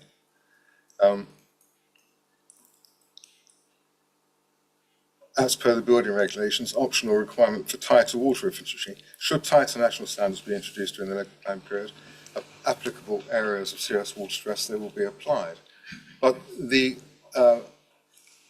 policy also recognises that the wider acceptability and certainty of delivery for alternative water supplies will be considered on a case-by-case basis. So it's not dependent only on snows. Now, the question is, therefore, whether it would have been reasonable to assess alternatives, including higher growth options, in light of the evidence which clearly demonstrated to the Council that they couldn't arise, that they were not possible, given the suppression which water neutrality has had on the market, as set out in the 2 detailed ICENI reports. So what the addendum essay does is go on properly to consider the sustainability of the options to meet the 7.7 per annum and looks at those options. And that is a completely proper and appropriate thing to do in the circumstances. So those are my short responses to those propositions put to you so far. I'm going to ask my lawyers to instruct me whether they wish to add anything to that.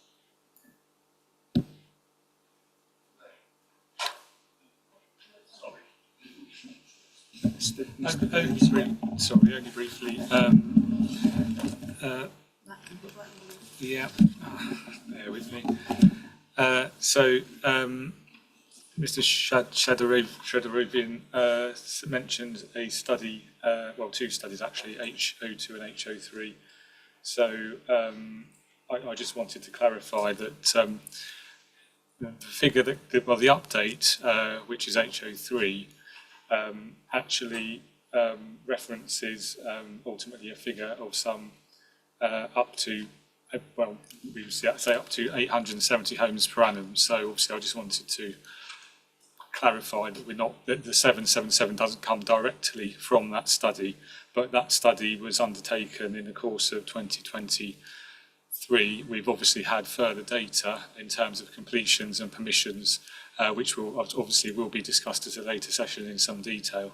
but that has evidenced further delay and further suppression in the intervening period, essentially. So there's actually a graph, it's figure 5.8 in, I think that's HO3, which indicates the kind of, what the market is likely to support in terms of the housing growth. And the highest it gets to is in the early 2030s, essentially, and that's around about, sorry, just turning the page, that's around about 12, I think it's 12,1240 homes per annum, but that's at the absolute peak of delivery. And as Mr. Chidaverian says, these calculations all take into account the water neutrality issue. So it's just really kind of recognising also within that study that there have been significant delays to a number of major planning applications relating to some of the particularly strategic sites that we are proposing to allocate. And even since that study was undertaken, those applications, because of the water neutrality issue in part, have been further delayed. So I think it's just all building this picture that the water neutrality is is, if you like, a legacy constraint on the what can realistically be achieved in the planned period, and that obviously is what has fed into what we consider to be alternative scenarios or lack thereof within the SA. So I think we'll have to. I expect people will probably have some views on those housing market studies in the room. I think just from what I took from what people were saying, explicitly in terms of answering that question of were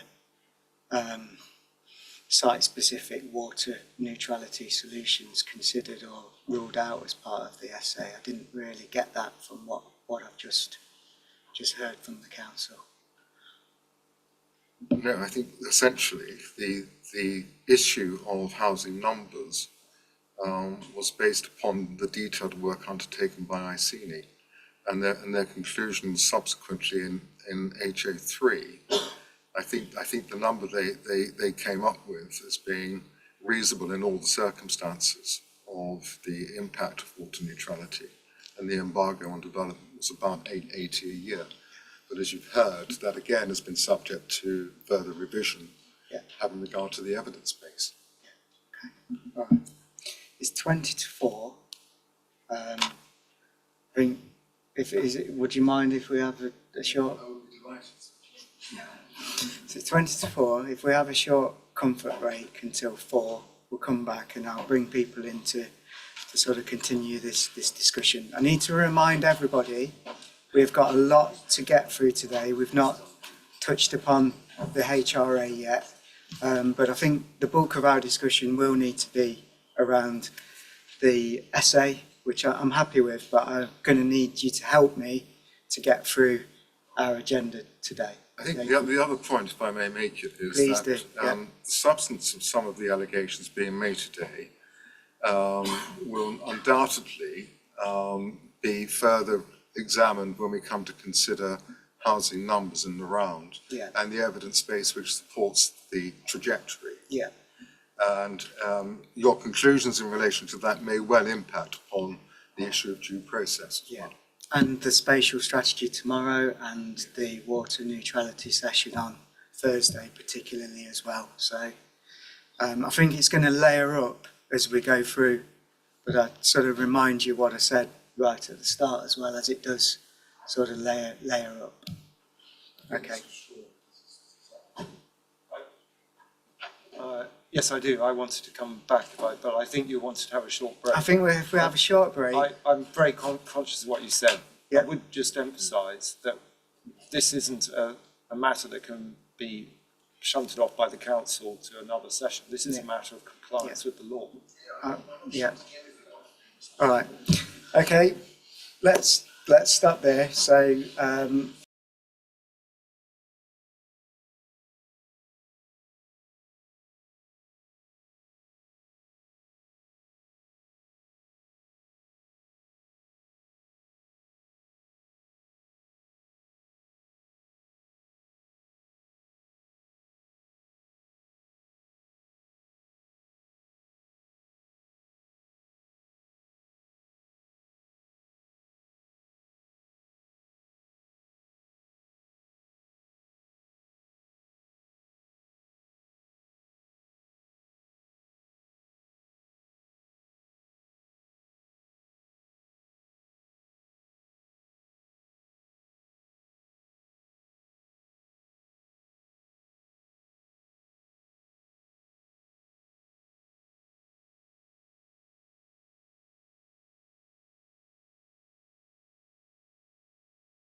Okay, welcome back. The hearing session for matter 1, issue 2 is resumed, which is whether the council has complied with other relevant procedural and legal requirements. I set out an agenda. We're working through that. We've got down to a question that's labelled as MIQ4 on there, and that is, does the SA assess all reasonable alternative spatial strategy options, levels of housing and employment need, and options relating to other policies in the plan, where it is considered that there are no reasonable alternatives relating to all policies in the plan, is this clearly explained? Now, the council had responded to a number of points that were raised by participants. I'm going to come back to those participants in a moment, but before doing so, I'm just going to ask the council, was there anything that it wants to add from what it said just before the break? It's not compulsory, or just, no? Okay, so I'm going to go straight in and work on this side of the room. Excuse me, my memory is not so good I can remember who put cards up first, so I'm going to start simply down this end with Mr. Cameron, please. Thank you, sir. So the last should be first. So just to respond, the council's essential point is that they restricted the range of alternatives because they thought there was a reduced capacity in the market to deliver housing. And I'd like, sir, to make 4 points. Fourth is a bit of a repetition of the first, but you'll see why. First, a view taken on market... Just hang on 1 moment, okay? Yeah, sorry. A view taken on market capacity would not be a reason for reducing the housing requirement. And the reason that I say that is because if you go back to the presumption in favour of sustainable development, the aim is to meet objective need, objectively assess needs for housing and other uses, unless one of the 2 exceptions apply. And market capacity, or a view of what the market has capacity to provide, does not come within either of those exceptions. Exception 1 is applications of policies in the framework that protect areas or assets of particular importance, and there's the footnote which refers to them, and one of them is, of course, habitats, not market capacity. Second point is this, that the Sustainability Appraisal Update, SD03, does refer to the ICINI study, which Mr. Shadaravian refers to. But I would ask the council to point to where in that study they say the reasoning which has been advanced on their behalf is set out, namely that alternatives were rejected based upon housing market capacity. Reference to it at 646, and there's a reference at 647 to a lower figure, but where is that point made? Because it would have to be set out and the reasoning set out. That's a question for the council. Third point is to turn to the ICINI study itself, which is HO3, and again a question for the council. We know the total figure for capacity, but where do they, in coming to that view, take account of the appendices to that study, which show how higher housing numbers would be delivered if the strategic sites which they analyse, which include Thacombe site at Buck Barn, it also includes Adversane and various other sites, which show that higher numbers would be delivered if those strategic sites were included. doesn't suggest that there's some absolute cap of the type which appears to be advanced by the council. But again, if that's a misunderstanding, happy to be corrected. And the fourth point, which is a repetition of the first point, is if the council restricted their analysis of alternatives on the basis of some assumed cap because of an ICINI analysis of market capacity, that would not be a legitimate reason in these circumstances to consider to restrict alternatives, because they have to be reasonable alternatives, and I'll get the words right from Regulation 12.2b, reasonable alternatives taking into account the objectives and the geographical scope of the plan or programme. And the objective is to deliver sustainable development, and I won't repeat myself on para 11 on the approach to sustainable development in the MPPF. So the real questions are, what's the basis for the council's submission in the documents? And if the real basis is some notional cap, is not a legitimate reason to restrict consideration of alternatives. So that is a legal point as well. Mr. Strong, please. Thank you, sir. I won't repeat those points of response, but adopt them. Can I just add a couple of other things?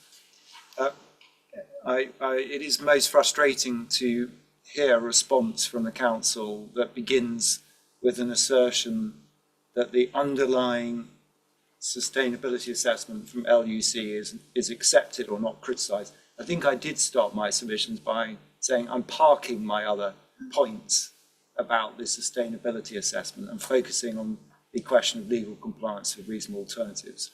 But if Mr. Shadureen didn't hear that, I would repeat it again. We have made a number of points about the sustainability appraisal. I'm focusing on all submissions today. The second is, of course, that the LUC sustainability assessment is obviously out of date, as the council themselves recognise in purporting to do an updated essay, because LUC didn't consider the issue of water neutrality, but no one has yet provided a response to the submissions I made about the consequence of that in considering reasonable alternatives. In addition to looking at the question of whether a site can deliver its own solution on site, water neutrality becomes a matter of sustainability, where you need to approach your reasonable alternative strategies thinking about addressing that issue and therefore consequently what options you follow. So, for example, reliance upon new settlements that are able to provide a self-contained solution, the whole dynamic shifts in relation to a proper sustainability appraisal as whether that is a good or bad option. LUC weren't addressing their mind to it because it wasn't in front of them, and the updated essay simply fails to tackle it altogether. And so, of course, the LUC essay is, I wouldn't say criticised because it's a product of its time, but it's no longer fit for purpose, clearly. Thirdly, read the essay as a whole, absolutely, and that's why the challenge was laid down by Mr. Garvey. Where is the reasonable alternative of considering site-specific, larger sites being addressed as a reasonable alternative? Even if it's to be rejected, answer, nowhere. You yourself have asked that question. We haven't yet to have an answer. It's not in the document. And that is a matter of legal compliance, not a matter of judgment or soundness. The next point, I've tackled it on the basis of legal compliance with the regulations. Of course, it also flows into soundness and the requirement for plans to be positively prepared. Patently, a plan that suppresses the housing numbers rather than meets what starts off with the objective of meeting the needs in light of water neutrality is not positively prepared. It's not looking for the solutions. and it doesn't begin to think about those in the context of an SA. And as to reliance on HO3, I'm not going to repeat anything Mr. Cameron said. I've yet to fully understand what's really being said about HO3. If it's somehow being suggested that there is research which suggests my client's site won't be able to deliver homes and that represents an industry position, we completely refute that. I mean, you've got a number of people from the industry, as it were, in front of you who are seeking to deliver more homes in this district to meet the needs that have been identified. The notion that the council can suppress it by reference to a document like HO3, I simply don't understand. It's incomprehensible to me. Piper? Thank you, sir. I just sort of wanted to go back to the point which has been addressed about the misnomer that the SA has, that water neutrality is not suppressed, what's being considered. In fact, I just draw your attention, sir, to paragraph 10.12 of the local plan itself, which sets out that it's actually the fact that since the Natural England statement, obviously housing delivery is reduced, that's one reason given, and then obviously going forward, it says future housing delivery will also be limited to that which can be provided through water offsetting schemes, which have to demonstrate a very high level of certainty to meet the habitat requirements. These two factors together have therefore combined to restrict the level of housing which Horsham District can provide in the plan period. So there is obviously an acceptance there that's where the starting position was because of those two market forces. Paragraph 10.13 then goes on to say about the longer term will provide additional technologies for water offsetting, and as I've said before, that those technologies are here now and should be considered through this through the SA and through the plan as reasonable alternatives for on-site provision, but also not only through strategic sites but mid-size sites that can come through a policy rewording.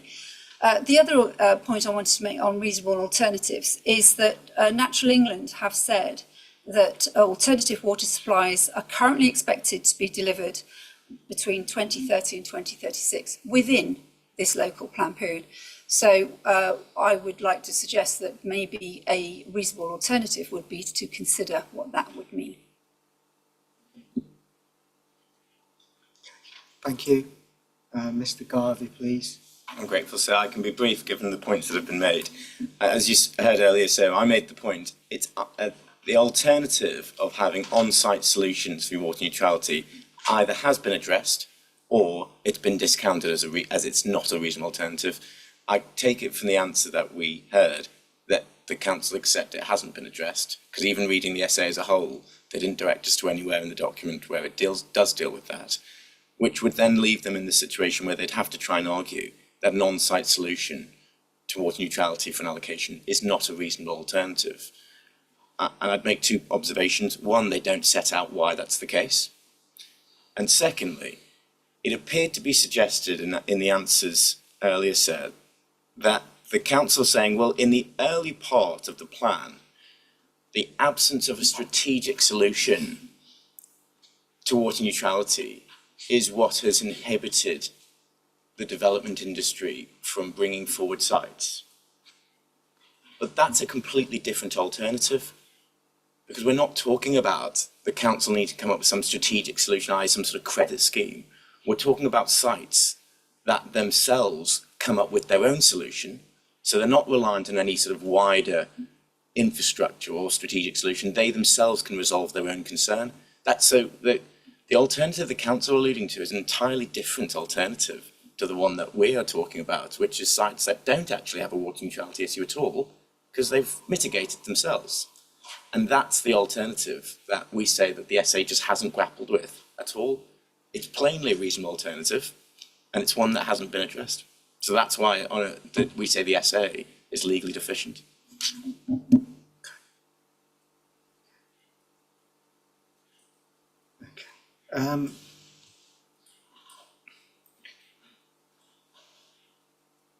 Is anyone going to take me away with their nameplates up from what we've just talked about, what you've just heard, the water neutrality solution, and take us towards looking at other SA objectives?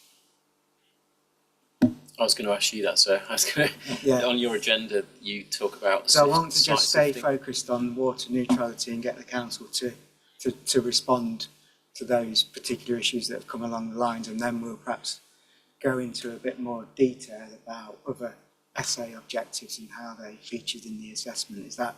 Yeah, the only point I was literally reiterating Mr. Strune's comment that we too had made significant comments about the SA 2021 and particularly the council's over-reliance on it in how they drafted the update, the evidence with it therein.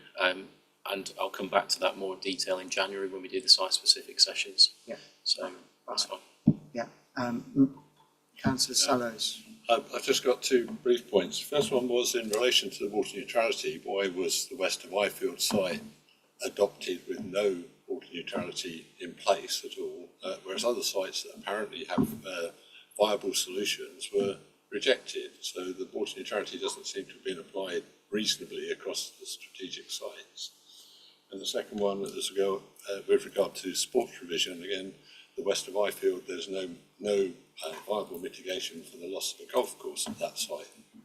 So those are two things within the sustainability issue that have been neglected.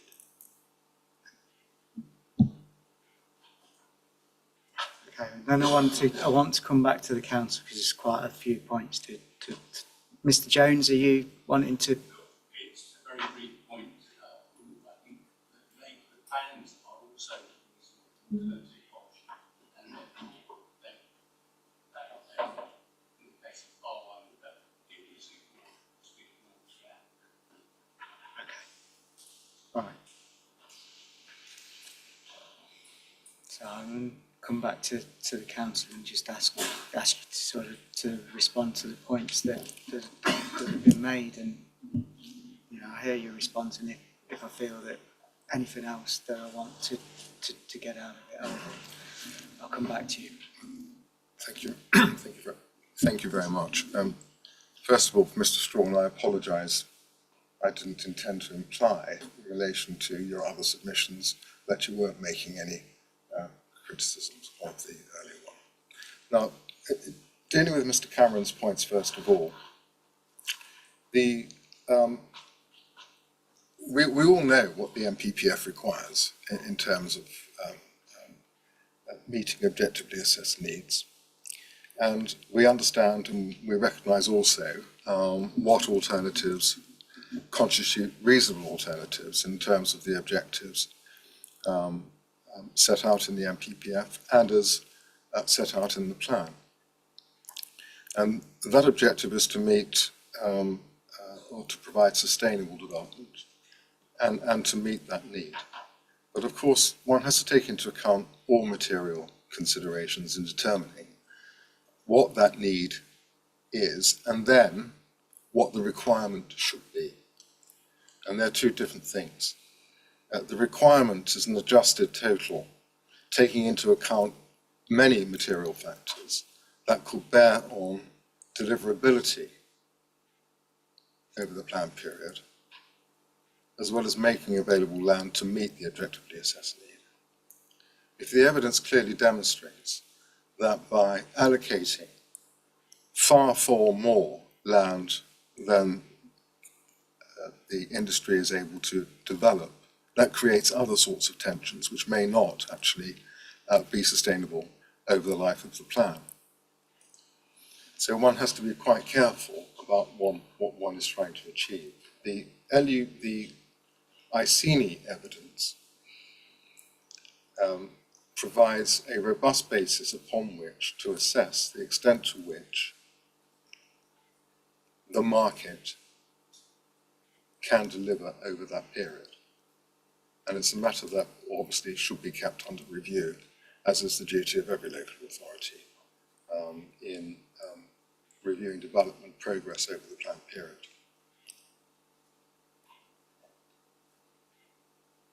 there was no reasonable alternative to that particular figure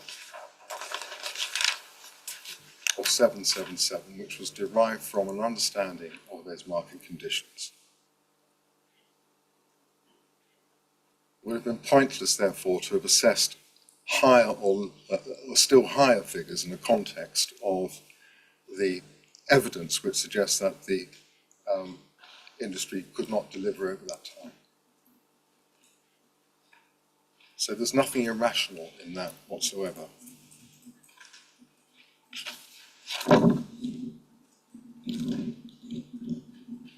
And as I said before, there is absolutely no indication, there's nothing in the plan which suggests that solutions shouldn't be found which are site-specific rather than relying upon borough-wide or district-wide solutions.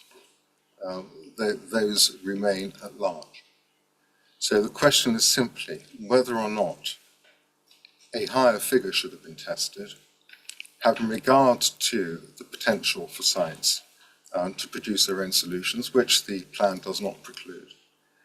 But on the basis that we don't know whether or not, or our information is so far, that it would not be appropriate to allocate more than could be delivered reasonably over the plan period, and that's our position.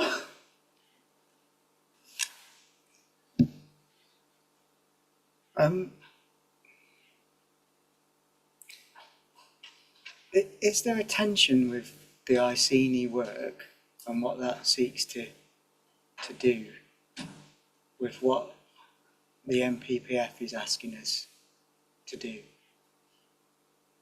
So, you know, to significantly boost the supply of housing, provide a range of sites.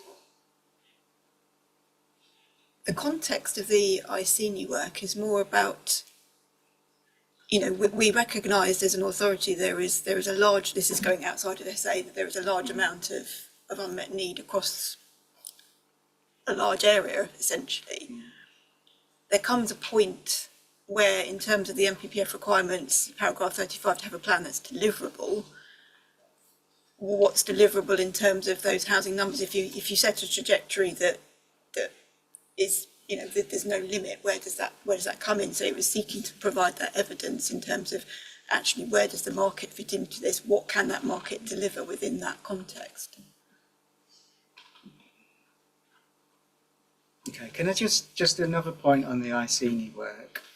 Is that specifically just looked at Horsham, didn't it?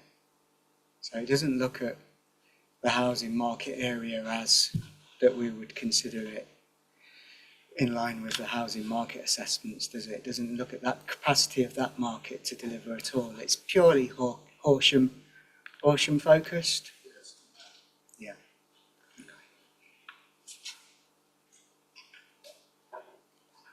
And the point about whether sites with a water neutrality solution should have featured in the essay as a reasonable alternative. What do you say to that? I'm still not clear on whether the council think it should have or shouldn't have.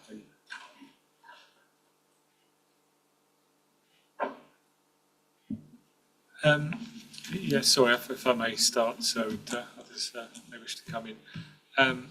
I think hearing the points from the opposite side of the room, I think we're sort of essentially not accepting the premise which a lot of the argument seems to be based on, whereby it assumes that strategic scale development or large new settlement sites can achieve water neutrality outside of snows in a way that various other sites in the district won't be able to.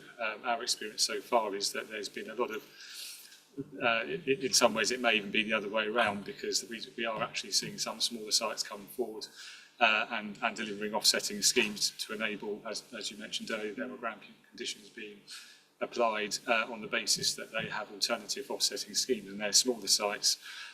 In terms of the big strategic sites, we've had a number of ideas provided to us, as was discussed earlier in the day, in terms of how those things could be achieved.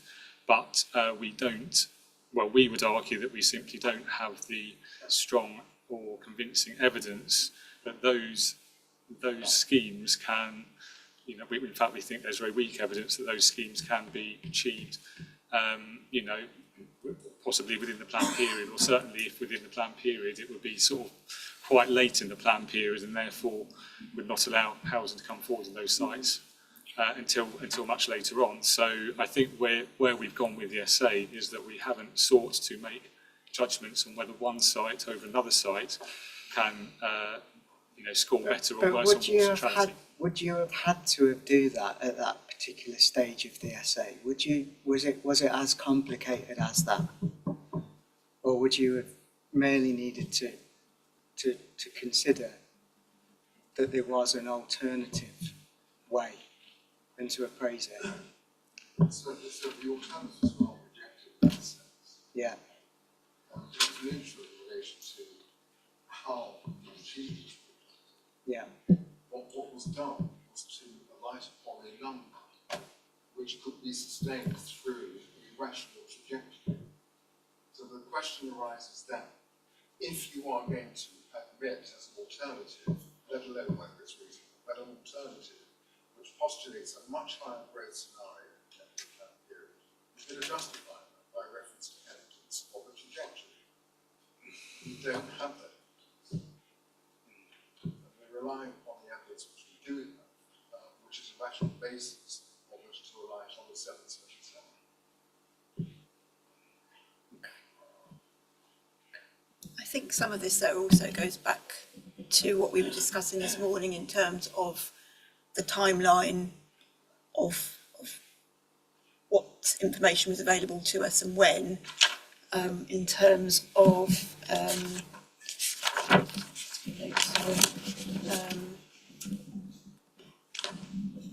the point about the EA boreholes and the alternative solutions, and what was undergoing there in terms of, you know, our conversations with Natural England and the Environment Agency in terms of where these ideas have been put forward to us. Those were discussions that we had, and at the time, and when we were doing that assessment, the information and feedback that we were getting was actually that that wasn't an appropriate or deliverable option, and therefore we were still left with SNOWS as the delivery vehicle.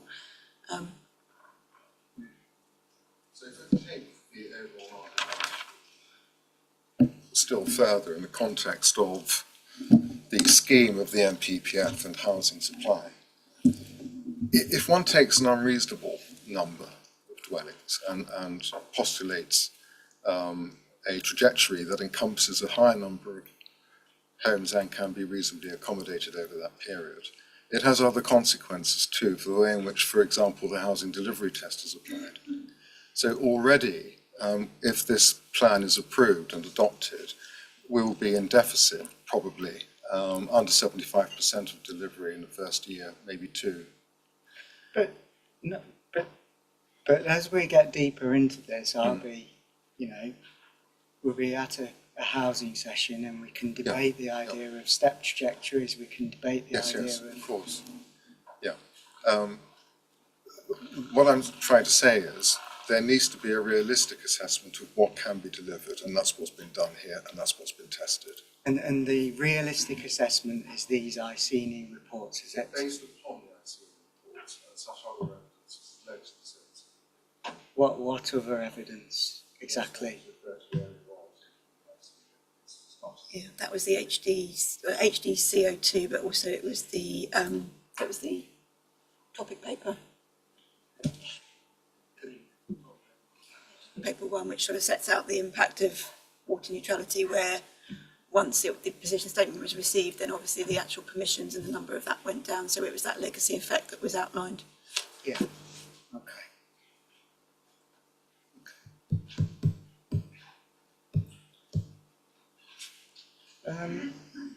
Mr. Bates, sorry. Sorry, that's okay. I don't want to prolong things too much. No, I did just we want need to get to the bottom of it. I mean, we're focusing a lot at the moment on the two reports on housing delivery, quite rightly, we think. But it's just, as Ms. Hell mentioned the timeline is important here. I think if you look at these two documents in the round, what we're saying is that these give an quite a strong indication of how the trajectory is likely to go, even on sort of optimistic assumptions, and then what we've then built onto that, and you'll hear this at the later session, is the further impact that the slowness of delivery has had in the early stages. So it's about when you get to the point when, in market terms and taking into account the water neutrality constraint, you get to the point where you are delivering houses at significant volume. And unfortunately, that point in time has become later and later as we've gone through the process of getting to this day, the here and now. So the later those peaks occur, and it's inconceivable. I think most would agree that we're going to be able to deliver more than sort of say 1,300 homes a year, and that's looking to not be achievable until the mid 2030s. Therefore, by the time you get to that point, you're not going to have had the supply before that point to be able to say you're delivering an annualised average of 1,100 a year. Hence, we have said the only realistic scenario in the real world is to deliver more the sort of round about 800 homes a year, but actually when the more detailed work has been done, that's 777. Yeah. We're straying into other areas. The essay, a lot of points have been clearly put to the council that are, as we said, legal failings of the essay in other participants' opinions. I've got to consider them very, very carefully. I'm not going to be able to provide an answer sat here now, but I do want to say report, which is dated when? Sorry, what dates are the reports? The latest. Yeah. I just want to talk about a concern I've got about reliance on these reports. They are. I'm not clear exactly how they actually informed the numbers, to be honest, from what I've heard. But I know that they did inform the numbers from what I've heard. But then, reports that seek to assess what might happen in the market, I've got a tension in my mind about what the NPPF is asking councils to do. May I just come back on a point so that I think you referred back in summary to the point made on the tension with the NPPF. I think we would probably like to make the point that we do very much feel that it is that paragraph 11 footnote 9 which has essentially provided the kind of the national policy. The point has been made by I think a couple of people on this side that doesn't mention the market. No. But what we're actually referring to is the fact that all of this comes back to the HRA and the impact on the Arran Valley SAC. So it does, but a lot of points have been mentioned about that argument as well.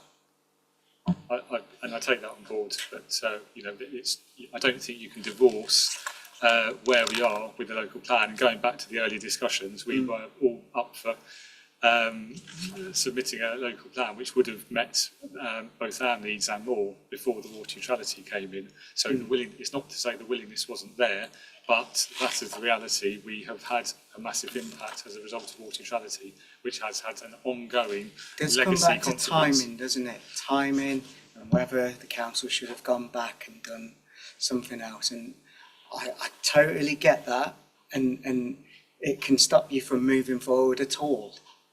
But that it's a fair point, that point about timing. Right, I'm gonna stop talking. It's a hearing, so can I bring in Mr. Churchill, please? Yes, thank you, sir. I mean, in short, and I will keep it brief, we agree with you and your concerns about the reliance on those reports, and obviously they're theoretical exercises. We heard this morning very clearly the pride that was placed by various members of the council and its hierarchy on its performance against the housing delivery test, and that's borne out in actual evidence of past delivery. That it's clear that the market can absorb. And if you refer back to the most recent and authorities monitoring report, and I'm not sure if it is part of the evidence base or not, I would have to go back to check on that. But if we look at the figures that are capable of being delivered year on year, we can see on a number of occasions the authority has well exceeded 1,000 units per annum. You look at 2015, 2016, 1,200 plus units. 2017, 2018, 1,100, it then moves up to 1,300.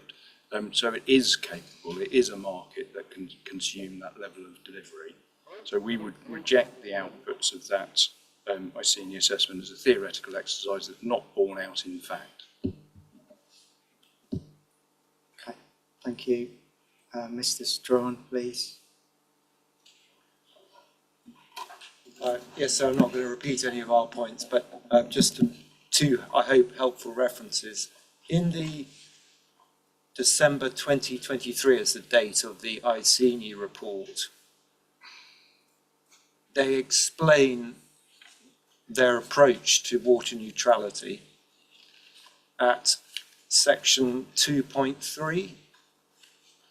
And I won't read it all, obviously you can look at it, sir, but what they say, 2.7, at this stage, practical on-site solutions for achieving net water neutrality within new developments are limited. For larger, more strategic sites, opportunities to establish new boreholes may be present, but this must be balanced with potential downstream impacts. And on smaller sites, this solution is often not viable. And that explains why they then assume reduction of water consumption and reliance on snows. Our solutions don't depend on boreholes. And the whole premise of the ICNE report and the calculation of housing delivery is based on a premise which doesn't even begin to address what we're proposing. First point, so even if you take the report on face value, and we've got the reservations about its date. The second is I don't want the other point that I raised to be lost in that wider point. Just picking up on a point that Councillor Salles was making that chimes with the point we were identifying. In the sustainability appraisal, the council explain that they give a 0 score to all sites on water neutrality.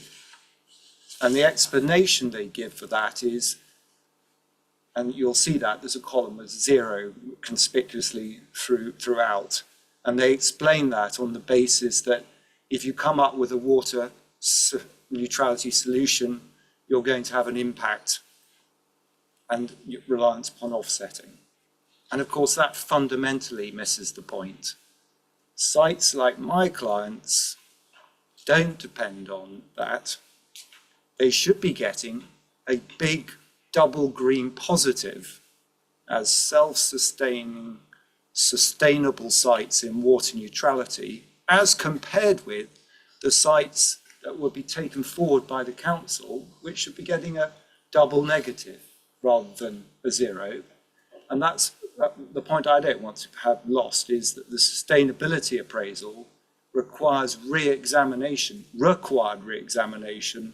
for the whole strategy of which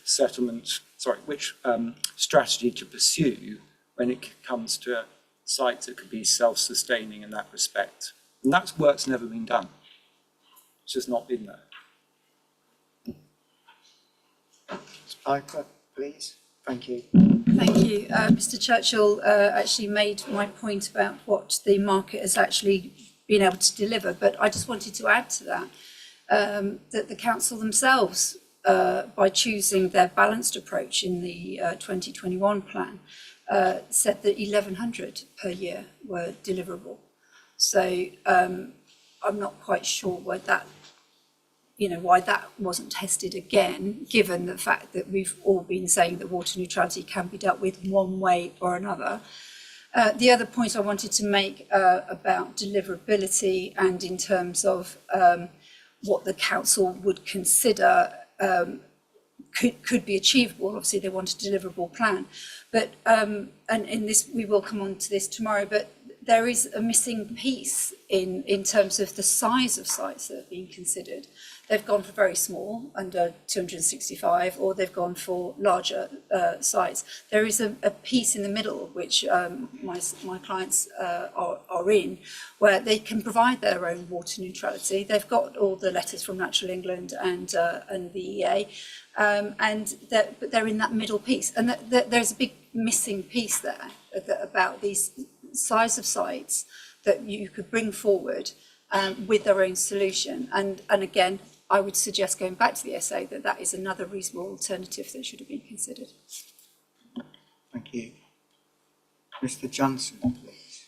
Thank you. Yes, the previous two speakers have made the key points. I think we'll hear a lot about this on Thursday from a number of participants asserting that they have sites that have their own solutions and that should have been addressed through the SA.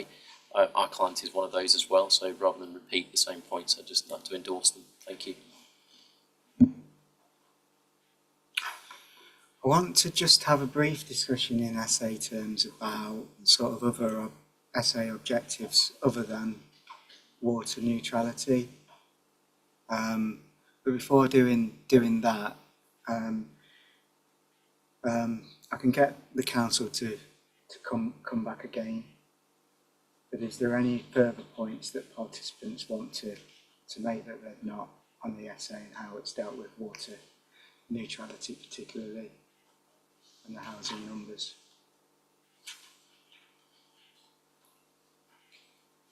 You're not limited. I won't shut it all down, but we do need to press on.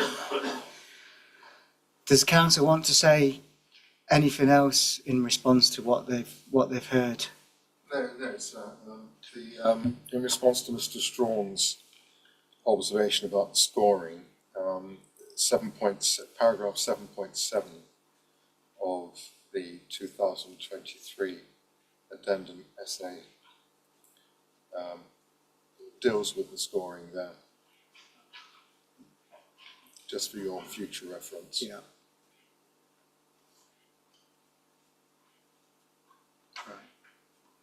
And it recognises that improved water efficiency measures would result in a positive impact on this indicator, but it scores them all neutral on an equal basis, pro tem. Yeah. Sorry, that is the reference. What it says is, the second part of the sentence says, however, development in the water resource zone would result in a negative impact. As such, the two impacts would result in a neutral score. Yes. Which doesn't make any sense, because if you're a site such as mine, you're not having a effect on the water resource zone. So why are you getting a cancelled out score? It's illogical. That's exactly the reference I wanted to draw your attention. I'm just giving the reference, I'm not making any comment.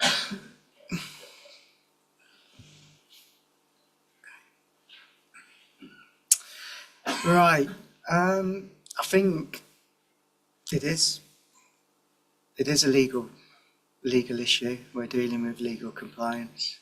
I think as we move through these hearings, I think some of the evidence and discussions will layer up on top of it and will help us. But I can't sit here and take all that in and make any findings. That's going to be something for me to take away. But I do think that some of those concerns are significant, and what's going on in my mind at the moment is thinking that at the very least, in some form or another, it may well be a case that some further work might be needed on the essay at the very least. I don't think I could say any more than that at the moment.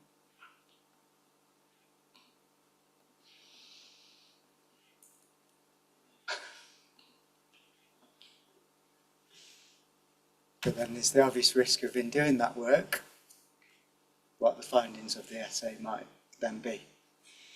So, but I'd probably can say no more than that at the moment. I think it's something for me to take away.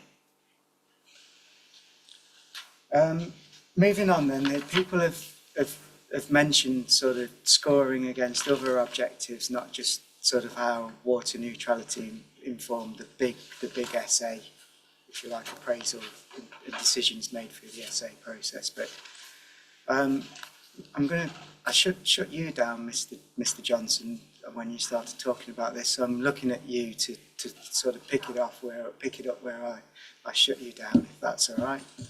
Yeah, no problem. I think I'm going to find it difficult not to stray into site specifics. I'm conscious of time. I want to make some key points that run to the heart of the essay. Yes, please. I think as set out in our statements of the session, and contrary to PPG paragraph 18, the essay process, in our view, as we've set out, is not objective, meaningful, or based on a same level of detail.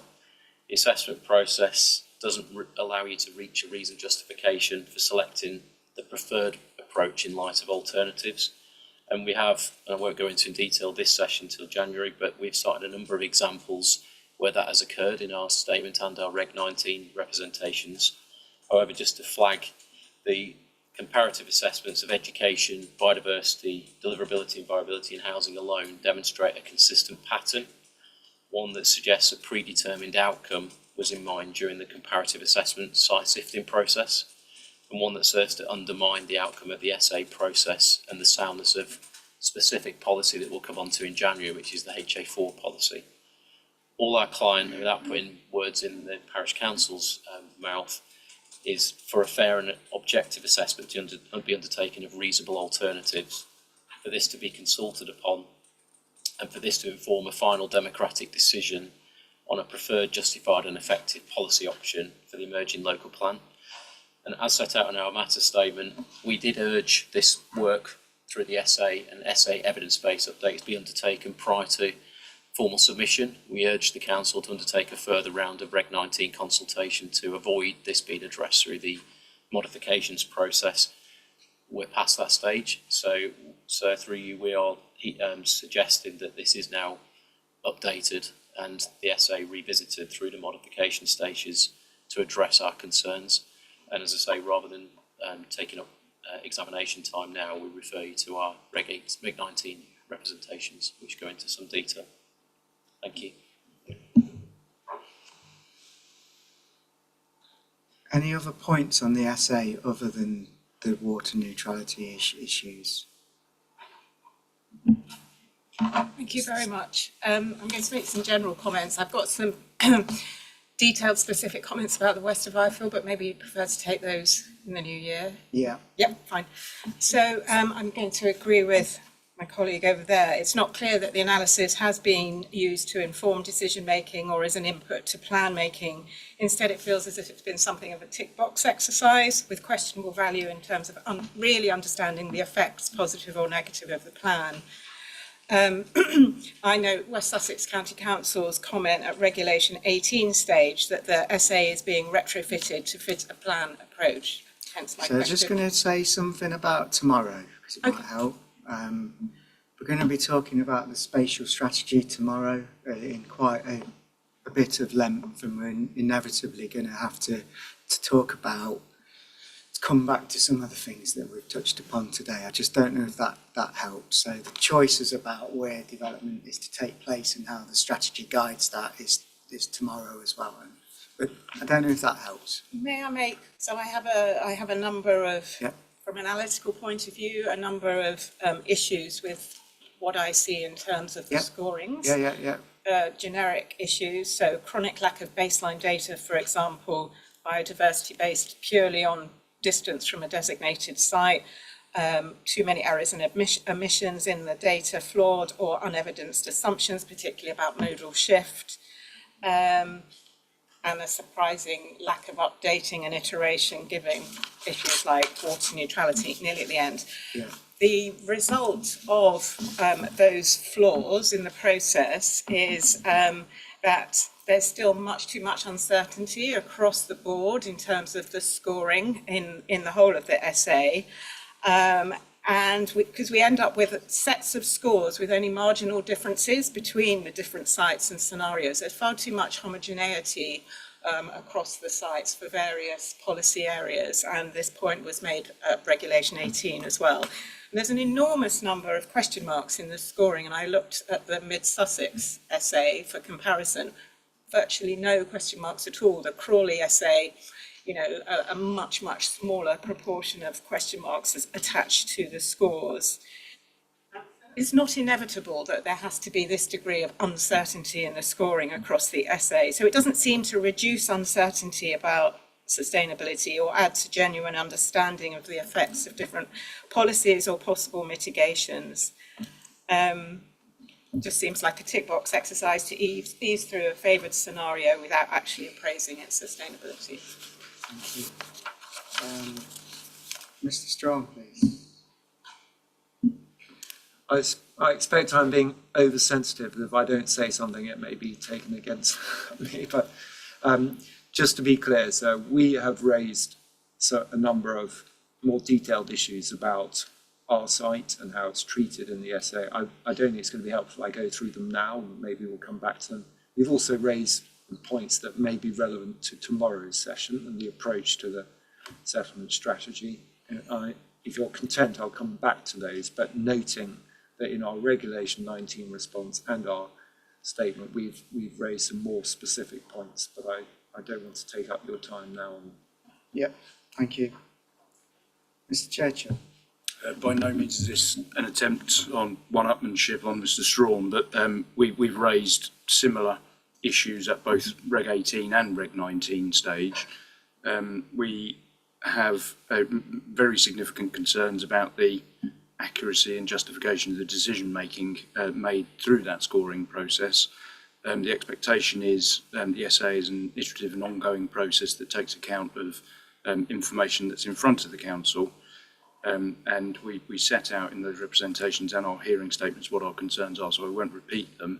But the ultimate concern is we've ended up with a closed or a narrow-minded view and assessment of sites. Thank you. Mr. Cordy. Just to reiterate General's point very briefly, we don't feel cities are able rather than planner that the concerns have been raised consistently with the reporting and specifically education, some of the habitat scoring issues, and the enhanced representation division. Yeah. Okay. Thank you. Mr. Jones, please.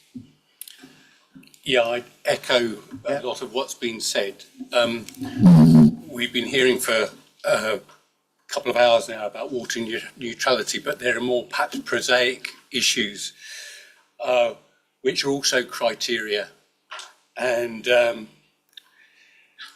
we've seen in the apologies for being focused on the area I spent most work on, but with the Stowe 1 sustainability appraisal, for example, it doesn't address the capacity of local schools due to be overcapacity next year in the primary school.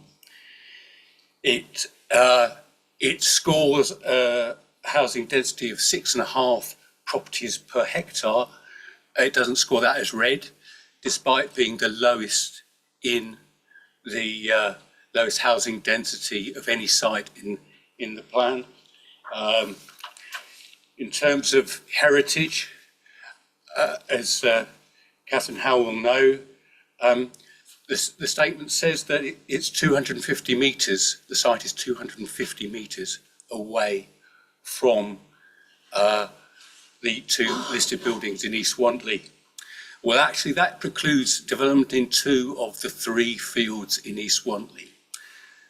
And in terms of legal terms, that means it's not fit for purpose. And I appreciate we need to cover those strategic issues on the other side, but we also need to understand there are specific detail in these assessments that is wrong. If we'd actually considered the factors accurately, this site I'm talking about would have scored red for, I think, 7 different criteria. Yeah. And that was all raised at Regulation 18 and by hundreds of representations in Regulation 19. So I would ask Horsham to really go back to the drawing board with their sustainability assessment and do it properly. Right. Thank you for that.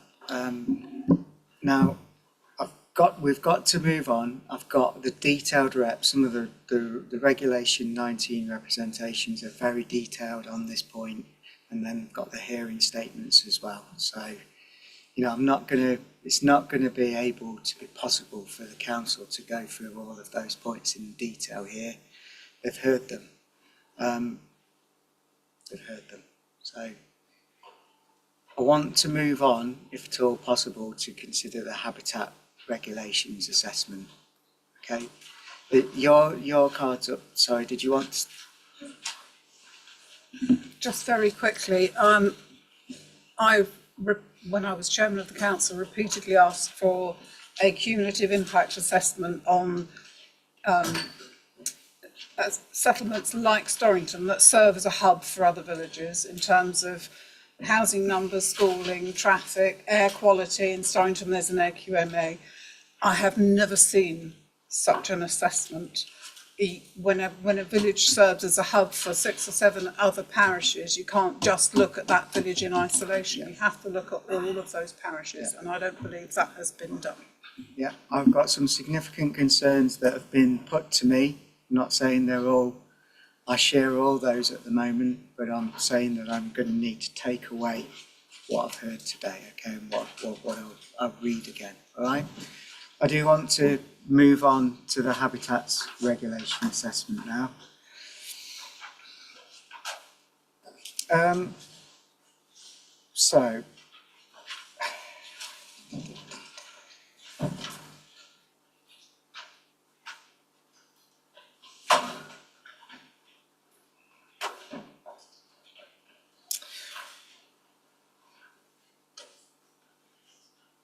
So my question 6, has the habitats regulation assessment been undertaken in accordance with the conservation of habitats and species regulations?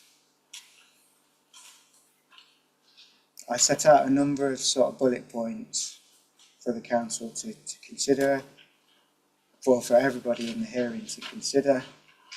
I'm just going to go straight to the council and give me a very brief overview as to why you think that the regulations have been met in regard to those points that I've made, and then inevitably I'm pretty sure you'll hear some comments from people on the other side of the room to try and be as quick and as brief as possible. Sorry, sir. My name is Norman Kwan. I'm the Senior Planning Policy Officer here at Horsham District Council. I'm happy to introduce the background to the HRA process. Might put in a...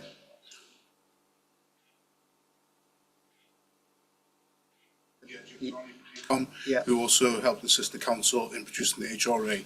So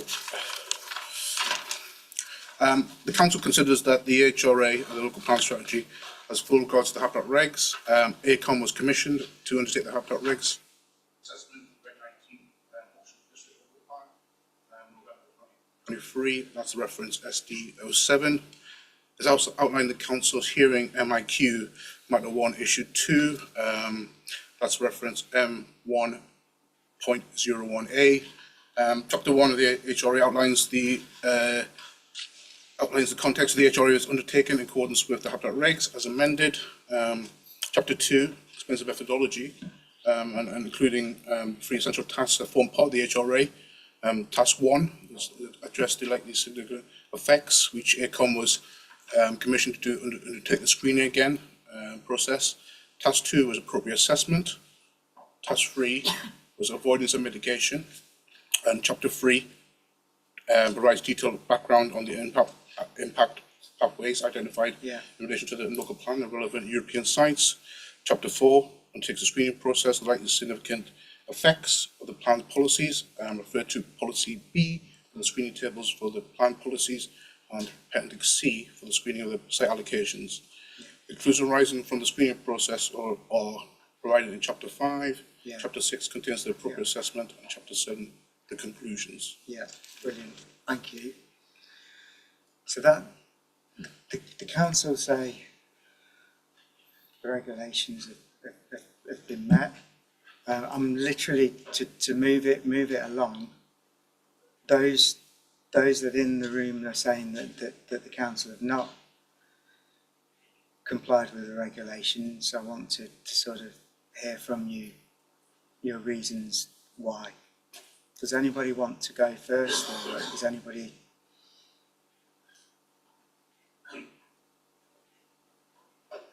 Is anybody saying that the council has not met the?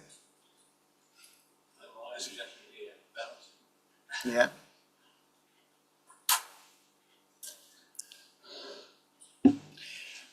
As HDC Council will be aware, there's quite a high legal standard for habitats regulations assessments, and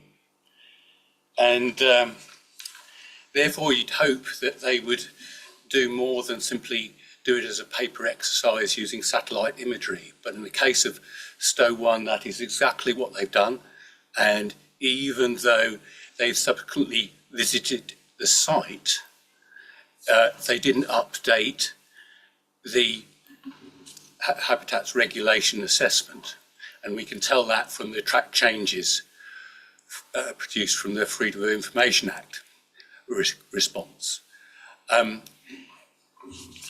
What's almost worse than that is that they have, for example, there is an adjacent field that's about to be developed. There was an ecological survey for it, which highlighted that in a wood that they've totally ignored, that there are protected species.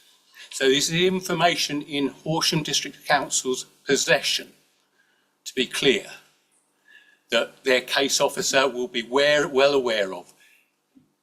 It's ignored, and has been. It was raised at Regulation 18, nothing there. The site description, I'm not going to go into that, but I've put a page worth of errors have been in the statement.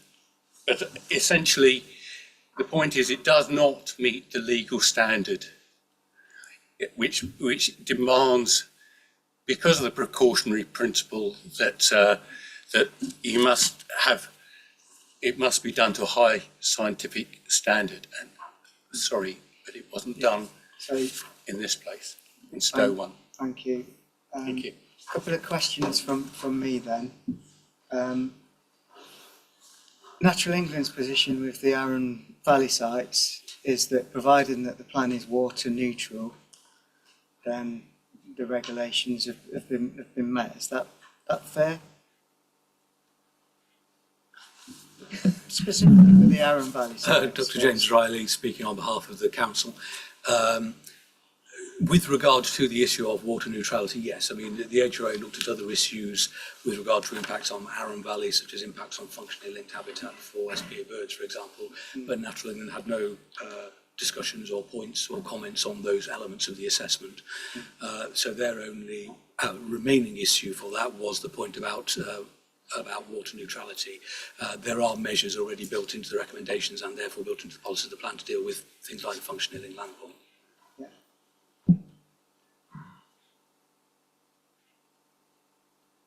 I put up there the Kilnwood Vale appeal decision, Secretary of State decision. That looked at things in a great deal of detail. Did that lead the council to consider whether the work in the habitats regulation assessment was up to date? Has it read that decision and the evidence that went into that appeal?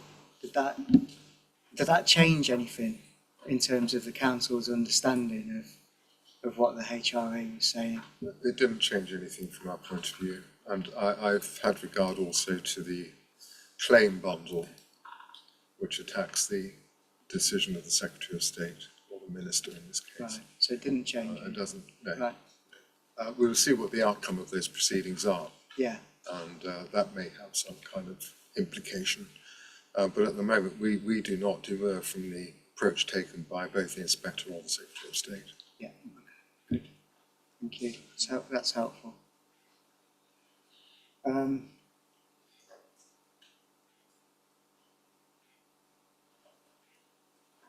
Well, I thought you'd all be itching to comment on this. You're all very quiet.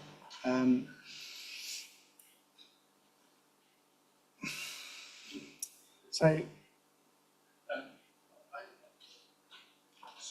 with respect, would it be possible for ADC to respond to my comments? yeah, please. Dr. James Riley on behalf of the council. With regard to Mr. Jones's specific comments, first of all, it should be noted that habitat regulation assessment is not about protected species in the general sense. It's specifically about impacts on internationally important wildlife sites. So with regard to STO1, the text that Mr. Jones quoted in his written response that he submitted comes from our section on Buick Swan, which is paragraph 6.32 of the HRA. That relates to Arun Valley Special Protection Area. Now, the reason why we do a lot of our assessment for things like functioning land based upon aerial photography and the like is because of habitat connectivity issues. Even Buick Swan require large open areas, and I think even taking into account Mr. Jones' clarifications, the structure and layout of the fields would render them less suitable for significant use by Buick Swan than one would normally expect. But even in that event, paragraph 6.32 of the HRA ultimately does conclude we can't dismiss use by Buick Swan of that site, and therefore surveys and detailed consideration of mitigation, such as the need for offsetting habitat, is therefore considered as part of the local plan policy on that impact. So it wouldn't, even taking account of Mr. Jones's clarifications, and let's accept for the sake of argument here and now that he is correct on those points, it wouldn't actually change the habitat regulation assessment or his conclusions. He also commented in his written submissions regarding bats and the men's SAC. This relates again to a particular species, in this case the barbastelle bat, because the SAC is more than 6.5 kilometres away from the development site. Again, the HRA acknowledges the site could contain functionally linked habitat for the SAC. This is in paragraph 6.44 of the HRA. And Strategic Policy 17, GI and Biodiversity, then sets out the approach to this issue for all allocated sites where suitable habitat is present, which matches the approach in Chichester and South Downs and the approach advocated by Natural England. I won't go into further detail there, but that is my response to Mr. Jones's comments. So, just going back to the Arun Valley sites, we mentioned this morning the Natural England sort of conditions survey. You're going to provide me a note on that. Will that work have any effect on the HRA? I will allow Mr. Kwan or one of his colleagues to come in a moment because I wasn't here in the morning session. So, yeah. But I am aware of habitat assessment work and condition work that Natural England has been doing over the past few years. But it is that work that has led to their concern about water neutrality. So it wouldn't change the HRA. Far from it, it informs it. However, I will defer to the council if they want anything further to say on that. No, I don't think there's an awful lot to add to that. I mean, obviously, we talked this morning about the fact that obviously this work has been ongoing and we're expecting it to be published probably over the course of the examination. Were there to be an outcome that then indicated that actually there wasn't a linkage between the two, clearly then that would change things, but we're not at that point and that's not how we've been able to plan, really. I think that's, we have to work on the evidence base and apply the precautionary principle that's set out in the HABS regs as part of that plan making process. Okay. And then I suppose the same question with regards to the timing of the publication of Southern Waters resource. management plan as well, isn't it? So again, as and when those emerge, you know, I understand you can't always predict, but will there need to be a loop back to the HRA? I think the consultation for the water management plan concluded last week. So I think there's obviously mechanisms and meetings with the relevant parties to inform the process the council is following regarding the HRA. I think going back to the very specifics though, in terms of the study that Southern Water are doing about the linkages between Horsham, the extraction site, and the Arun Valley, that's the bit that's ongoing. Obviously, we've got no idea what that says and whether there's a link. When it comes out clearly, we might have to revisit it, but we Some can't of do that that work in is advance highly of that. likely to emerge through and during this examination, though, Potentially, isn't yes. it? Yeah, But that's my concern. we're in Southern Water's hands to some degree on that. Yeah, I don't know, and it's. But you'd accept that there is a need to loop back, isn't there? There is. Yeah.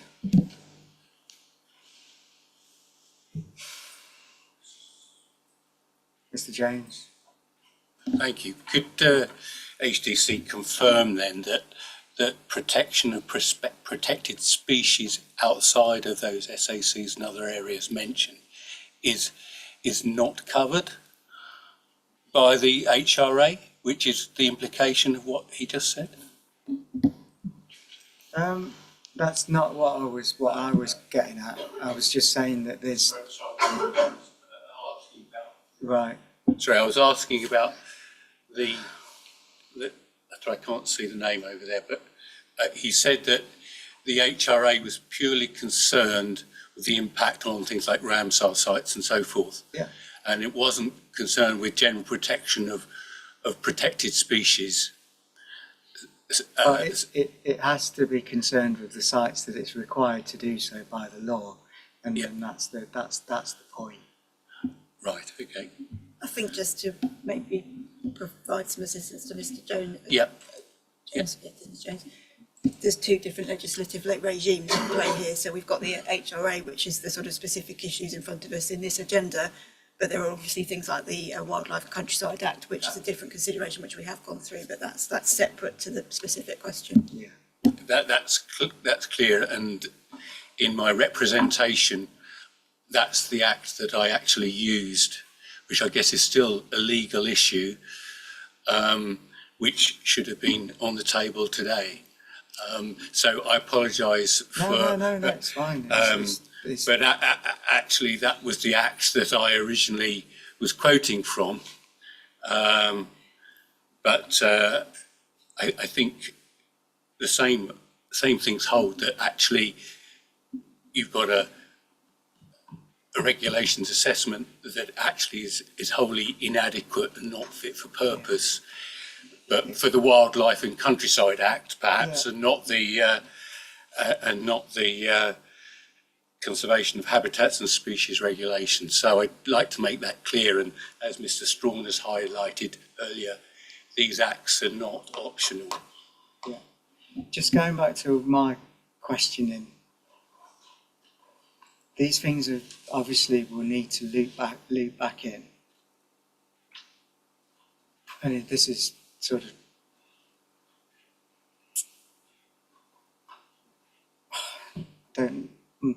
what if the understanding of the need for development to be water neutral changes over the course of the examination? I think there's 2 points. It kind of goes almost back to that first question, doesn't it? Yeah. You asked about the LDS. And I think the first point is we have this legacy impact that, and it came up this morning, even if water neutrality and the position statement fell away tomorrow, we're not in a position whereby actually the development that comes forward in at least particularly the first 5 years of the plan is going to catch up with that. Clearly there then comes a point as to then when you consider what comes next, but you know that's perhaps when you would then look to look at whether an early review would be required or in that context. But certainly we're saying that that first 5 years of the plan, we're not going to be seeing an enormous change in delivery rates.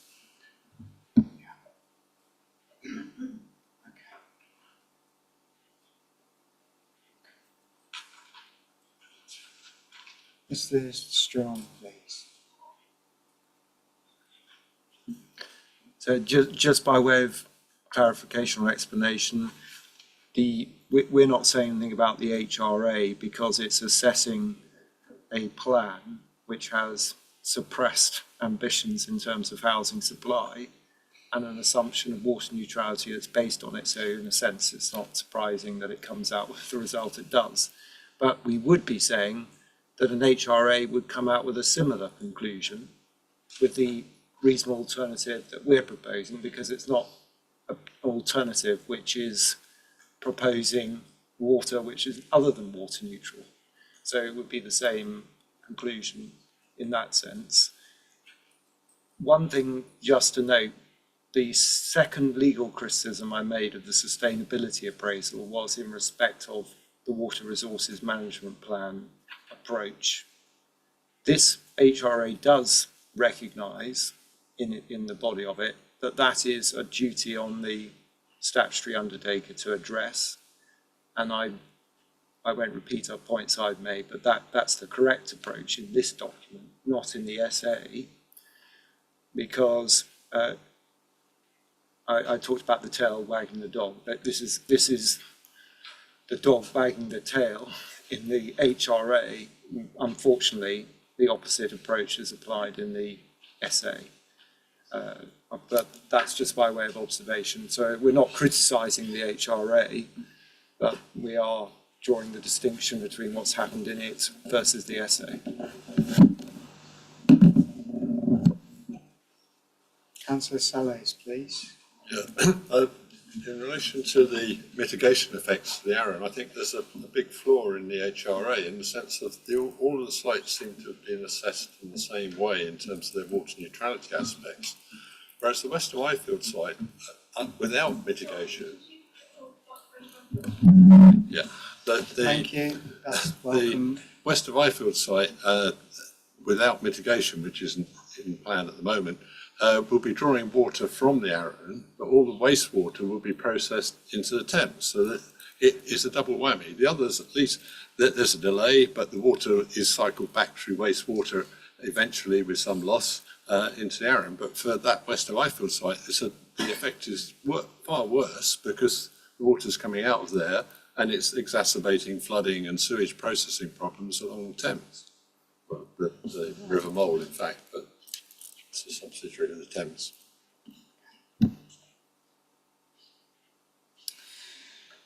Okay, so I think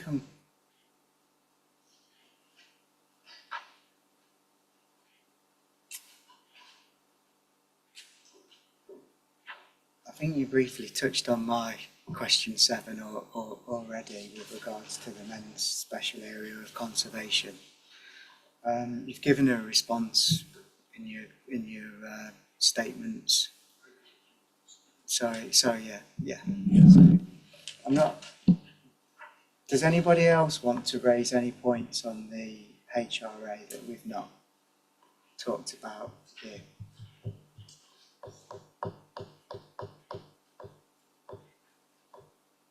No, I think I'm clear on where we are with it, but there is some risk as the examination proceeds, as I see it, with it for the lines of my questioning. Yeah, okay. So I'm going to move on to the Council's climate change policies. Does the plan contribute to the mitigation and adaptation to climate change consistent with section 19 of the Planning and Compulsory Purchase Acts, etc.? Which policy specifically? You've identified a raft of policies to me in your statements. I don't need to question you on those. I think they're clear on the face of them. Does any of the participants wish to say anything about under MIQ 8? No? Yes, please. One brief point, if I may.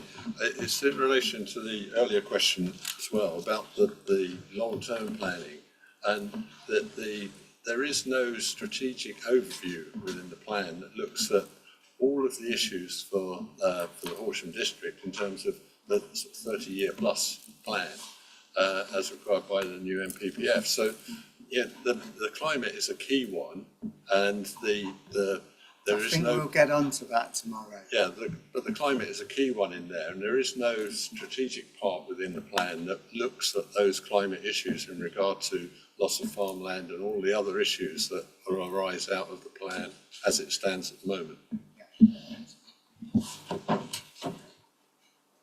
Okay. So the quality impact assessment, as above, I've read the council's response to my question. I've not got any further questions in light of that. Is there anything that participants want to tell me under MIQ 9, which relates to the council's equality impact assessment? No? Neighbourhood plans. I asked the council for a list of all the neighbourhood plans. Got them. Got them with their plan periods. Their plan periods are rightly, as you'd expect, aligned with the adopted plan. That's all they really can realistically do. So I've understood that. So the council, is further clarity needed on the relationship with them? I think in the plan, actually yes, for a main modification of some form or other between this plan and neighbourhood plans. I don't want to get into the detail of that particular mod, but my feeling on reading it, I think it would help to explain a little more in light of I think a number of significant concerns that people have made who have progressed those plans. I'm not saying the plan is unsound in that regard, to a degree. I suppose the plan would be more effective in terms of its land supply if that relationship was perhaps more clearly articulated. That is the point that I'm getting at. People want to say something in response to this question. I think Mr. Tyler, I'll come to you first. Thank you, sir. So 2 key points I'd like to raise. The first one is just whether you were aware that some parishes have embarked on reviews of their neighbourhood plans and work continues at a local level still. 2 of those include Southwater Neighbourhood Plan and also the Stenning Neighbourhood Plan. I'm not sure if there are any others. The second point I'd like to raise is just in relation to the relationship between neighbourhood plans and the emerging local plan. Whilst Horsham District Council have provided a response to this question, it simply reiterates what is set out in the national policy. What it fails to do is comment on the local context and relationship between the documents contained within the development plan. So I should also make you aware of the inconsistent approach to the relationship between the documents and the development plan. I do not mean to go into detail now, and I'll leave that for a later hearing, but there is no consistent approach to existing neighbourhood plans across the district, in particular regarding existing allocations. All bar one neighbourhood plan sees the work done by their communities to engage with the planning system respected by seeing the allocations within them maintained and ratified in the proposed local plan. The allocations prepared by the local communities remain intact in all but one instance. The exception is the approach by the work done by Southwater Community, where we got behind HDC and allocated a significant amount of land for development that is yet to come forward, and as it stands, the local plan effectively overwrites the neighbourhood plan policy instead of maintaining and ratifying it. We have approached Horsham District Council and asked them to redress this through minor wording modifications, which they unfortunately declined this request. We do look forward to the matter being discussed at a later hearing session. I just wanted to flag now the inconsistent relationship between the proposed local plan and existing neighbourhood plans. Lastly, I'll just note that key relationship role of the local plan is to provide a housing requirement figure for designated neighbourhood areas, which reflects the overall strategy for the pattern and scale of development. And any relevant allocations in accordance with NPPF Para 67, this is absent from the local plan as it stands. That's all. Thank you. Any more points before I go back to the council? A very brief one. I looked at the South Downs National Park local plan, which has a much better way of ensuring that neighbourhood plans are considered properly. There's a good flow chart that shows how they will be addressed within the local plan. And it's notable that apart from a very brief reference currently, there's very little on how those neighbourhood plans are going to be addressed or have been addressed within the document.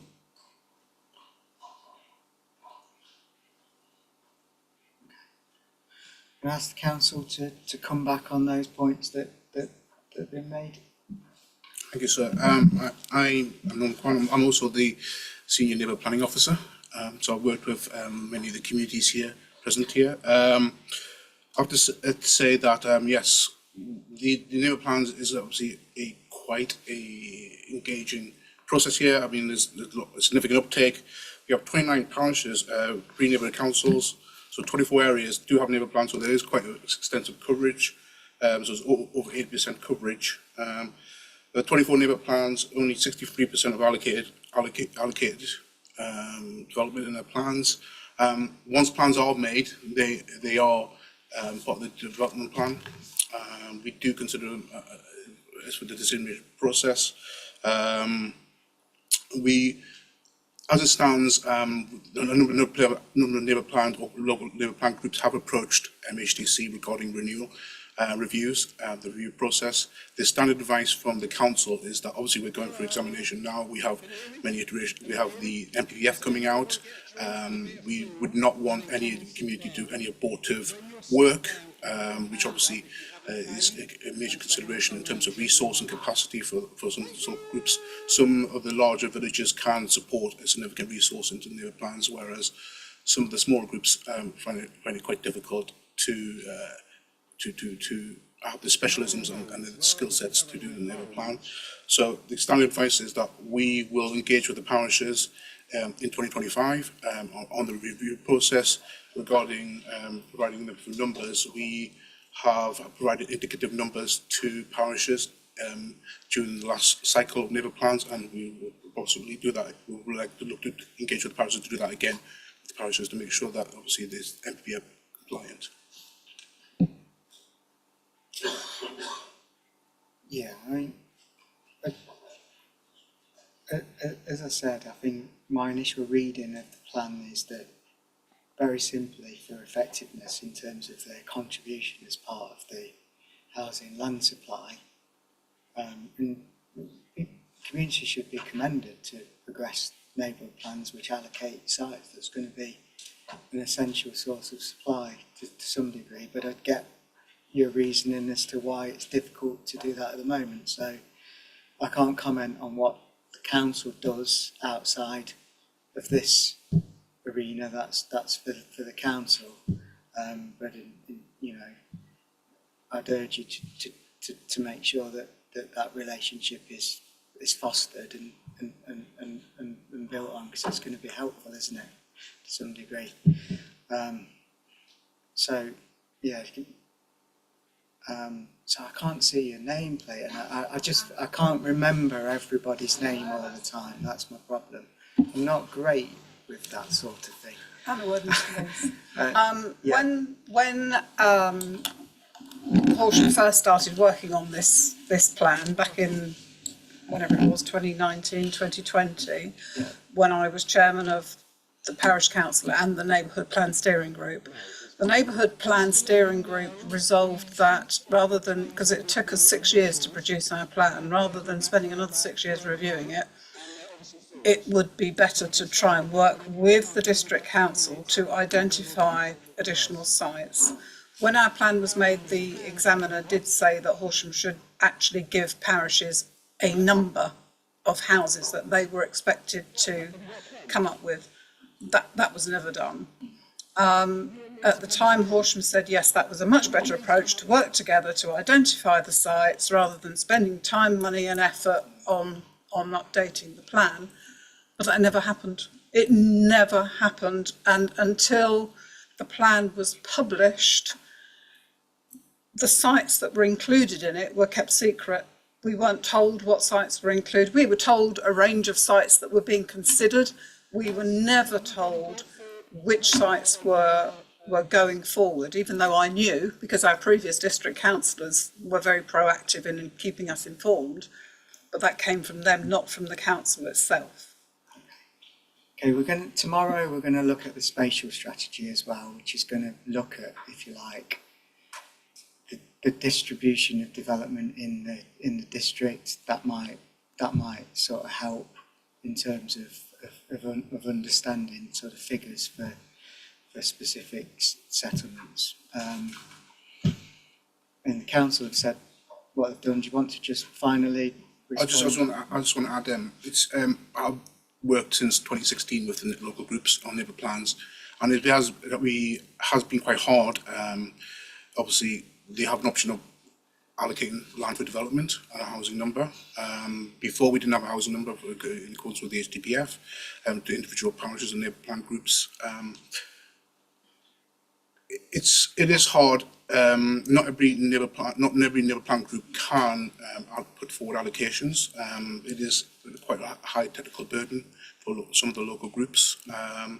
Where groups were open to making allocations, we asked them to do a housing needs assessment through locality, which many of the parishes around here did. So we have a robust evidence base to justify those numbers. So, but the point I want to make, sir, is that we could. Some of the parishes didn't want to allocate any development in the plan, so they wanted to concentrate on non-strategic policies, which is fine. We encourage that. And obviously, we have a duty to support those groups. So there isn't a blanket coverage across the district, but we have been successful in a number of the plans have been positively contributing towards the housing supply in the last cycle of neighbour plans. I want to move on to superseded policies. Ask the question, is it clear in identifying which policies would be superseded by the plan? The council has proposed a Schedule B included as an appendices, which explicitly sets that out. I think for now, that's welcomed. I think that would sort of overcome my question. The detail of it can perhaps be discussed as we move forward and look. Perhaps I think it will probably come out in discussions with regards to land supply, I would say. So there's just a few policies that the council is saving. Do you want to just briefly just talk about those?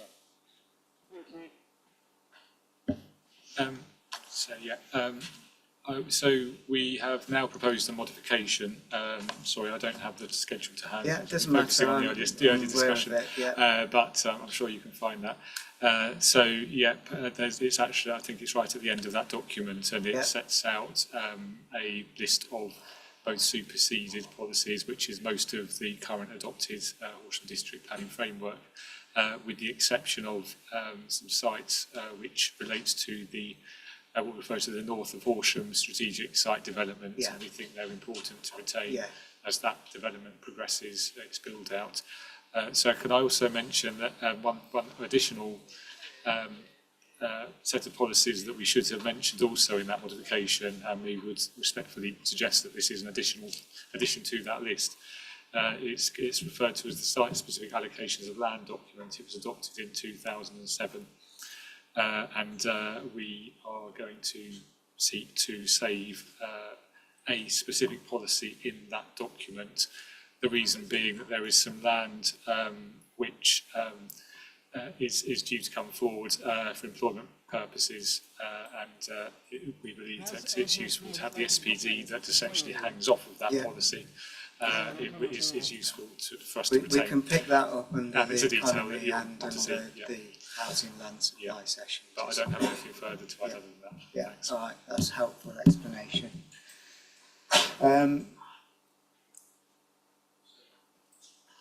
Yeah, Mr. Jones. In addition to listing the sites, I think there's a legal duty to provide a cogent justification for superseding policies that are in neighbourhood plans. And Barrister has suggested South Bucks versus Porter and CPRE as a legal precedent for that. And there's also a precept of procedural fairness that should be taken into account as well.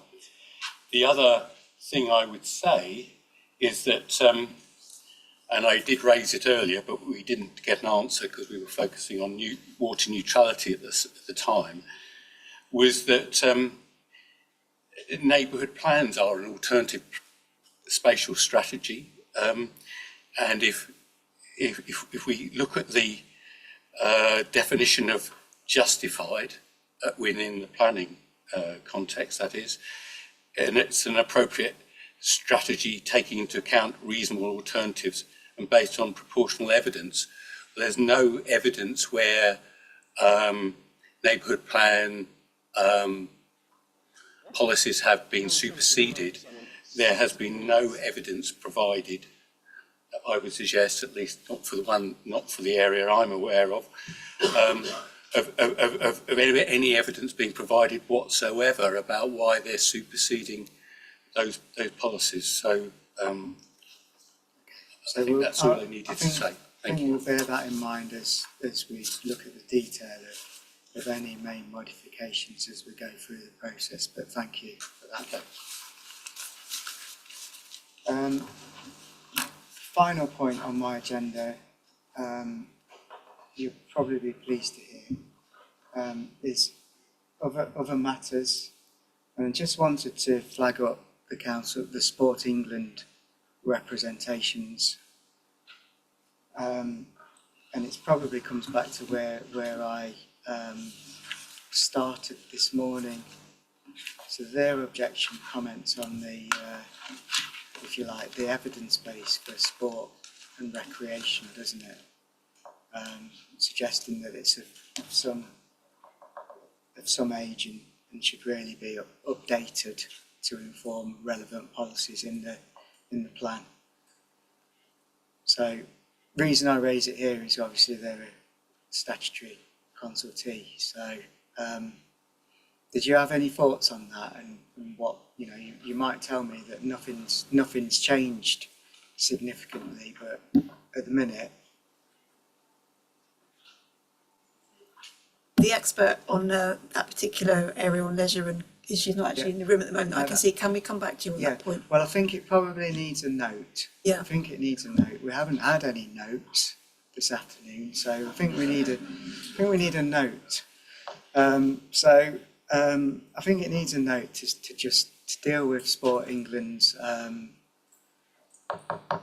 comments, and essentially, if you want to tell me why nothing's changed, or alternatively you've reflected and you need to update some of the evidence base. Okay. Has anybody not said anything that they were sort of desperate to say here this afternoon? Good. There's a lot in that today for me to process and think about. I can't say anything about what I've heard. I think I'll be reflecting tonight, tomorrow, the discussion tomorrow, and I think probably on these issues that have come out today, I think probably the best course of action will be to talk about it towards the end of the first week. So if I can move things on, I'll ask for it, but some things that I'm going to need to just take away and reflect on. Yeah. Okay. So